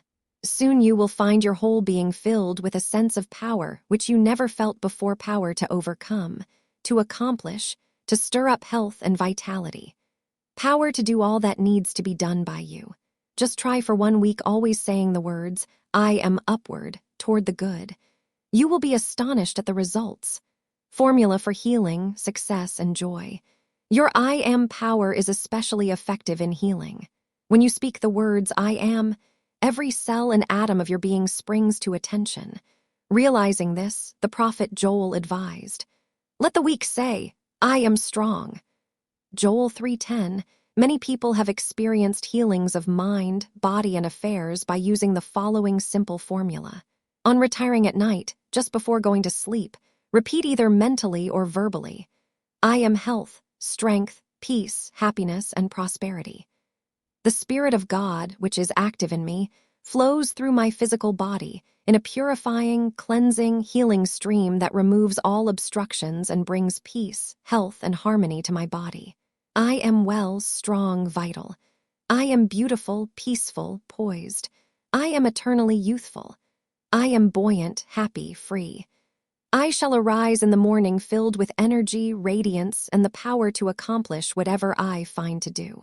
Others have worked out their problems, from overcoming poverty to healing physical disorders by this simple process. So can Yowl. Does this simple formula sound too good to be true? If you doubt its power, then reverse the process. Try saying over and over, I am a failure. I am, I am, I am. See how terrible you will soon feel and how disorderly your affairs will become. Whereas if you insist, I am a success, you can watch the events of your life begin to move in that direction. A secretary, upon learning of this I am power, decided to test its effect in her office, where her fellow workers had been unhappy and unpleasant about many things. As she silently affirmed, I am joy, amid the gloom, her fellow workers became so joyous that within a few days she had to give up her experiment.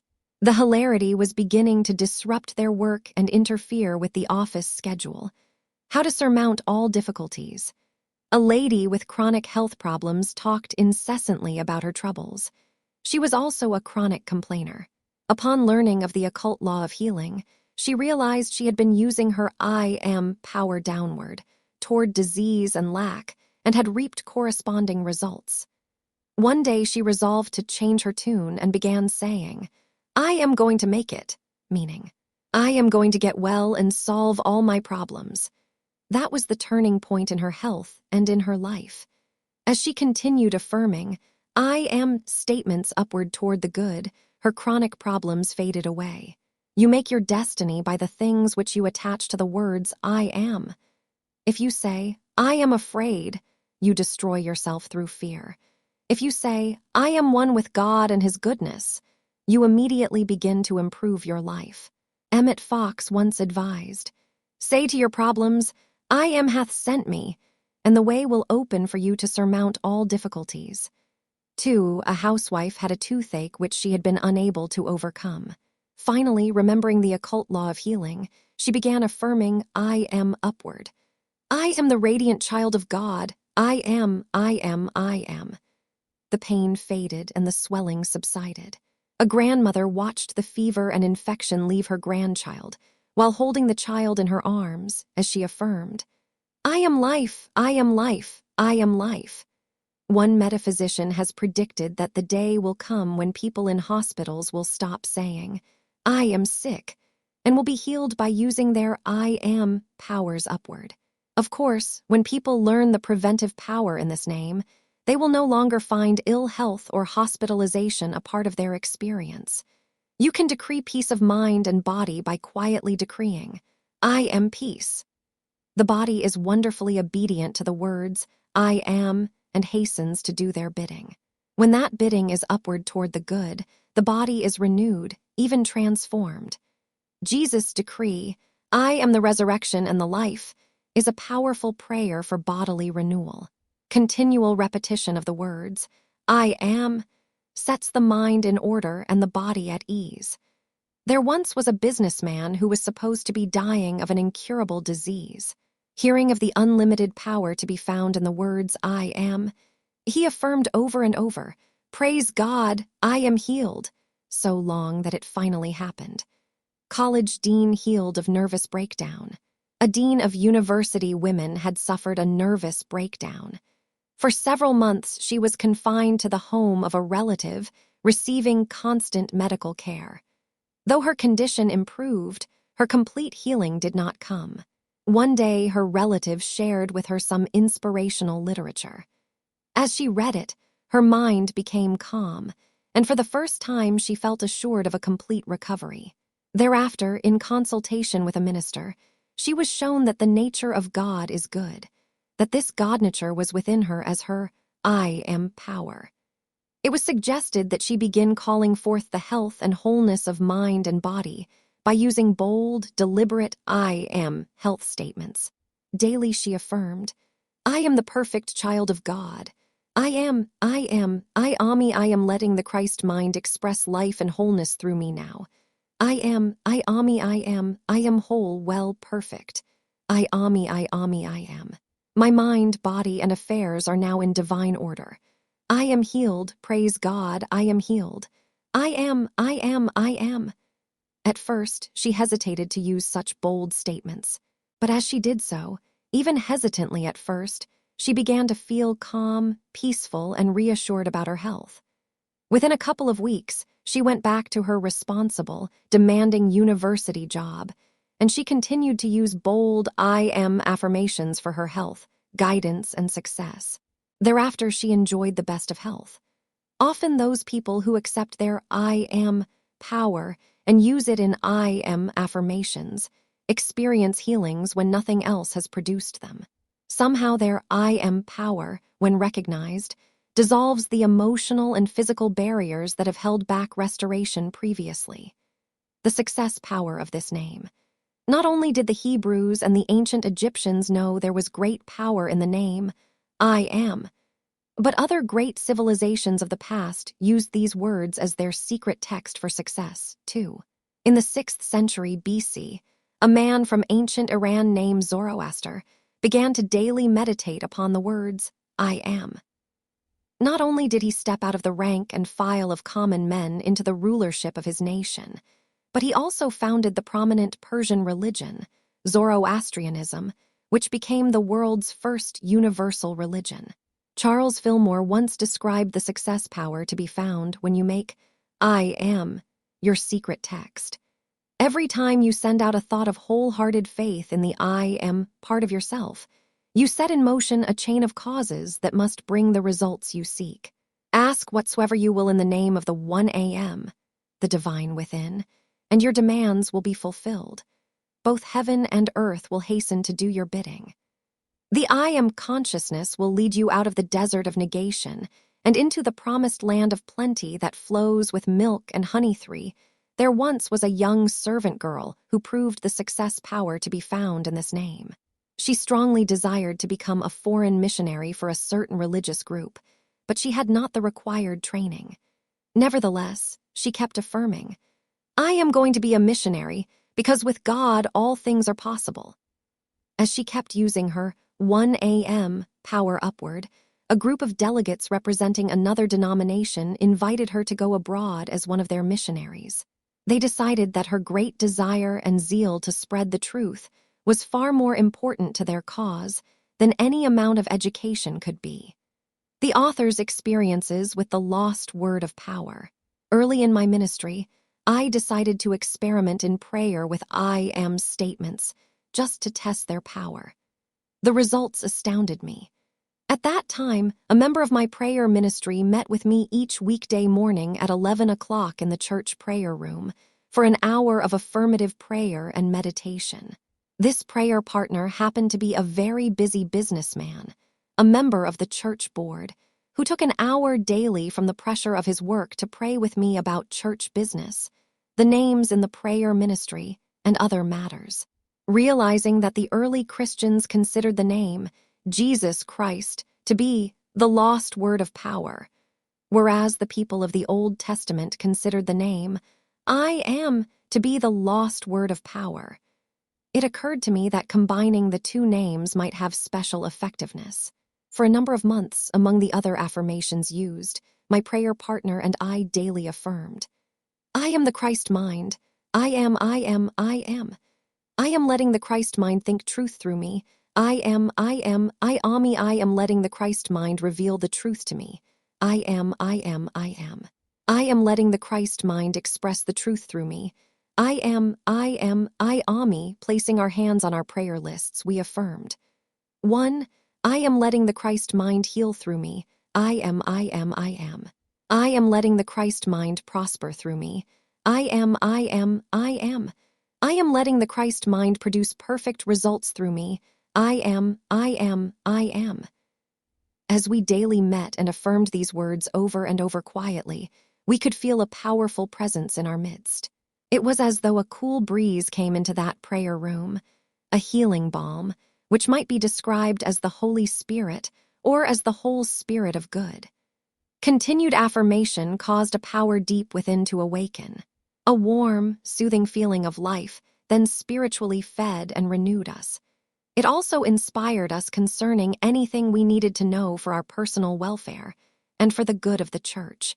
Through my use of these I am affirmations, I found that my spiritual understanding increased considerably. People were healed just by attending classes and services at the church, and the lives of others vastly improved through receiving private counseling. Amazing insight was given me into church matters that brought happy results in reorganization, redecoration, new members, and increased income. Also, it was as though a superintelligence within me had been tapped, so that I wrote prolifically during that period. The practical results that followed the practice of I am affirmations for this businessman were these. His financial affairs prospered so during this period that he gave thousands of dollars in tithes to the church. He also received vast improvement in a health problem that had troubled him for years. How to use this creative power of the universe to which nothing is impossible. We discovered that the 1 a.m. power within is a creative power. Its business is to attend to your every call and to bring into manifestation that which you decree through your spoken words. As you deliberately use your I am power upward toward the good, you can walk free and independent of trouble and sorrow, untouched by it. You can walk the road of life triumphantly, gloriously, as the radiant, victorious child of God that you are. Through proper use of your I am power, you will find yourself filled with the creative power of the universe, to which nothing is impossible. As you dwell upon your I am power, you will fulfill your divine destiny, experiencing peace, health, and plenty here and now. For this purpose, affirm often the imaging law of healing. Chapter 10. A doctor of chiropractic first introduced me to the imaging law of healing, when he pointed out how often proper use of the imagination had helped to overcome serious health problems in his patients. A distraught mother brought her daughter to him for treatment, saying, I really don't know why I keep trying to find a cure for my daughter's skin condition, since I know it is incurable. This chiropractor asked, What makes you think her skin condition is incurable? Because every doctor that I have talked with has said so, retorted the mother. The doctor replied, That only means her condition is incurable in their opinion, but that does not mean her condition is incurable. Nothing is incurable in God's sight. Scientists tell us that the body is constantly rebuilding and curing itself. When the body is fed the mental picture of wholeness, it builds its cells according to that picture. Whereas when fed thoughts of hopelessness and incurability, the body builds the cells according to that mental picture. In this way, he set up in the mother's mind a mental picture that her daughter could be healed. He then talked with the little girl, asking what she would most like to do when her skin was again clear. She replied that she wanted to go swimming.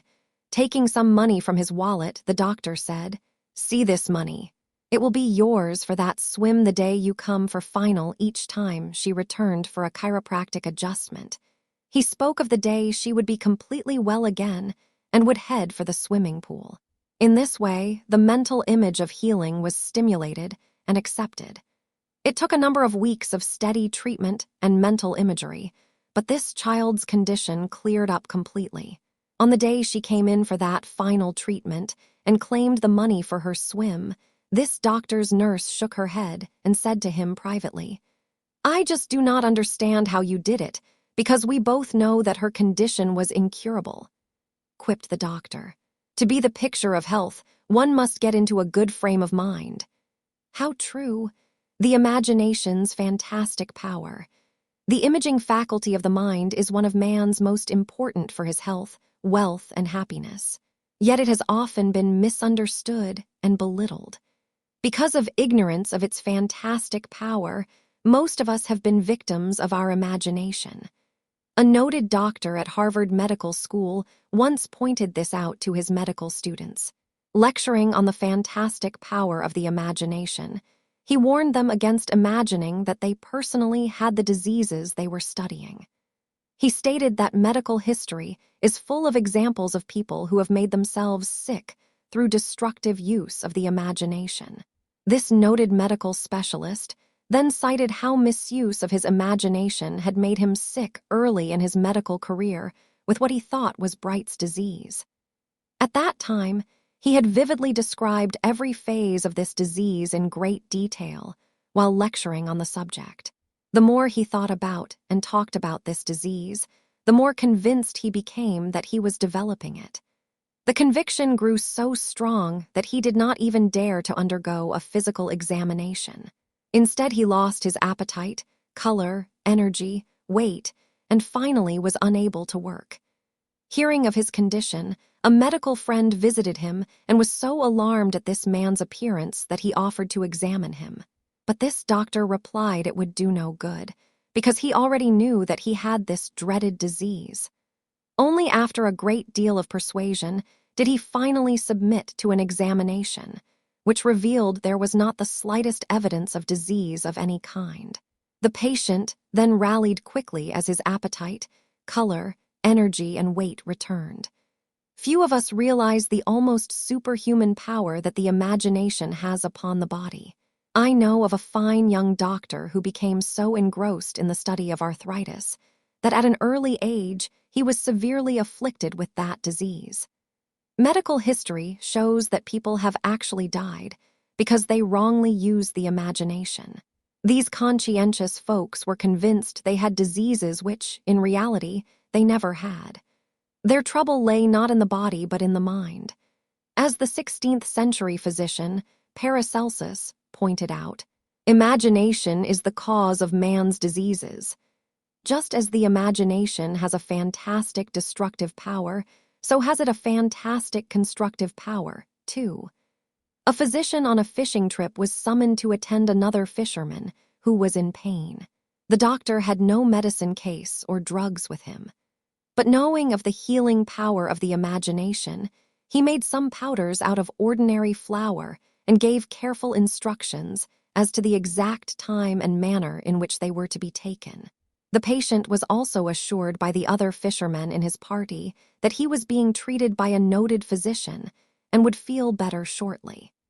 The remedy wrought such a marvelous change in his condition that in a short time, this man said he could feel the effects of the medicine working throughout his body. While at the theater, a young lady complained of feeling ill. Her escort was a doctor. Upon hearing her complaint, he took something from his pocket and whispered, "Keep this tablet in your mouth, but do not swallow it." Following these directions, she immediately felt better. Later, she was curious to know what kind of tablet had relieved her discomfort, yet had not dissolved. Examination revealed it to be a small button. How the imagination heals. Why is the picturing faculty of the mind so powerful that it can tear down or build up your health? Because the imagination is that faculty of the mind which pictures and forms. The imagination is the author of size, weight, form, color. Everything that is visible was first an invisible mental picture, and was brought forth as a tangible result by the picturing power of the mind. It is well known that the artist sees in his mind every picture he puts on canvas. In like manner, man accumulates a mass of ideas, and with his imagination molds them into definite results. It is through the imagination that the formless takes form. How? When your imagination flashes its mental pictures into the cells that make up the organs of your body, the brain centers in those cells respond. Out of the substance found within them, they make forms that correspond to the pictures flashed them by the imagination. For instance, if you are imaging wholeness, your mental picture fixes the idea of wholeness in that invisible mind substance, located right within the cells of your body. The forces of the mind found in the cells then get busy producing that picture of wholeness. If you are picturing some evil condition in your body, through the same process the imagination will build it up in the cells of your body until it appears as a physical ailment. An incredible healing formula. To picture health is one of the most scientific ways of producing it in the body. To picture health is also one of the quickest roads to healing. How often I have heard people wail, "I have prayed and prayed for healing. Still my health has not improved." Investigation usually reveals that while these people sorely wanted health, they had not opened their minds to receive it because they had not pictured it. Thus their prayers had seemed in vain. According to Latin roots, to image means to conceive, to become pregnant with, or to take into one's mind. Just as one cannot give birth to a child until after physical conception has occurred, neither can one give birth to new health until mental conception has occurred. One must first image or conceive it. The image makes the condition. Without the image, there can be no condition. The French doctor, Émile Cow, proved the healing power of the imagination at the turn of the 20th century. After more conventional methods of treatment had failed, people from all over Europe sought out Dr. Cow for healing. The success of his cures became so widespread that at the height of his career, he treated as many as 100 people a day. His method: he deliberately set up the picture of healing in each patient's mind by first assuring him, "Nobody ought to be sick." Dr. Cow then persisted in making that mental picture firm in the patient's mind by having him affirm daily, "Every day in every way, I am getting better and better." This Frenchman taught that the subconscious mind which controls the body was most quickly impressed by mental pictures. By changing those mental pictures, one could quickly change the subconscious, and consequently the body which houses it. He proved that the imagination is a much stronger force than the will, that when the imagination and will are in conflict, the imagination can always triumph. Thus, if your imagination is picturing health, it is possible for that health to manifest in your body, regardless of diagnosis to the contrary or a previous history of ill health. Knowing this, you should deliberately picture yourself as whole and well. The reasoning power of your will may insist that you cannot be healed, but pay it no attention. If you will dare to picture health consistently anyway, then your imagination is free to work for you to produce that health. Whatever the mind pictures and expects, that it will also build and produce for you. Woman past 70 heals herself. There is incredible healing power in this simple formula. Through deliberate, constructive use of your imagination, you can produce wonderful changes in the body. A woman had long suffered nagging health problems, which the finest of medical treatment had been unable to clear up. Finally, she began to study truth literature and realized that her health could be restored only after she entertained the picture of health. In order to conceive health mentally, she did a number of things. She immediately stopped talking about her aches and pains. She began to read various books on healing. She began taking physical exercises, tried a new diet, and resumed taking the vitamins previously prescribed by her physician. She began to lead a more balanced life of work, play, and rest. She began to work daily in her flower garden, to take sun baths, and to enjoy the fresh air. In all these ways, she was mentally and deliberately conceiving the picture of health. Next, she made a wheel of fortune, which pictured an active, healthy life. As she viewed her health wheel of fortune daily, she decreed, "I am the radiant child of God. My mind, body, and affairs now manifest His radiant perfection." She began to praise her body. She also made it a point to praise other people, rather than dwelling upon their faults. She began associating with friends and relatives who were healthy and who spoke in terms of health. She deliberately terminated her membership in one organization, whose members spent most of their meeting periods discussing their aches and pains. She made it a point to plan ahead for special events she liked and which she could look forward to. Plays, movies, concerts, art exhibits, dinner parties, church events. This helped her to picture herself as healthy enough to attend those planned events. She constantly blessed her body with health and her life with divine activity. She daily gave thanks that she was whole and well through and through. As she worked to deliberately set up the mental picture of health, life, and activity to replace the former beliefs in fatigue, ill health, old age, and inactivity, her mental pictures began to take control of her thoughts, emotions, body, and life. She became pregnant with the image of health.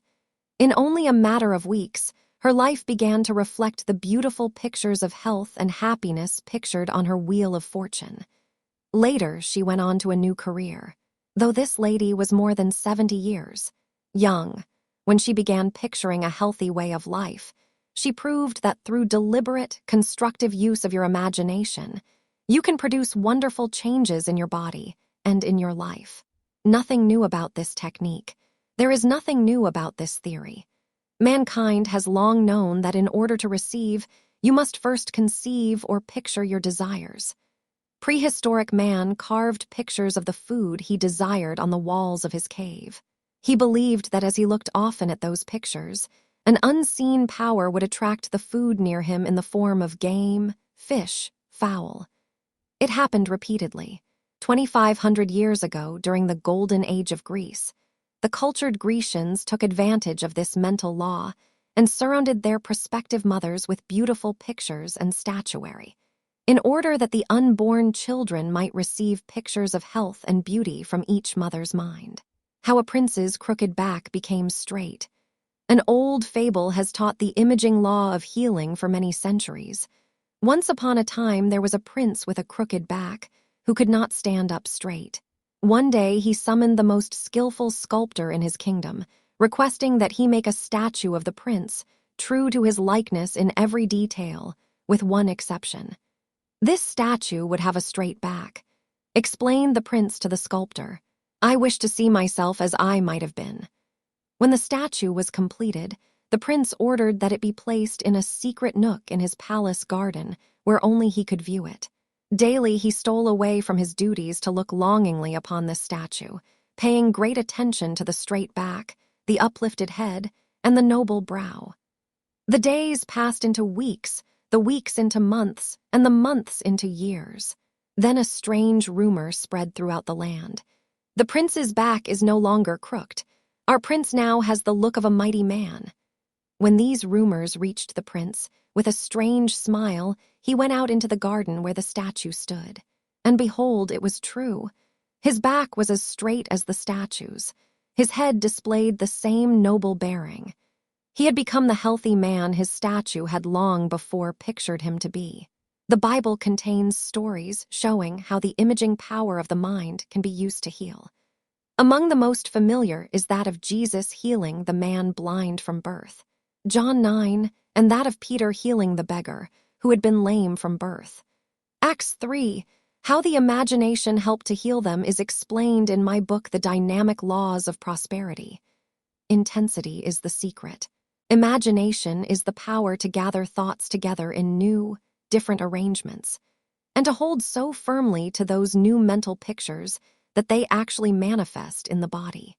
A friend of mine, the late Reverend Carol Marie Gentle, often taught her congregation, if you can hold it, an idea, mental picture in your mind, you can hold it in your hand. Casually picturing good health is not enough. You must persist in holding to that picture. As the prince in the foregoing fable proved, it is when your mental picture reaches a certain level of intensity that your imaging faculty then stamps it with shape and form as improved bodily conditions. Thus, it is the persistent soul that is the most successful in proving the imaging law of healing.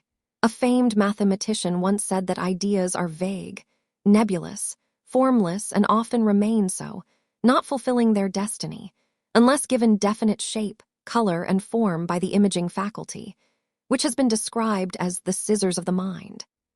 When definite ideas are deliberately pictured by the imaging faculty, they are then able to take shape and expand into precise results in the mind, body, and affairs of man. You are constantly experiencing results that correspond to the intensity of your imagination. Many people give up too easily. If they invoke the imaging law of healing at all, they often do so casually and haphazardly. It is not enough to picture healing. You must concentrate upon that picture to the exclusion of all else.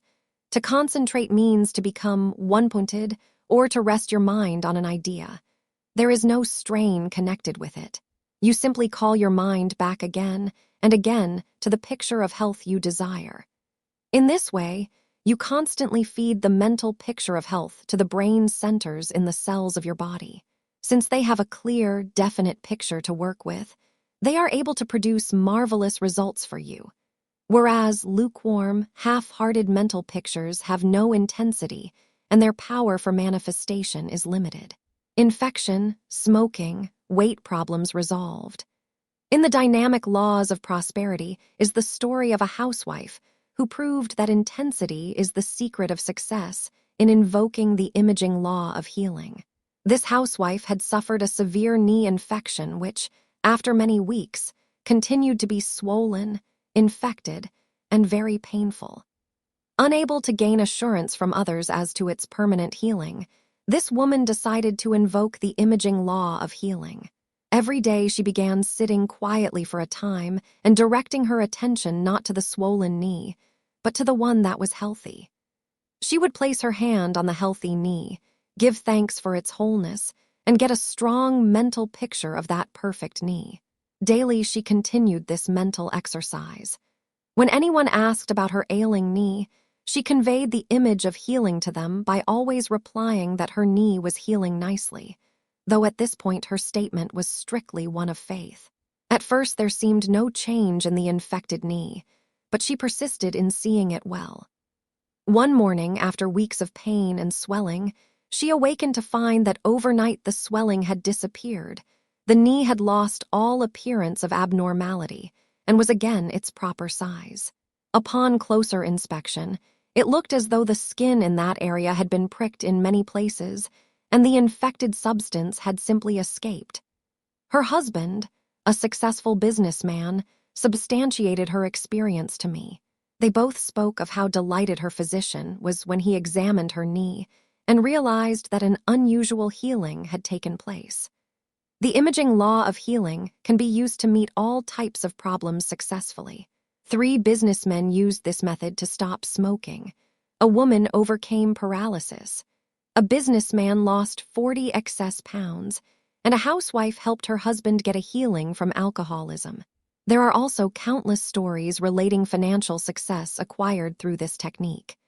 In the prosperity secrets of the ages are stories relating how marriages, the adoption of children, the sale of property, foreign travel, and domestic help were obtained through imaging. Beware of destructive images.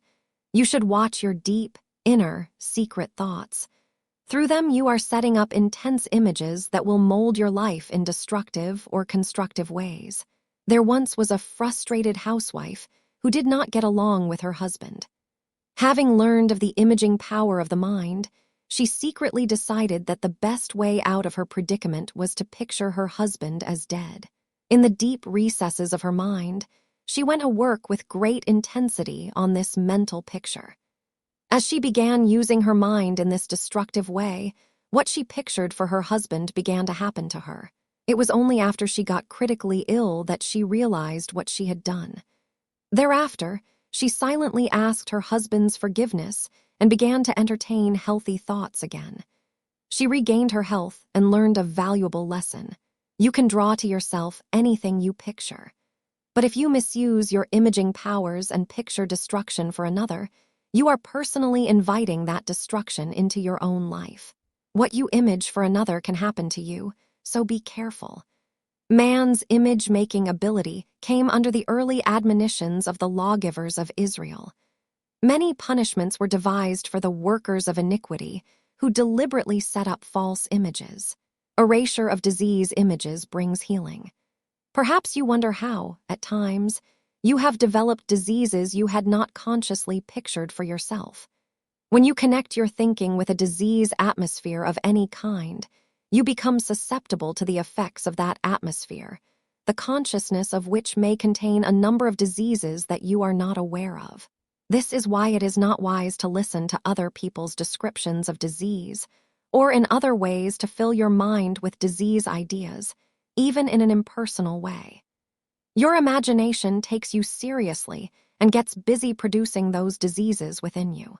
Anger, jealousy, possessiveness, resentment, condemnation, hate, and negative thinking of any kind form disease germs. Continued negative thinking forms large currents of disease germs that are then released within your organism in a mighty stream, thoroughly poisoning it. For instance, fear generates disease, because fear causes an impression on the subconscious phase of mind which controls so many functions of your body. Unless that fear is removed, you become susceptible to the very diseases you are fearing. Fortunately, just as imaging can be used to produce disease in the body, it can also be used to erase disease from the body. When you cease to feed or nourish your fears by refusing to think, speak, or listen to anything that pertains to them, you free your mind of such conditions, and thus erase their thought forms in your imagination. When the image disappears from the mind, its physical equivalent disappears from the body. Permanent healing often begins with the erasure of disease pictures in the mind. This has been proved in the case of warts. It has always been a mystery to most people how warts often vanish in a few days when wished away. When you wish away warts, you are consciously and subconsciously letting go of the picture that had been holding them. You then begin to see yourself free from this condition. The image of warts disappears from your mind, and with it, the effect that it had outpictured in your body. How he may have extended his life 40 years. Charles Fillmore proved that when you cease to feed and nourish negative pictures in the mind, you free yourself of their effect on the body. When Mr. Fillmore was nearing the age of 50, he wrote, "About 3 years ago, the belief in old age began to take hold of me. I was nearing the half-century mark. I began to get wrinkled and gray, my knees tottered, and a great weakness came over me. I did not discern the cause at once, but I found in my dreams I was associating with old people, and it gradually dawned upon me that I was coming into this phase of race belief. I spent hours and hours silently affirming my unity with the infinite energy of the one true God. I associated with the young, danced with the boys, sang folk songs with them, and for a time took on the frivolity of the thoughtless kid. In this way, I switched the old age current of thought. Then I went deep down within my body and talked to the inner life centers. I told them with firmness and decision that I would never submit to the old age devil, that I was determined never to give in. Gradually, I felt a new life current coming up from the life center. It was a faint little stream at first, and months went by before I got it to the surface. Now it is growing strong by leaps and bounds. My cheeks have filled out, the wrinkles and crow's feet are gone, and I actually feel like the boy that I am to later in 1919, at the age of 65, Mr. Fillmore went through an illness so serious that those close to him did not see how he could survive. For months, he was unable to work. Yet as he continued affirming and holding to the picture of health, he came out of that near-fatal illness with renewed vigor and lived almost 30 years longer. Those last 3 decades were among the busiest of his entire life. Accelerate your healing. You can hasten, even greatly accelerate, healing through imaging. For this purpose, I suggest you make a health wheel of fortune and view it daily, following the instructions given in the dynamic laws of prose, like the 70-year-old lady previously mentioned in this chapter. Do everything possible to build and live your image of health now. You should constantly picture better than the best you are now experiencing. I recently met a woman who told me that several members of her family had experienced miraculous healings after she secretly made and used a health wheel of fortune for them. Thus, your imaging power can prove a blessing to others, too. Why not prove that continuous use of the imagination is powerful enough to create any good thing? The mystical law of healing. Chapter 11. An unhealthy woman lamented, "All my problems revolve around other people. If I didn't have to live in a world with people, I would have no problem, soul." An unhealthy person is an unhappy person, one who usually has human relations problems. Health problems indicate people problems. However, if you have health problems which you know have resulted from the worry connected with troublesome people in your midst, then the mystical law of healing can be your salvation. It is one of the basic teachings of psychology that all environments, circumstances, conditions, and people who come near you existed first as ideas in your own mind. One of the great secrets of establishing healthy relationships with others is to learn how to clear inharmonious ideas about them from your own thinking. The great minds of all ages have known that if you deal exactly right with your own thinking, the people around you will respond with right attitudes and right conditions, either by becoming harmonious in your midst or by moving out of your life, finding their good elsewhere. I want to share with you a special method that will help you to deal exactly right in your own thinking with other people. This mystical technique may add years to your life, as it relieves you of unnecessary worry and friction. It can work wonders in your relationships with others. It may even turn enemies into friends, and it will surely add immeasurably to your own mental and physical health. How this method works. You can employ this mystical law of healing secretly with words. True words are angels. True words are alive with power. True words are health-producing, harmony-producing. There is a definite way you can employ words and produce harmonious results. The ancients felt that every person has an angel or higher self. They felt that when you cannot reach that person's higher self through reasoning with him, or even through the usual methods of prayer, you can reach his higher self by writing to his angel. They believed that the angel of God's presence is a miracle-working presence that is available to everyone. By writing to a person's angel, you establish in your own thinking a harmonious feeling about that person. Instead of continuing to see him as a person with horns, that person also has a higher, spiritual self that can be reached and which will respond harmoniously. Jesus described this higher self in man as the kingdom of God within you. Luke 17:21, Paul described it as Christ in you, the hope of glory. Colossians 1:27, Abraham Lincoln spoke of it as the better angels of our nature. When you begin to think of a troublesome person from this higher standpoint, you radiate thoughts of harmony and goodwill to that one subconsciously, and you also recognize, and thereby, bring alive in that person's consciousness his own higher nature, which Job described as a spirit in man. Job 32:8, there is something about written words that reach past the emotional blocks of vanity, ego, pride, deception, intellectual argumentativeness, hurt feelings, inferiority, and that reach deep within to the judgment seat of such people, penetrating their spiritual nature. Young Doctor proves this method. Although all religions and cultures have long taught that your words have power, many cultures have realized that there is special power in written words. John, in his Revelation, speaks of writing to the angels of the 7 churches. Revelation 2 and 3 here, the word church symbolizes a person's higher self or spiritual consciousness. The 7 churches, to whom John wrote, are symbolic of the 7 types of people whom you can reach by writing to their angels, when you seem unable to reach them in other ways. I have known a number of people who used this mystical method of healing for reaching troublesome people and clearing up inharmony, sometimes of long standing. Of course, their own health, wealth, and happiness was enhanced as a result. A young doctor learned of this mystical technique and used it to great advantage. For some months, he had been out of harmony with another doctor and had used every means he knew to restore harmony, but the other physician had refused his bids for reconciliation. This man began daily writing to the angel of his former friend, asking that perfect understanding be reestablished between them.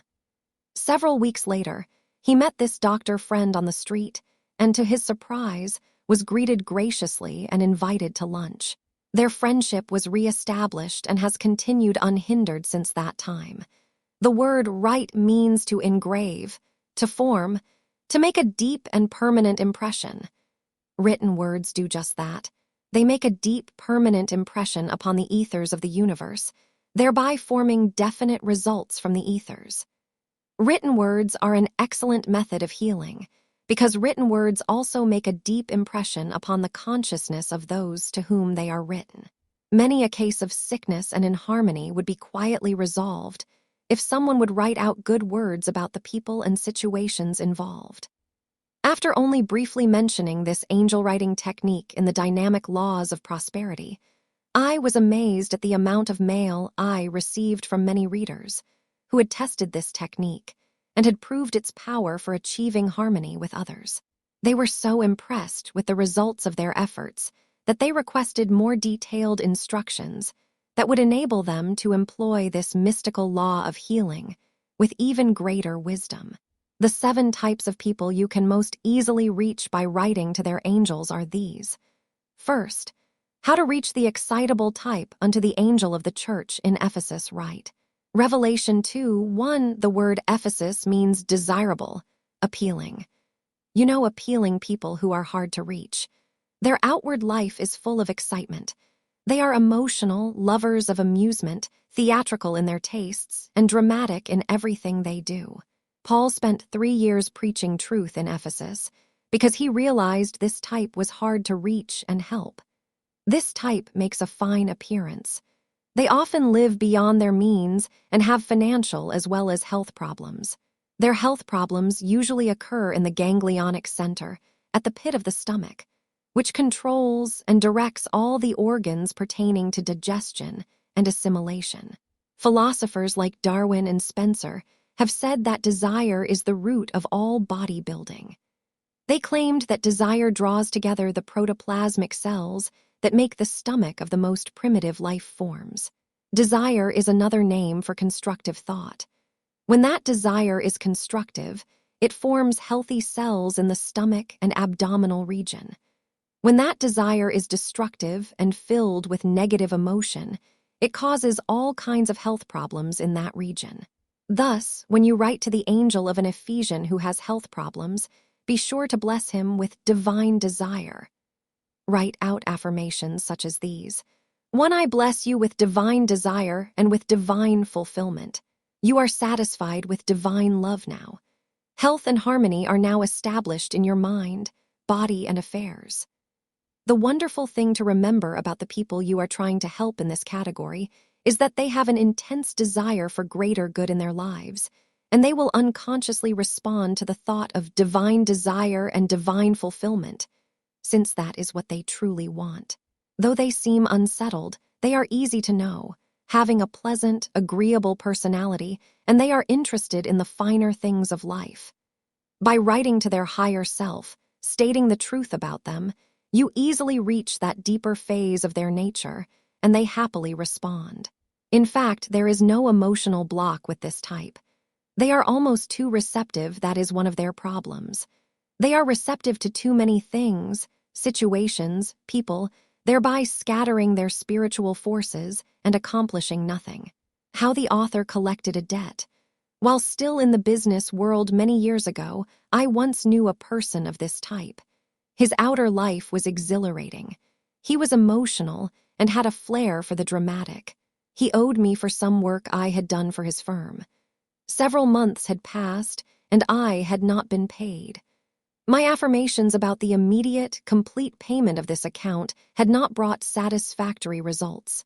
Finally, I remembered the angel writing technique. One night quite late, I sat and wrote out 15 times.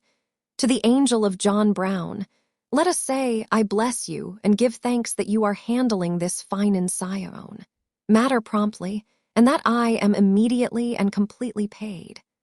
The reason I wrote out this statement 15 times was because the mystics of old believed that 15 was the number that would dissolve adversity and break up hard conditions.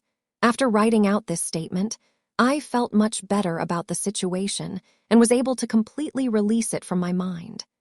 2 days later, my friend telephoned to say his bookkeeper was writing my check and that I would receive it by mail the following day, which I did. Second, how to reach the bittersweet type and to the angel of the church in Smyrna write. Revelation 2:8. The word Smyrna means flowing substance, sweet, fragrant, aromatic. It also means bitterness, gall, sorrow, lamentation, rebellion. And these words well describe this type. Like the Ephesians, Simonians make a fine appearance. They are also lovers of show, beauty, adornment. They live beyond their means and usually have financial problems. When things go their way, they are sweet, harmonious people. But when they do not get their way, their personalities reverse and they become rebellious, bitter, and lament their lot in life. The word Smyrna metaphysically means substance, and since the substance center in the body is located in the stomach, these people usually have stomach trouble, as they misuse the substance of their thoughts and emotions in bitterness, rebellion, and willfulness. Their acid feelings react upon the chemicals of the body. This type also misuses their financial substance in high living. This, too, can react upon the substance center in the stomach. This type needs to let go of personal willfulness so that the divine plan for their lives can unfold. It is good to affirm for them. Not your will, but God's will is being done in, through, and round about you now. You willingly do the will of God, which is for your supreme good. To help uplift the substance of their thoughts and feelings, and its consequent reaction upon their health, write out affirmations such as these. You are satisfied with divine substance. Divine substance is doing its perfect work in your mind, body, affairs, and relationships now. Divine substance heals you now. How a divorced man got his wife back. A businessman was having great difficulty with his wife, who had divorced him. He was heartbroken because he still loved her. He had tried to talk with her about reconciliation, but she was very confused, and he could not reason with her. He learned of the mystical method of healing and was fascinated with the technique, realizing that his wife was this second type. Her appearance was stylish, and she loved beautiful, showy fashions. In fact, this very issue had been one of their basic problems. Her tastes had been much too expensive for his pocketbook. He began nightly writing to her angel, asking help in straightening out their marriage. One day, after not having heard from her for some time, she contacted him, tearfully declaring that their divorce had been a mistake. They quietly remarried, and this man effortlessly maintained peace and harmony with his wife by continuing to secretly write to her angel. Third, how to reach the aloof intellectual type and to the angel of the church in Pergamum write. Revelation 2:12. The word Pergamum means strongly united, closely knit. This is the grand, aristocratic type, literary, scientific, artistic, lovers of society and statescraft, often disdainful of spiritual subjects, having faith only in reason. This type is strongly united, closely knit in family, social, intellectual, and business relationships. The Pergamums are suspicious of new people, new ideas, new ways of doing things. They do not want anything or anybody to interfere with their reasonable, well-ordered lives and theories. The pergamum symbolizes metaphysically the intellectual consciousness of man, which is filled with human intelligence, but which is often closed to the higher wisdom of divine understanding and intuition. Since the center of divine understanding in man is located in the forehead just above the eyes, this type often has headaches and eye trouble. As they view life from a human, limited, reasonable standpoint, their limited vision is reflected in their eyesight and other health problems of that area. When you write to this type, be sure to bless them with divine intelligence.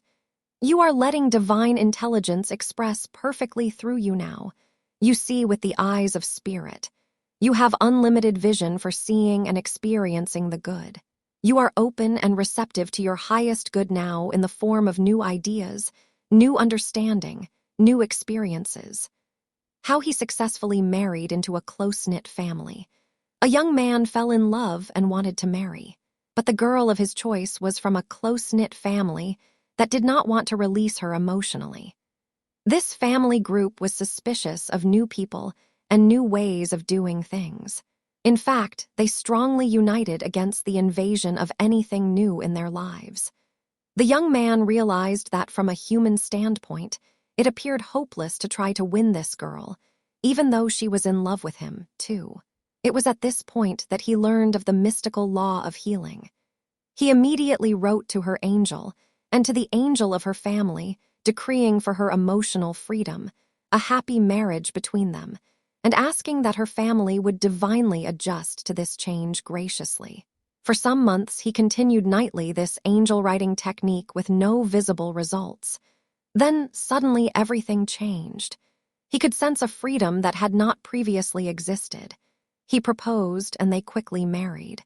Though it took her family some time to make their adjustment and to emotionally accept him into the family, they finally did so wholeheartedly. Until they did, he continued to write to their angel. Fourth, how to reach the zealous quarrelsome type and to the angel of the church in Thyatira write. Revelation 2:18. Thyatira means rushing headlong, frantic. This type is zealous, quarrelsome, easily offended. They have greater ideals than inner ability for producing idealistic results. Their resulting frustration flares up in temperamental behavior. Metaphysically, the word Thyatira symbolizes the intense desire of the soul for the higher expressions of life. The zeal center in the body is located at the back of the neck. The health problems of Thyatirans center in the back of the head and spine. When you write to this type, decree for them peace, poise, power. Affirm that their zeal is tempered with wisdom. The sicknesses, pains, and 1,001 inharmonies and discords that come to this type of person result because of his zealous desire to do things on his own quickly, frantically, apart from wisdom. In the process, he scatters his forces and dissipates the substance of his thoughts and emotions. This dissipation manifests as physical and emotional discord. In writing to this type, affirm for him, you are now blessed with peace, poise, power. Your zeal is tempered with wisdom. You rest and relax in divine wisdom, and you are shown the way. You are strong in the Lord and in the power of his might. How harsh treatment was overcome. Thyatirans are often interested in athletics. A housewife learned that the instructor at a health club was being harsh with the teenage boys whom he was instructing. Though her son and his friends were upset by this harsh treatment, they did not wish her to interfere, feeling that would bring only more scorn from their unhappy instructor. This mother asked these teenagers to begin nightly writing to the angel of the instructor, decreeing fair treatment and more understanding. She joined them in this angel writing project. For a time, no results appeared. Then suddenly, the instructor announced he was leaving this job to take a better one at a nearby college. Along with an increased income, the new job would allow him time to work on his master's degree, which had long been his desire. This mother then realized that this health instructor's harsh treatment had apparently stemmed from his own frustration and job dissatisfaction. Thus he had become quarrelsome, easily offended and cruel to those about him. The final result of this angel writing project was that this lady's son won a trophy from this health club, which was topped by the figure of an angel fifth. How to reach the fearful body devotees and to the angel of the church in Sardis write. Revelation 3:1. The word Sardis means Prince of Joy. This is the timid, apprehensive type. These are the body devotees. They are afraid of drafts, accidents, and even of what they eat. They are always seeking the comfortable, soft, pleasant things of bodily life. No books, lessons, or instructions seem to quench their fear, but writing to their angels brings out the bold, brave, dauntless spirit within them, so that they become, as the word Sardis implies, princes of joy and power. This type is always changing his mind. In his health, the power center located in the throat is his weak spot. He develops sore throats, colds, loss of voice, and other congestion in that area whenever he becomes fearful or upset. This kind of person has great potential for becoming a powerful individual in his chosen field. You awaken that power center within him, bringing it alive through writing to his angel. This gives him a stability and fearlessness which he needs in order to express his potential power. To the Sardis type, write, all power is given unto you in mind, body, affairs, and relationships. The power of God is working through you to free you from every negative influence. Nothing can hold you in bondage. All power is yours to control your thoughts, to vitalize your body, to gain success, to bless others. You now unleash your divine powers. You know what to do, and you do it. How he brought a long-standing business matter to completion. A businessman was having difficulty trying to bring a business matter to a conclusion. It had been pending a long time. Everyone involved was congenial and wished the matter completed, except one man who kept changing his mind. He was unsure about every aspect of the situation. The businessman, wishing to conclude things, heard of the angel writing method and realized that the person who kept changing his mind was this type: timid, apprehensive, fearful, unsure.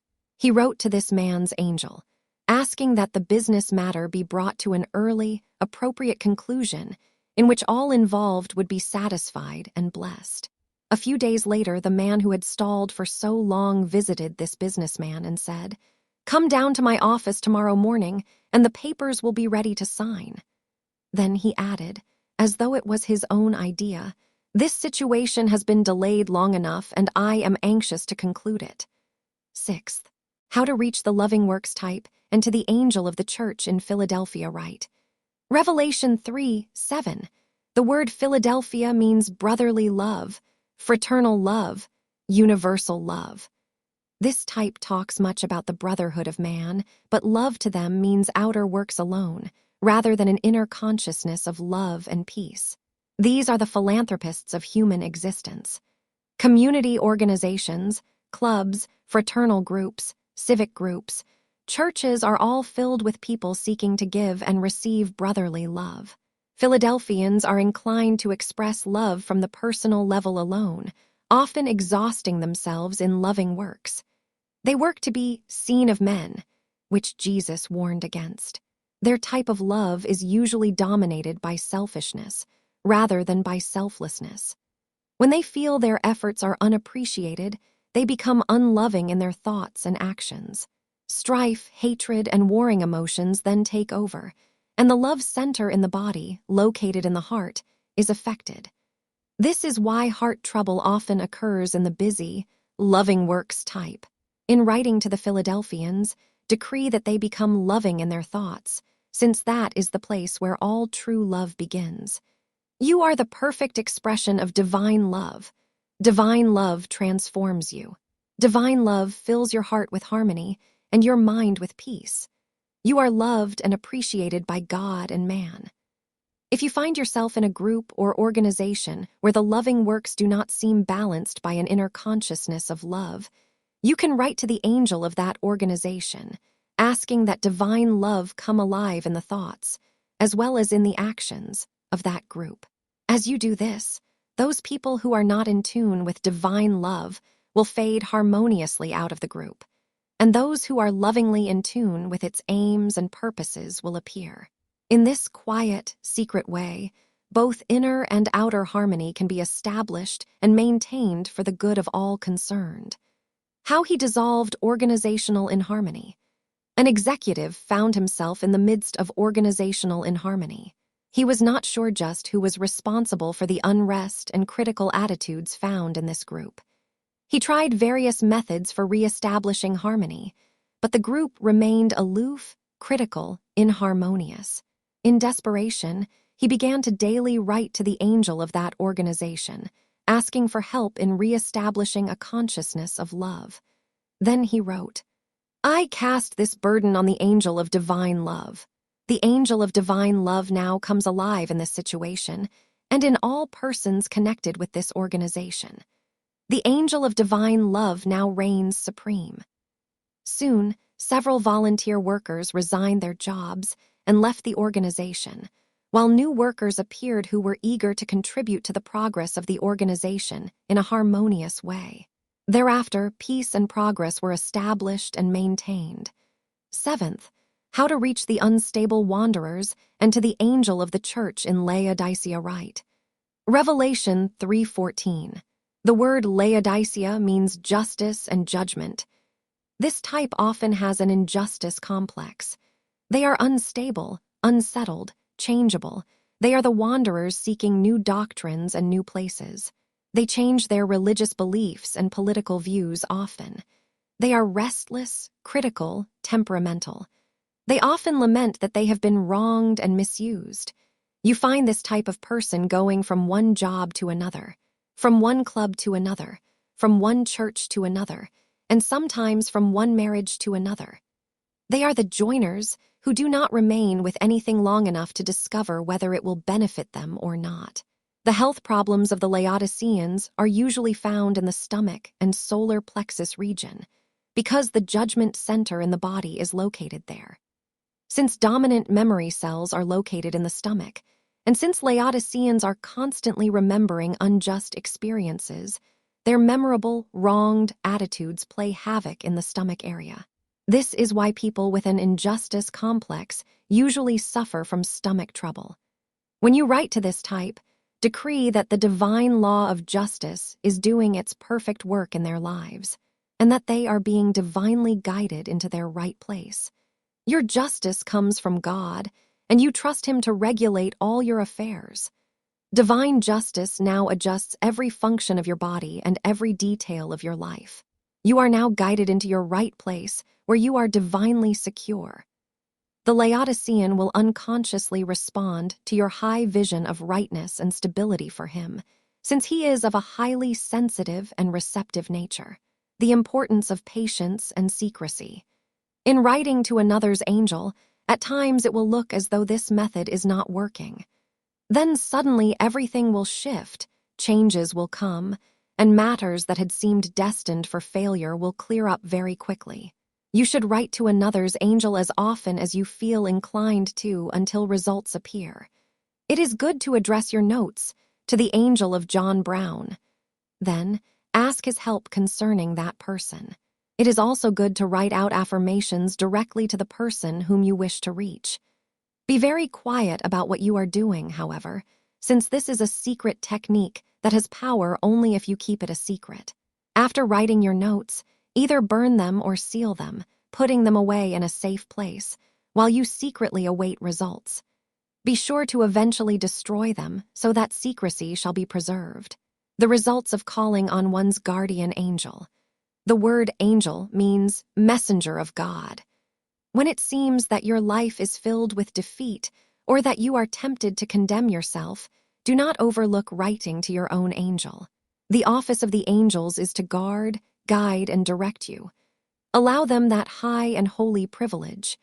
Emma Curtis Hopkins has written in her book, High Mysticism, the angel of his presence accompanies every man. This high leadership is every man's heritage.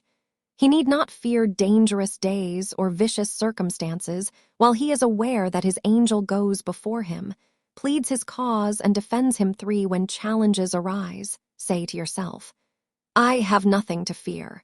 My guardian angel goes before me, making right my way. Decree this often for others, too. A businesswoman was concerned about having to make an out-of-town buying trip, since she would have to drive 200 miles in rain and fog accompanied by her sick husband, whom she could not leave at home alone.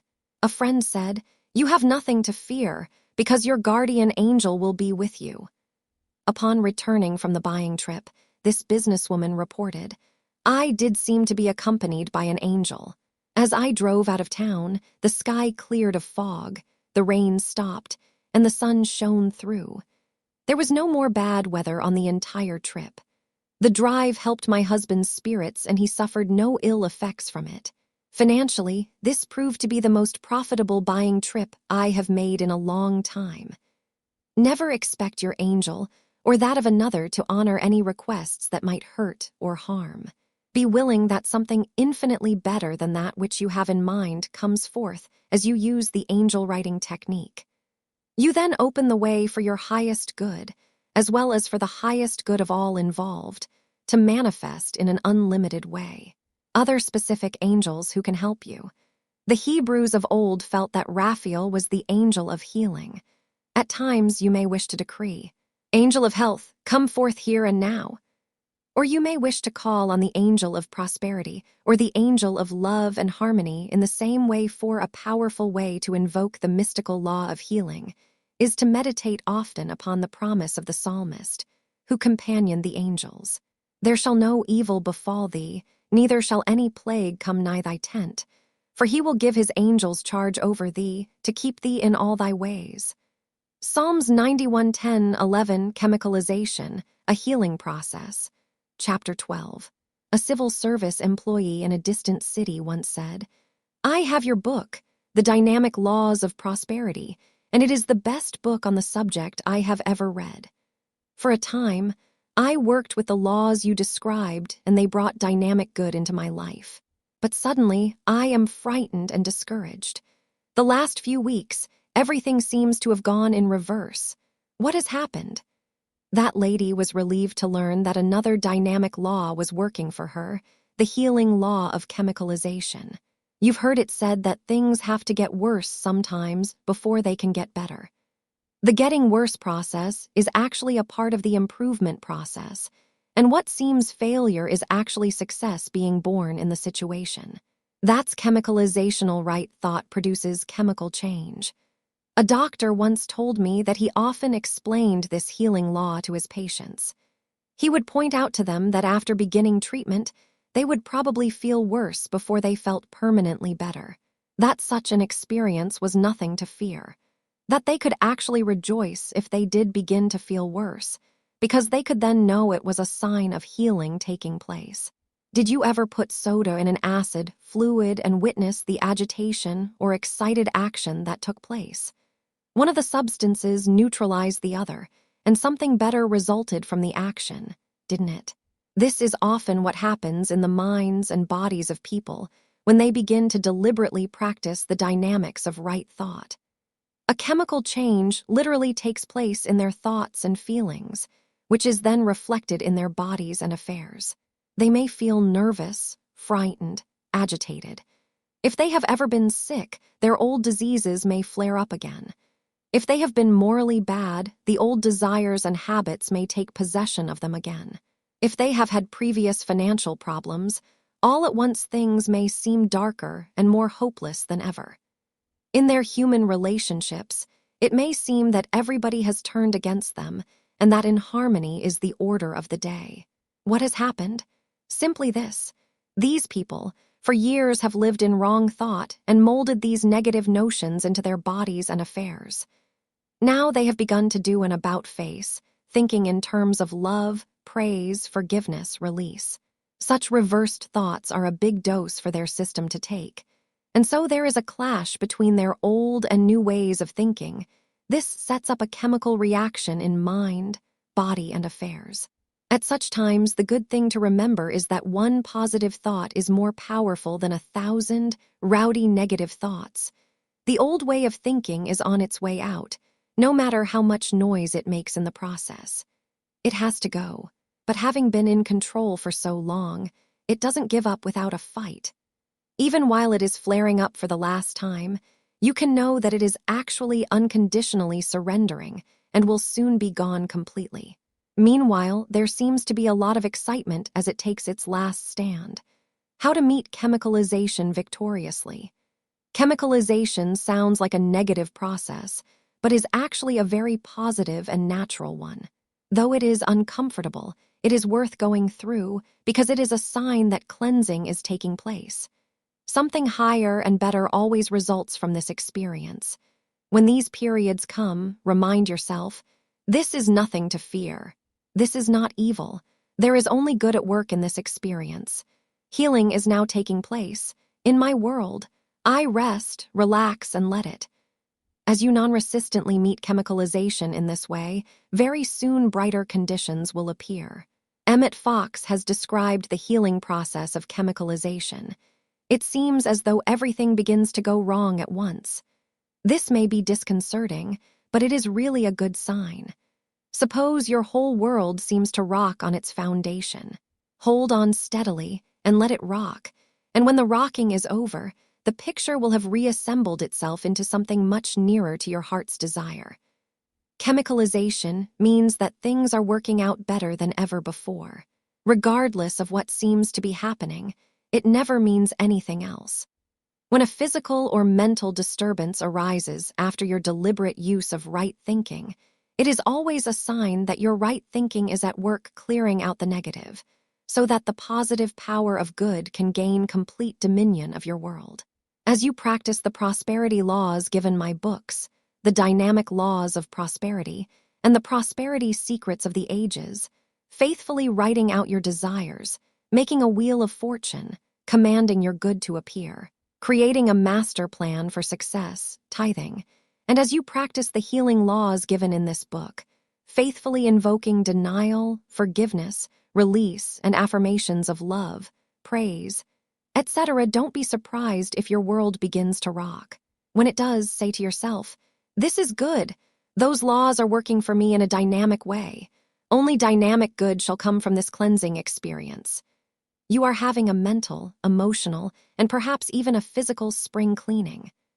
How free, unburdened, and ready for better health and greater good you will be as this cleansing perfects you and your world. How chemicalization heals. I once gave a series of 4 lectures on chemicalization, spaced a week apart. Within those 4 weeks, everybody attending the lectures got a reaction. Things got so stirred up that I wondered if I should continue.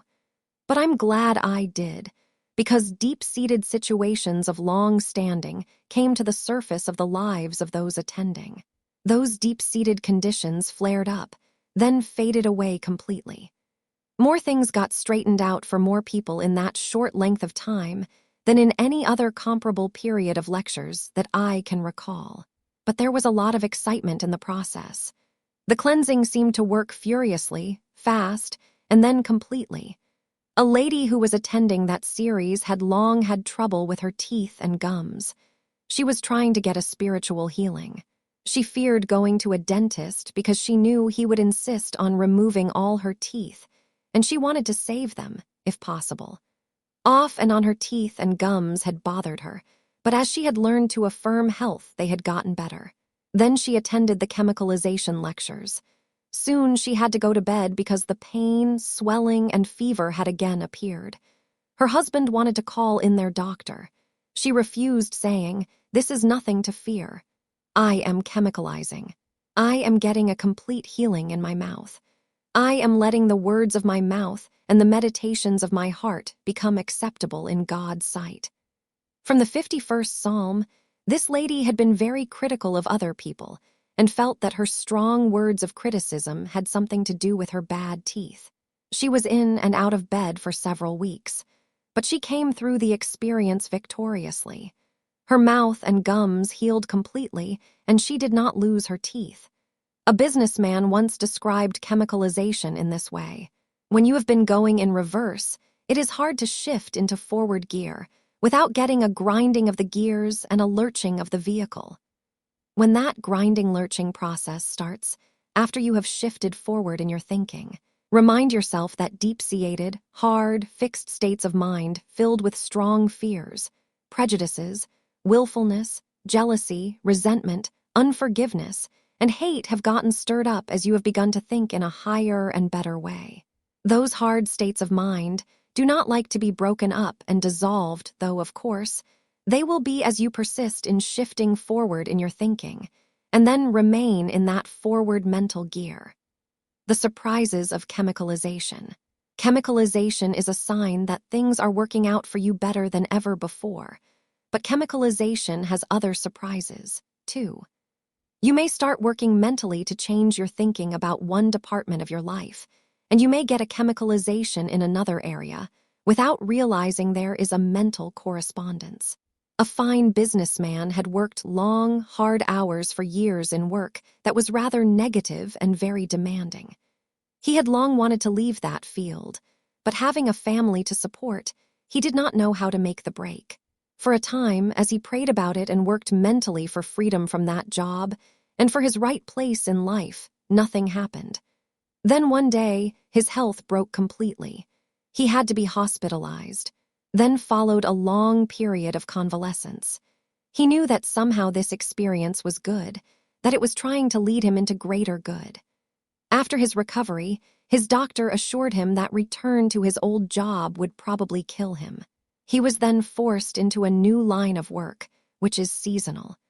He now works about 6 months of the year, and in that 6 months, he makes more money than he had previously made working around the clock 12 months of the year. But things got worse before they got better for that man.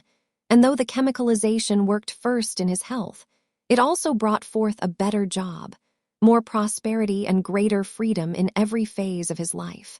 Chemicalization results when an old set of ideas, an old way of life, tries to hold on, while a new and better way of thinking and living is trying to appear. This man proved it. How often one experiences chemicalization. Perhaps you are wondering how often one has to go through this chemicalization process, and if everyone has this experience as they improve their thinking. Usually, there is a big chemicalization soon after a person begins to seriously uplift his thinking. If he does not become frightened, but continues through this initiation, that first big chemicalization is often the greatest he will experience. There are lesser chemicalizations as one continues to change his thinking, but nothing as severe as that first one. In due time, one has cleared up dominant negative thought patterns in the subconscious mind to the extent that chemicalizations rarely occur. The only exception to this tapering off process is that usually just before or after you make a master demonstration, there is usually a big chemicalization. This is necessary for freeing you of old ways of thinking and living, so that your master demonstration, which contains new patterns of good, can come to you. Does everyone chemicalize? Usually to some degree, as thought patterns change and improve. Just as Jesus had to go through the crucifixion, which symbolizes chemicalization and a crossing out of negation, before he could experience the resurrection, so must we. Strong-willed, aggressive persons of much personality, deep prejudices, and emphatic opinions usually chemicalize much more than persons of milder, more non-resistant, adaptable attitudes toward life. First step in chemicalization, saturation. From having observed this cleansing process work in the lives of numerous people, I am convinced that there are 4 steps in chemicalization. Knowing these steps, you will recognize them as they come, be able to go through them fearlessly, and accept vast improvement in your life thereafter. The first step in chemicalization occurs when you start reading, studying, denying limitation, and affirming greater good for your life. As the saturation of these ideas sets in, then comes the stirring up of old ideas, opinions, relationships, health problems, financial affairs, memories of past unhappiness. When this happens, don't be like the woman who began to affirm the good, and as she did, a lot of old things flared up in her life. So she stopped her mental work. Later she began making her affirmations again, and again came the stirring up. This time she gave up completely. As she did, She stopped her good because she refused to go quietly through this cleansing process, which would have led her out of a rut of limitation into a life of vast improvement. When this stirring up process begins, do not panic. Just rejoice and give thanks that a deep cleansing is taking place, which is the first step toward greater good. Meet it peacefully and non-resistantly, saying to yourself, "None of these things move me, and this, too, shall pass," as you continue to study and affirm the good. In this way, you become the victor rather than the victim of chemicalization. Second step in chemicalization, commotion. The second step in chemicalization is the period in which things really get exciting. The commotion sets in. Already there has been the stirring up period. Now things aren't only stirred up. They shake up and break up. This is usually a loud experience where everyone gets into the act and has their say. This is your crucifixion, crossing out of the old, dissatisfying patterns of thought, methods of living, and relationships which you have outgrown, so that you may get ready for a glorious resurrection of new good that is on the way during this shaking up, breaking up period. There may be the desertion of family, friends, and even of the usual means of livelihood. In any event, it is a time of confusion, indecision, lack of mental or emotional authority. You just don't feel in control of your world because it is shifting and changing so at this point. Old conditions may reappear and flare up in mind and body. Inharmony may flare up in family relationships. Hard conditions may flare up in financial matters. A lady doctor once stated that every time she started using prosperity affirmations, her practice went into a decline and her patients did not pay their accounts. A housewife wrote that every time she used prosperity affirmations, it caused a lot of commotion in her family, though no one knew what she was doing. Both these people were experiencing the commotion that comes in the second step of chemicalization. They were advised to quietly keep right on affirming prosperity, knowing that as they did, the excitement would fade away, the patients would pay, and the family would become more harmonious than ever. This is exactly what happened. When the breaking up of limitation begins in your world, causing excitement and commotion, remind yourself that this is but a step in the birth of new good. The attainment of your heart's desires comes after these breaking up, shaking up experiences. So don't back down to appearances. Say to the excitement, "Peace, be still." To your anxious thoughts, decree, "Be still and know that great good is at work in this experience. Healing is taking place. Vast improvement is on the way. In fact, vast improvement comes quickly in all my affairs now." Chemicalization resolves marital triangle. A man was involved with a married woman. He had met her while she was separated from her husband, whom she was presumably divorcing. She had seemed his ideal. Their common interests and congeniality had made for a happy courtship. Then her husband reappeared on the scene, asked her to go back to him, and she promptly did so. It left her suitor heartbroken.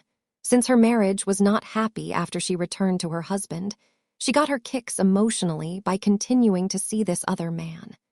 He was so in love with her that he did not have the courage or emotional stamina to break off their relationship, though he realized no good would come of such a triangle. It was at this point that he sought counseling and was advised to use these affirmations for a perfect solution. Divine love, expressing through me, now draws to me all that is needed to make me happy and my life complete. All that is not for my highest good now fades out of my life quickly and harmoniously. Divine love cannot be withheld from me. Divine love cannot be taken from me. Divine love is the one and only reality in my life, and quickly manifests in appropriate form here and now as it produces perfect results. As he began to fill his mind with these ideas, chemicalization set in. A friend confidentially informed him that his ladylove was not only seeing him on the side, but that she was enjoying the company of several men too, none of whom her husband knew about. He refused to believe this about his ideal until proof was given him. When it was, this proved to be a breaking up, shaking up experience for this man, which caused him to emotionally release this woman. Though it seemed a painful experience, In the turmoil that followed, he also released many other unhappy emotional memories of the past. Thereafter, he felt free, unburdened, released from an impossible situation. It was then that great improvement took place. He met and soon happily married the girl of his dreams, who was even more congenial, talented, and suited to him than the former sweetheart had appeared to be. But this great improvement did not take place until this man went through the breaking up, shaking up phase of chemicalization. Third step in chemicalization: quietness. Then comes the third step in chemicalization, when things get just as quiet as they have previously been loud. This is a period of apparent loss or failure. This is a readjustment period, a time of great change. And it is a quiet period, which by this time you welcome. During this transition period, if there is loss, failure, change, or readjustment quietly facing you, remember this great truth. When a right-thinking person seems to lose something, it is because his inner self is clearing the way for better things. This is the time to remind yourself of the ancient truth that when the half-gods go, the gods arrive, and that when the angels go out, the archangels come in. Thus, when periods of apparent loss or failure come to you, after you have adopted success attitudes, this is merely a transition period from lesser to greater good. Meet it gracefully, expecting great things to come from this transition period. You will not be disappointed. Do not get frightened or discouraged, thereby postponing your master demonstration. If one particular blessing leaves you, it may be that you had become self-satisfied and had ceased to grow. Your soul is now reaching toward greater expansion, and a vacuum had to be formed to make room for that expansion. At such times, if you do not voluntarily get out of the rut, after you have learned what is necessary for your growth along certain lines, it is as though that cherished blessing drops away from you in order that there may be room for further growth. Anything or any experience that causes you to grow is success and healing taking place. You may feel stripped and bare during this third phase of chemicalization because something new is being born within you, something new is taking place. Your soul is reaching out for greater growth, greater good. Something has dropped away from you in order to make room for the bigger blessings that are even now on the way. Meet this quiet transition period of apparent loss or failure by saying to yourself, I give thanks for divine fulfillment, which is now taking place. Greater good is on the way. My heart's desires are now being realized and fulfilled. Let go all ideas of loss or fear of loss. Realize that whatever has been taken from you will be divinely restored. As you let go what has already gone from your life, you make way for better things. So rest from trying to do anything or make anything right during this quiet transition period. Just keep quiet. Do not talk about the apparent loss or failure that you have just experienced. If others become aware that changes are taking place in your life, confidently declare, all is well. To yourself say often, I let go what goes. Divine restoration, divine fulfillment is now taking place. As you hold to these healing attitudes, you will be richly rewarded. It is imperative that you keep quiet about all that is happening to you during this period, because your consciousness is like that of a newborn child that needs to be quietly protected, so that it may grow strong in its new understanding. After a while, you begin to feel in control of your world again. A divine pattern for your new good begins to unfold to you. Suddenly, you can see why it has all been necessary. Fourth step in chemicalization, fulfillment. Now comes the final phase of chemicalization. This, too, is a quiet period at first. This is the period when the new good begins to appear in your world quietly and satisfyingly. Nothing spectacular happens. It comes through a natural unfoldment of ideas and events. As it does, you recognize it as your dream coming true. But instead of excitedly wanting to shout your good news to the world, you will probably surprise yourself by being very silent about it. You may find that you actually do not want to talk about it. And you are wise, because your newfound good also needs to be protected, nourished, strengthened, and sheltered from the world.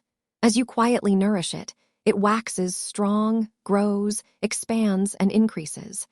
Once something I had long desired came to me.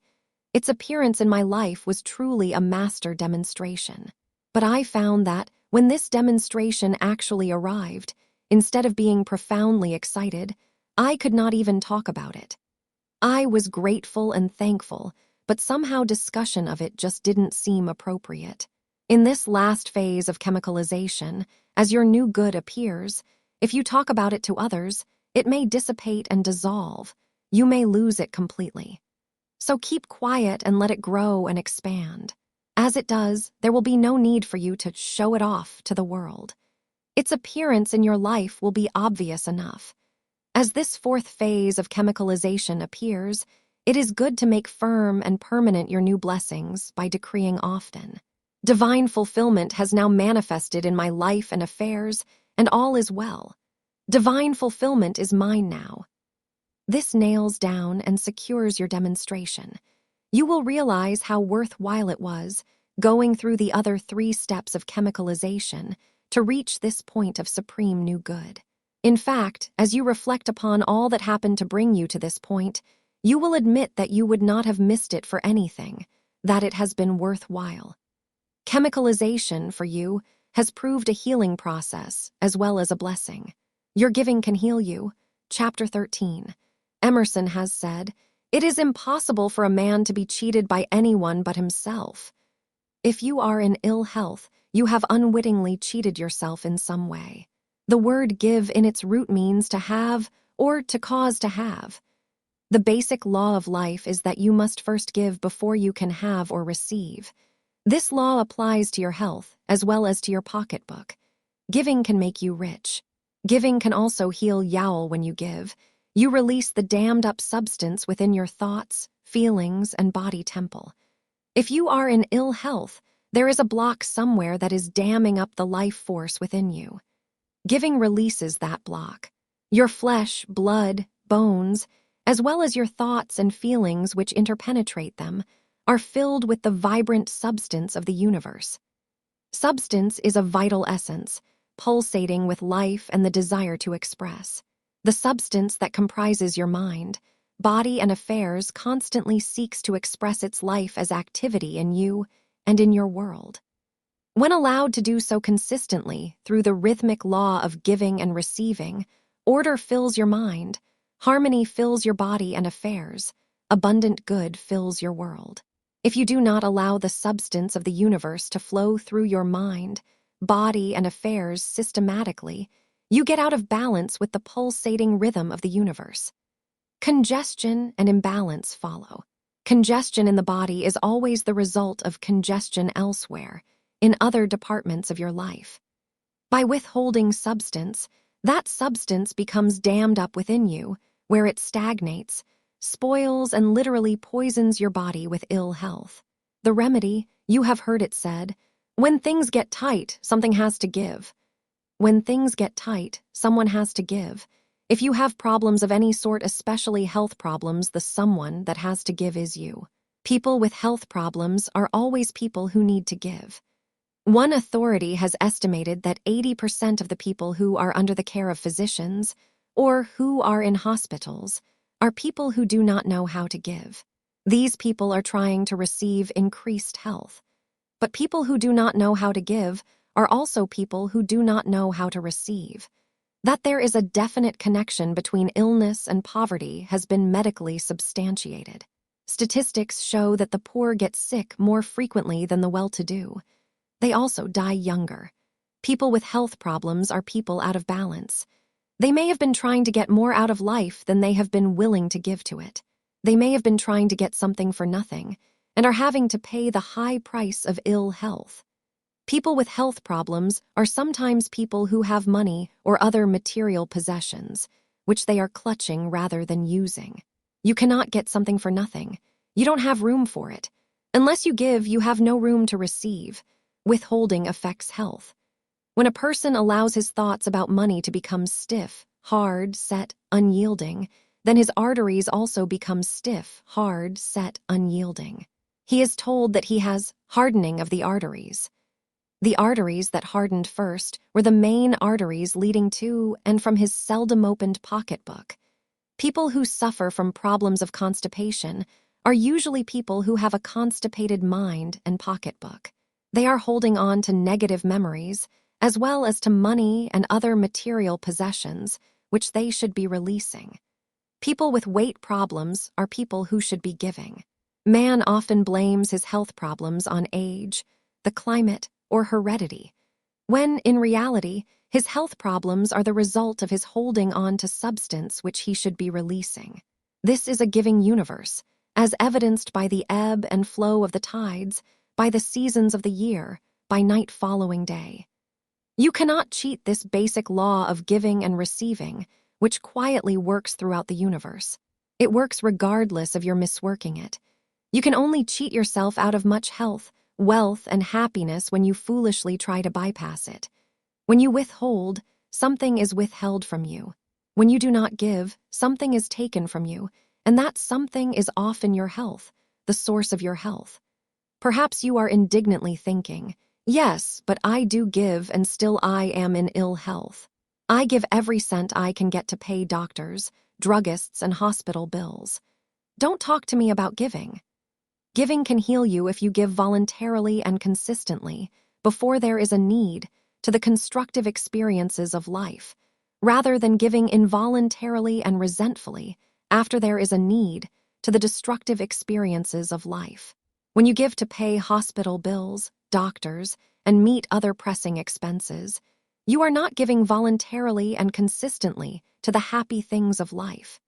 Instead, you are giving involuntarily and resentfully to the negative experiences of life, and your resentment only multiplies your problems. It becomes a vicious circle that gets you nowhere, until you change your attitude and method of giving. When you begin putting first things first and give constructively to the good things of life, you will find that the destructive experiences lessen and finally disappear so that you no longer have to support them. How to give for health? How can you invoke a healthy kind of giving that will produce healthy results for you? How can you begin putting first things first in your giving? Well, what is the first thing to which you should be giving if you want good health? You should be giving to the source of your health, shouldn't you? Giving to the source of your health gets and keeps you attuned to that source and to its constantly renewing, energizing, healing power. What or who is the source of your health? Who created you? God, not only did he create you, but he has a healthy image of you, since he made you in his own likeness of beauty, wholeness, and life. Scientists state that the universe and everything in it, including man, is composed of energy and nothing but energy. As God's highest creation, you live, move, and have your being amid that ceaseless, life-giving energy. If you are not healthy, then it is not God's fault, but your own. You have cut yourself off from the life-giving energy that is within and around you. It is up to you to make contact again, and when you do, the life current will flow into and through you as renewed health. How can you give in such a way as to dissolve the block that has short-circuited your health, and again make contact with the divine energy of the universe? Giving can heal you when you begin to put God, the source of your health, first financially on a regular, consistent, voluntary basis. Is this a new idea? Absolutely not. It is one of the oldest secrets for healthy living. Primitive man intuitively knew that he must consistently recognize his Creator as the source of all his blessings.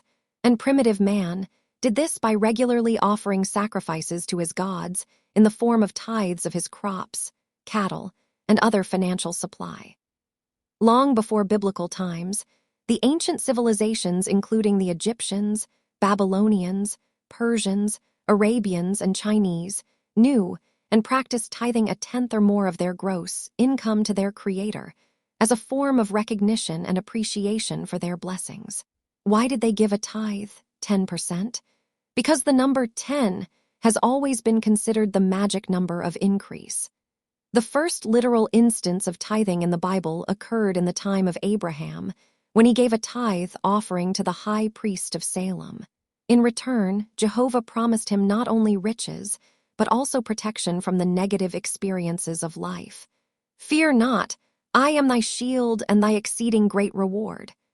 Genesis 15:1. There is no evidence of illness in the life of Abraham. He lived a long, prosperous life and became the Bible's first historical millionaire. He was so healthy that he fathered a son when he was 100 years of age and went on to live another 7 to 5 years. You have to give anyway. When you recognize God as the source of your health, and prove your recognition and appreciation of that fact by sharing with Him a tenth of all He has given to you, you release the dammed-up substance within you that has stagnated and poisoned your health. You again become attuned to the rhythmic flow of energy pulsating throughout the universe, and increased health is the natural result. When you withhold God's tenth, you have to give it away, but to the negative experiences of life. You usually have to give many times the amount of your tithe for illness, accidents, family problems, financial and tax problems, loss, fire, theft, legal entanglements, and 1,001 other ills. Solomon tried to bring this great truth to man's attention when he wrote, "Honor Jehovah with thy substance, and with the first fruits of all thine increase. So shall thy barns be filled with plenty, and thy vats shall overflow with new wine." Proverbs 3:9-10. There is that scattereth, and increaseth yet more. And there is that withholdeth more than is meet, but it tendeth only to want. The liberal soul shall be made fat, and he that watereth shall be watered also himself. Proverbs 11:24-25. There is an old saying, you will never find a tither in the poorhouse. You won't find him among those crowded into doctors' offices, hospitals, or mental institutions either. I first got acquainted with Mrs. Smith, not her real name, after she had had a serious operation following a freak accident in her home. Bones had been crushed, and other serious damage had been done to her body. This was not the first such experience. From her hospital bed, where she lay in casts, heavily bandaged, and in severe pain, she related to me some of her health problems over the years. Along with all the physical pain had come the financial pain of heavy indebtedness resulting from her many illnesses. This woman had long been a church member, but had given sparingly, thinking she could not afford to give to God because of large medical bills. It was pointed out that as long as she continued to bow down to the destructive experiences of life, putting them first financially, she would continue to have destructive experiences, for which she would continue to pay a high price. It was suggested that only as she deliberately and immediately began to reverse the process, putting God, who was the source of her health, first financially, would the destructive experiences diminish and good health return. Immediately, she began to tithe a tenth of the gross income received by her and her husband. She gave 1/2 of their monthly tithe to her church, and she gave the other 1/2 of their monthly tithe to my ministry, where she had learned this spiritual law. Her physical recovery amazed her physician, who had warned she would probably never walk again. Not only was she soon walking again, but she was also soon free of both crutches and a cane. Furthermore, after beginning to put God first financially, her husband prospered so in his business that, for the first time in years, all her medical bills got paid. This couple has since enjoyed the constructive experiences of life. They redecorated their home and took a vacation, the first in years. When you do not give in the right way, you give many times that amount in the wrong way. Whereas, when you loosen up and put first things first in your giving, you loosen up and then give up your health problems as well. A businesswoman recently proved this in an interesting way. After reading The Prosperity Secrets of the Ages, she began tithing for financial reasons. Not only were her financial woes soon resolved, but she also tithed away 15 pounds and highly recommends it as a spiritual method for permanently losing weight. Your faith is where your money is. If you do not give when you have little, you will not give when you have much. In fact, you will never have much to give. A penny-pinching housewife got very ill with a bronchial infection. She called on a local prayer ministry for healing prayers, but never gave an offering. Instead, she excused herself by saying, My medical bills have been so high I have no money to give. Several weeks later, she telephoned again and complained that no progress had been made. She said, "I have paid the doctors over $300 to heal me of this infection, yet I am as sick as ever." Remember that you place your faith where you place your money. Your faith is where you are giving. If you cannot afford to give to God in recognition and appreciation of Him as the source of your health, then you have no faith in Him to heal you, and all the prayers in the world being offered for your healing will be of little permanent benefit. Your gift indicates your faith. Your lack of a gift indicates your lack of faith. As Emerson has written, "A man often pays dearly for a small frugality." Careless giving restricts your good. There are those people who complain they are giving their tithes to God's work and still suffer sickness. These people are often careless in their giving. Such was a widow of 75 who had tithed for years to her church. But when her husband died, she neglected to tithe from his estate of $5,000. In a little while she had a bad fall, was in bed for weeks, and continued to suffer ill effects for months. This illness cost her $500. It was a cheap illness considering the time and treatment involved.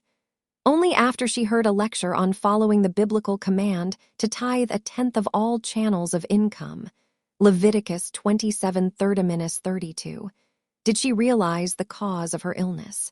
She immediately drew out of her savings $500, representing a tithe of her husband's estate, and gave it to her church. She has not been sick since. Sometimes when folks say they are tithing to God's work, yet still have health problems, there is another reason. They are giving to God's work at one point, but are receiving spiritual help and inspiration at another point. You should give at the point or points where you are receiving spiritual help and inspiration. You would not go to one doctor for treatment, yet pay another. You would not go to one restaurant to be fed, but try to pay at another.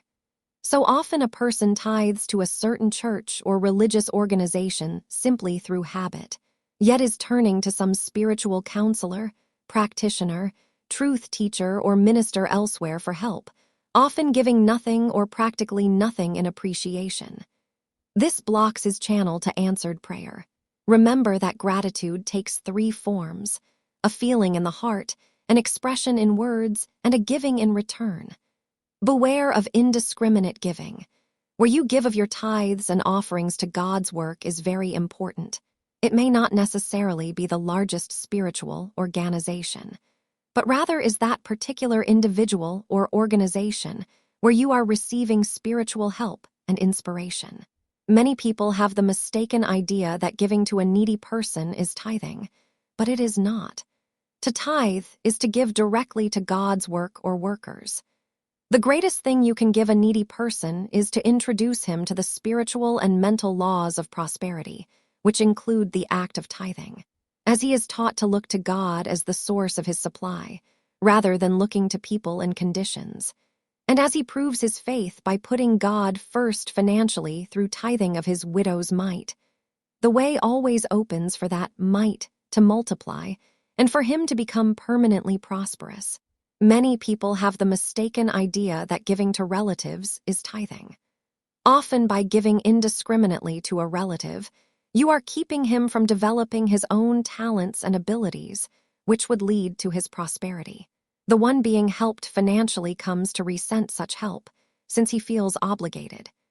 Innately, he knows he should be developing his own abilities rather than sponging off those of another. If you wish to help those about you, do not use your tithe for that purpose. In Bible times, the tithe went always to the priests and temples, to those in the Lord's work. It was holy unto Jehovah. Leviticus 27:30, the rule still applies.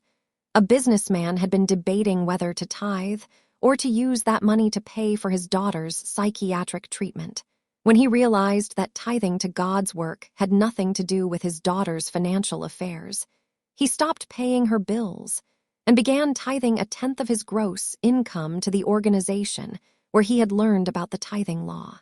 It was then that his daughter did what her psychiatrist had been urging her to do for her own healing. She went to work and began paying her own bills. Her job proved to be perfect therapy. Soon she needed no more expensive treatments, and she was happily on the way to independent prosperity as well. Attitude as important as gift. However, your attitude toward giving to the minister or church that is inspiring you is just as important as your actual tithe. A businessman with a chronic heart condition had spent hundreds of dollars for medical treatment. At the same time, he was regularly seeing his minister, asking for spiritual treatment for his health. This sick man thought nothing of paying hundreds of dollars for medical treatment for his health problems. He also employed one of the most expensive lawyers in town to handle his various business problems and thought nothing of paying his high fees.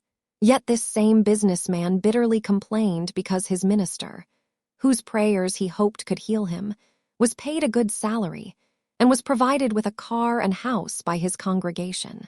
This businessman considered himself a Christian follower of Jesus Christ. Yet he overlooked the great truth that a person who could turn water into wine, multiply bread and fish at will, raise the dead to life and heal all disease, could hardly be counted poor. Such a person today would be considered a millionaire. To be a true Christian, a follower of Jesus Christ, as to follow his example, and to be at one with all interior and exterior wealth.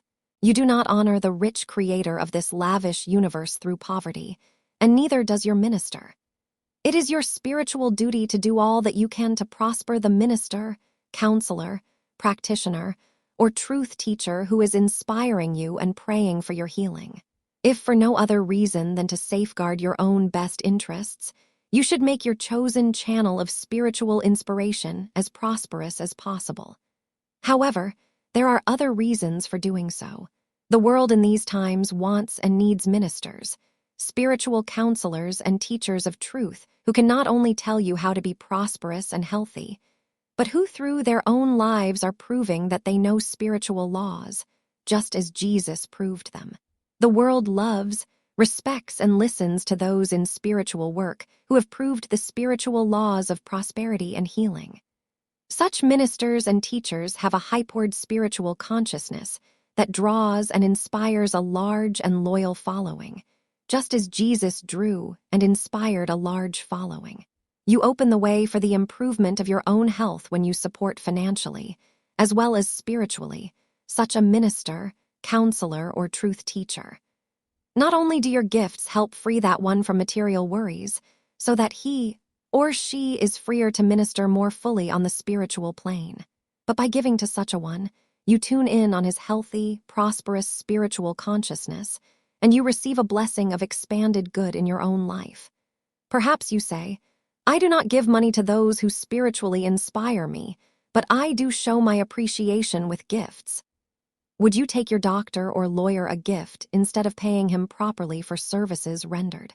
Your minister or counselor has to eat, pay taxes, and educate his children. There are people everywhere who are Christians only up to their hip pockets. They give the Lord practically everything: advice, excuses, good intentions, a little time, and even a little energy, everything except the coin of the realm. Giving your minister or church money is no less spiritual than giving them your thoughts, prayers, time, or talents. Money is spiritual tool, the Old Testament prophet pointed out. The silver is mine, and the gold is mine, saith the Lord of hosts. Haggai 2:8, the prominent engineering genius R.G. Letourneau, who became a multimillionaire through tithing, put it bluntly. It is all right to give God credit, but he can also use cashel, seek help regardless. If you do not have a tithe offering or gift of money to offer when you seek spiritual help, do not hesitate to ask for the help needed. But do not hesitate to open the way mentally for a gift of money to come to you, which you will pass on to the one offering help. Say honestly, I do not have a gift of money to give in appreciation for your help now, but I will have soon. A sick housewife once asked a spiritual counselor to visit her at home to talk and pray with her for healing of a chronic condition that specialized treatment had not healed. When the counselor arrived, the sick woman explained she had no money, but that she would soon have some. Together they talked and prayed. The counselor pointed out certain attitudes of bitterness, resentment, and unforgiveness that needed to be released. That visit proved to be the turning point toward healing for this long-suffering woman. Within a week, the counselor received a letter from this woman who wrote, "Although I did not have an offering for you, I knew I would have if I opened my mind to receive it. Within a few days after your visit, I received an unexpected gift of $100, and am happy to share with you my tithe of $10. If you have the money, however, don't wait until you have been healed to render your offering. To delay your gift can delay your healing. So often people ignorantly say, 'When I have been helped, then I will give an offering.' Such an attitude of doubt interferes with healing. Just as you pay a doctor upon completion of an office call, before there is any way of knowing whether his treatment has healed you. In like manner, you should give at least a token offering to a spiritual counselor, teacher, or minister when you ask for help, before you know whether his treatment has helped you. Your gift is an act of faith that opens the way for the spiritual help rendered to aid you. Whereas, if you do not give, you have not opened the way in faith to receive your healing. No matter how powerful the spiritual treatment, it often has little lasting effect. The Hebrews of old fully understood and applied this spiritual law of giving first, before there was any sign of answered prayer. Over and over they would pray to God for help, and then immediately they would offer a sacrifice to Him, in anticipation and appreciation of answered prayer. Their sacrifices were always of a financial nature, usually consisting of their finest cattle.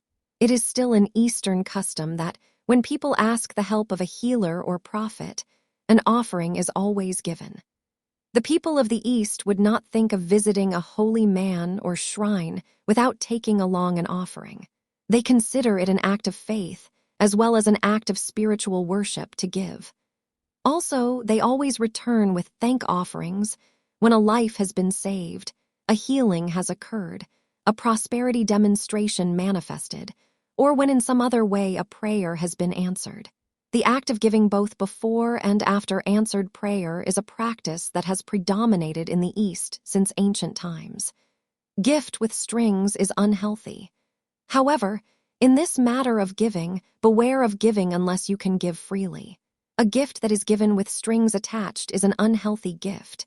It is not a gift but a bribe, and it brings unhappy results, often in the form of ill health. A woman who was dangerously overweight, out of harmony with her daughter, and having dire financial problems, claimed she had been using the mental and spiritual laws for successful living, to no avail. It was suggested that she give, if she wished to receive, since right thought always leads to right action. One night when I lectured in her area, she introduced herself, saying, "See this nice church. I gave those lovely stained glass windows, but the new minister has made some changes of which I disapprove, so I am asking that the windows be returned to me." It is little wonder that woman had so many problems. A respected church member, who was known as a generous giver, began to have trouble with his right shoulder, arm, and hand. His shoulder was filled with a mysterious pain, which doctors were unable to cure. His right arm and hand would get so numb that he was afraid to drive his car, play golf, or participate in other normal activities requiring their use. After months of medical tests and various treatments, which revealed nothing, this man talked with his minister. Knowing the power of attitudes to affect the body, his minister immediately recognized the cause of his mysterious ailment. Though this man had often given large sums of money to his church, he had always stipulated how his money was to be spent. The minister bravely pointed out that he must financially release his gifts, that he had been mentally holding to them, as evidenced by the trouble in his shoulder, arm, hand. Being conscientious in his desire to give, this fine businessman immediately realized his mistake and stopped dictating how his tithes were to be used. As his attitudes returned to normal, so did his health. Other ways that giving can heal. Along with the formal act of giving systematically to God, the source of your health, there are other acts of giving that can heal you. Pay your doctor. To cheat your doctor out of his fees is to cheat yourself out of good health. Giving to your doctor can heal you. If you do not pay your doctor for his services rendered in past illnesses, then his resentment toward you, coupled with your own sense of guilt and obligation, can keep you mentally tied to him and to past illness. Such an emotional link can cause you ill health in the present and future. As Emerson has written, "Always pay, for first or last you must pay your entire debt." So forgive, give up resentment toward, and pay all past medical bills if you want to go free to good health in the present and future. Improved health can actually be withheld until order and harmony are first established concerning past financial obligations. I recently talked with a couple who were heavily in debt and suffering from severe health problems. The basic cause of their many problems was finally revealed: a deep resentment toward a large medical bill of the past, which they had refused to pay. Basically, there is only one disease, congestion, and there is only one cure, circulation. Another way that giving can heal you is by forming a vacuum. Get rid of old things you no longer use. Clean up and clean out the closets, files, desk, kitchen cabinets, lock boxes at the bank, glove compartment, and trunk in the car. Get rid of what you do not want to make room for what you do want. In the dynamic laws of prosperity is the story of a lady who had tried unsuccessfully to lose weight. Learning of the vacuum law, she realized she had stored up many unused possessions in the cellar and closets, as well as cramming her home with unnecessary objects. She fearlessly called in the Salvation Army and passed on all unused items that could do good elsewhere. Thereafter, for the first time, she lost weight and maintained that loss. There is a mental correspondence. When you give away old things, you unconsciously give away old limbs. When you give away valued things, you unconsciously give away expensive problems. Make it a point to give in all the usual ways. Unhealthy people are self-centered people who are clutching their health problems to them. Giving helps them to think about and help others, which is fine therapy for freedom from their own ills. Give of your time, talents, substance. Give of your friendship and love. Give kind words of praise and appreciation. Say often to those nearest you, "I love you and I think you're wonderful." Say to the downhearted, "You can succeed. You have what it takes." Silently praise yourself too, since self-condemnation can cause ill health. Write notes, send cards for all occasions, give flowers, candy, books, records, other lovely gifts. It takes so little to make other people happy. Often it is the little acts of kindness which cost the least that mean the most to others, and which, in turn, aid your own health. Above all, show deliberate appreciation in some way to all your benefactors from the past, whether they be relatives, friends, or business associates that are now near or far. If they have passed from this earth plane, give in memory of them. By doing so, you pay an old emotional debt to them which frees you for new blessings. In all these ways, as well as in others that will be revealed, you will have a delightful, exciting, satisfying time proving that your giving can heal you.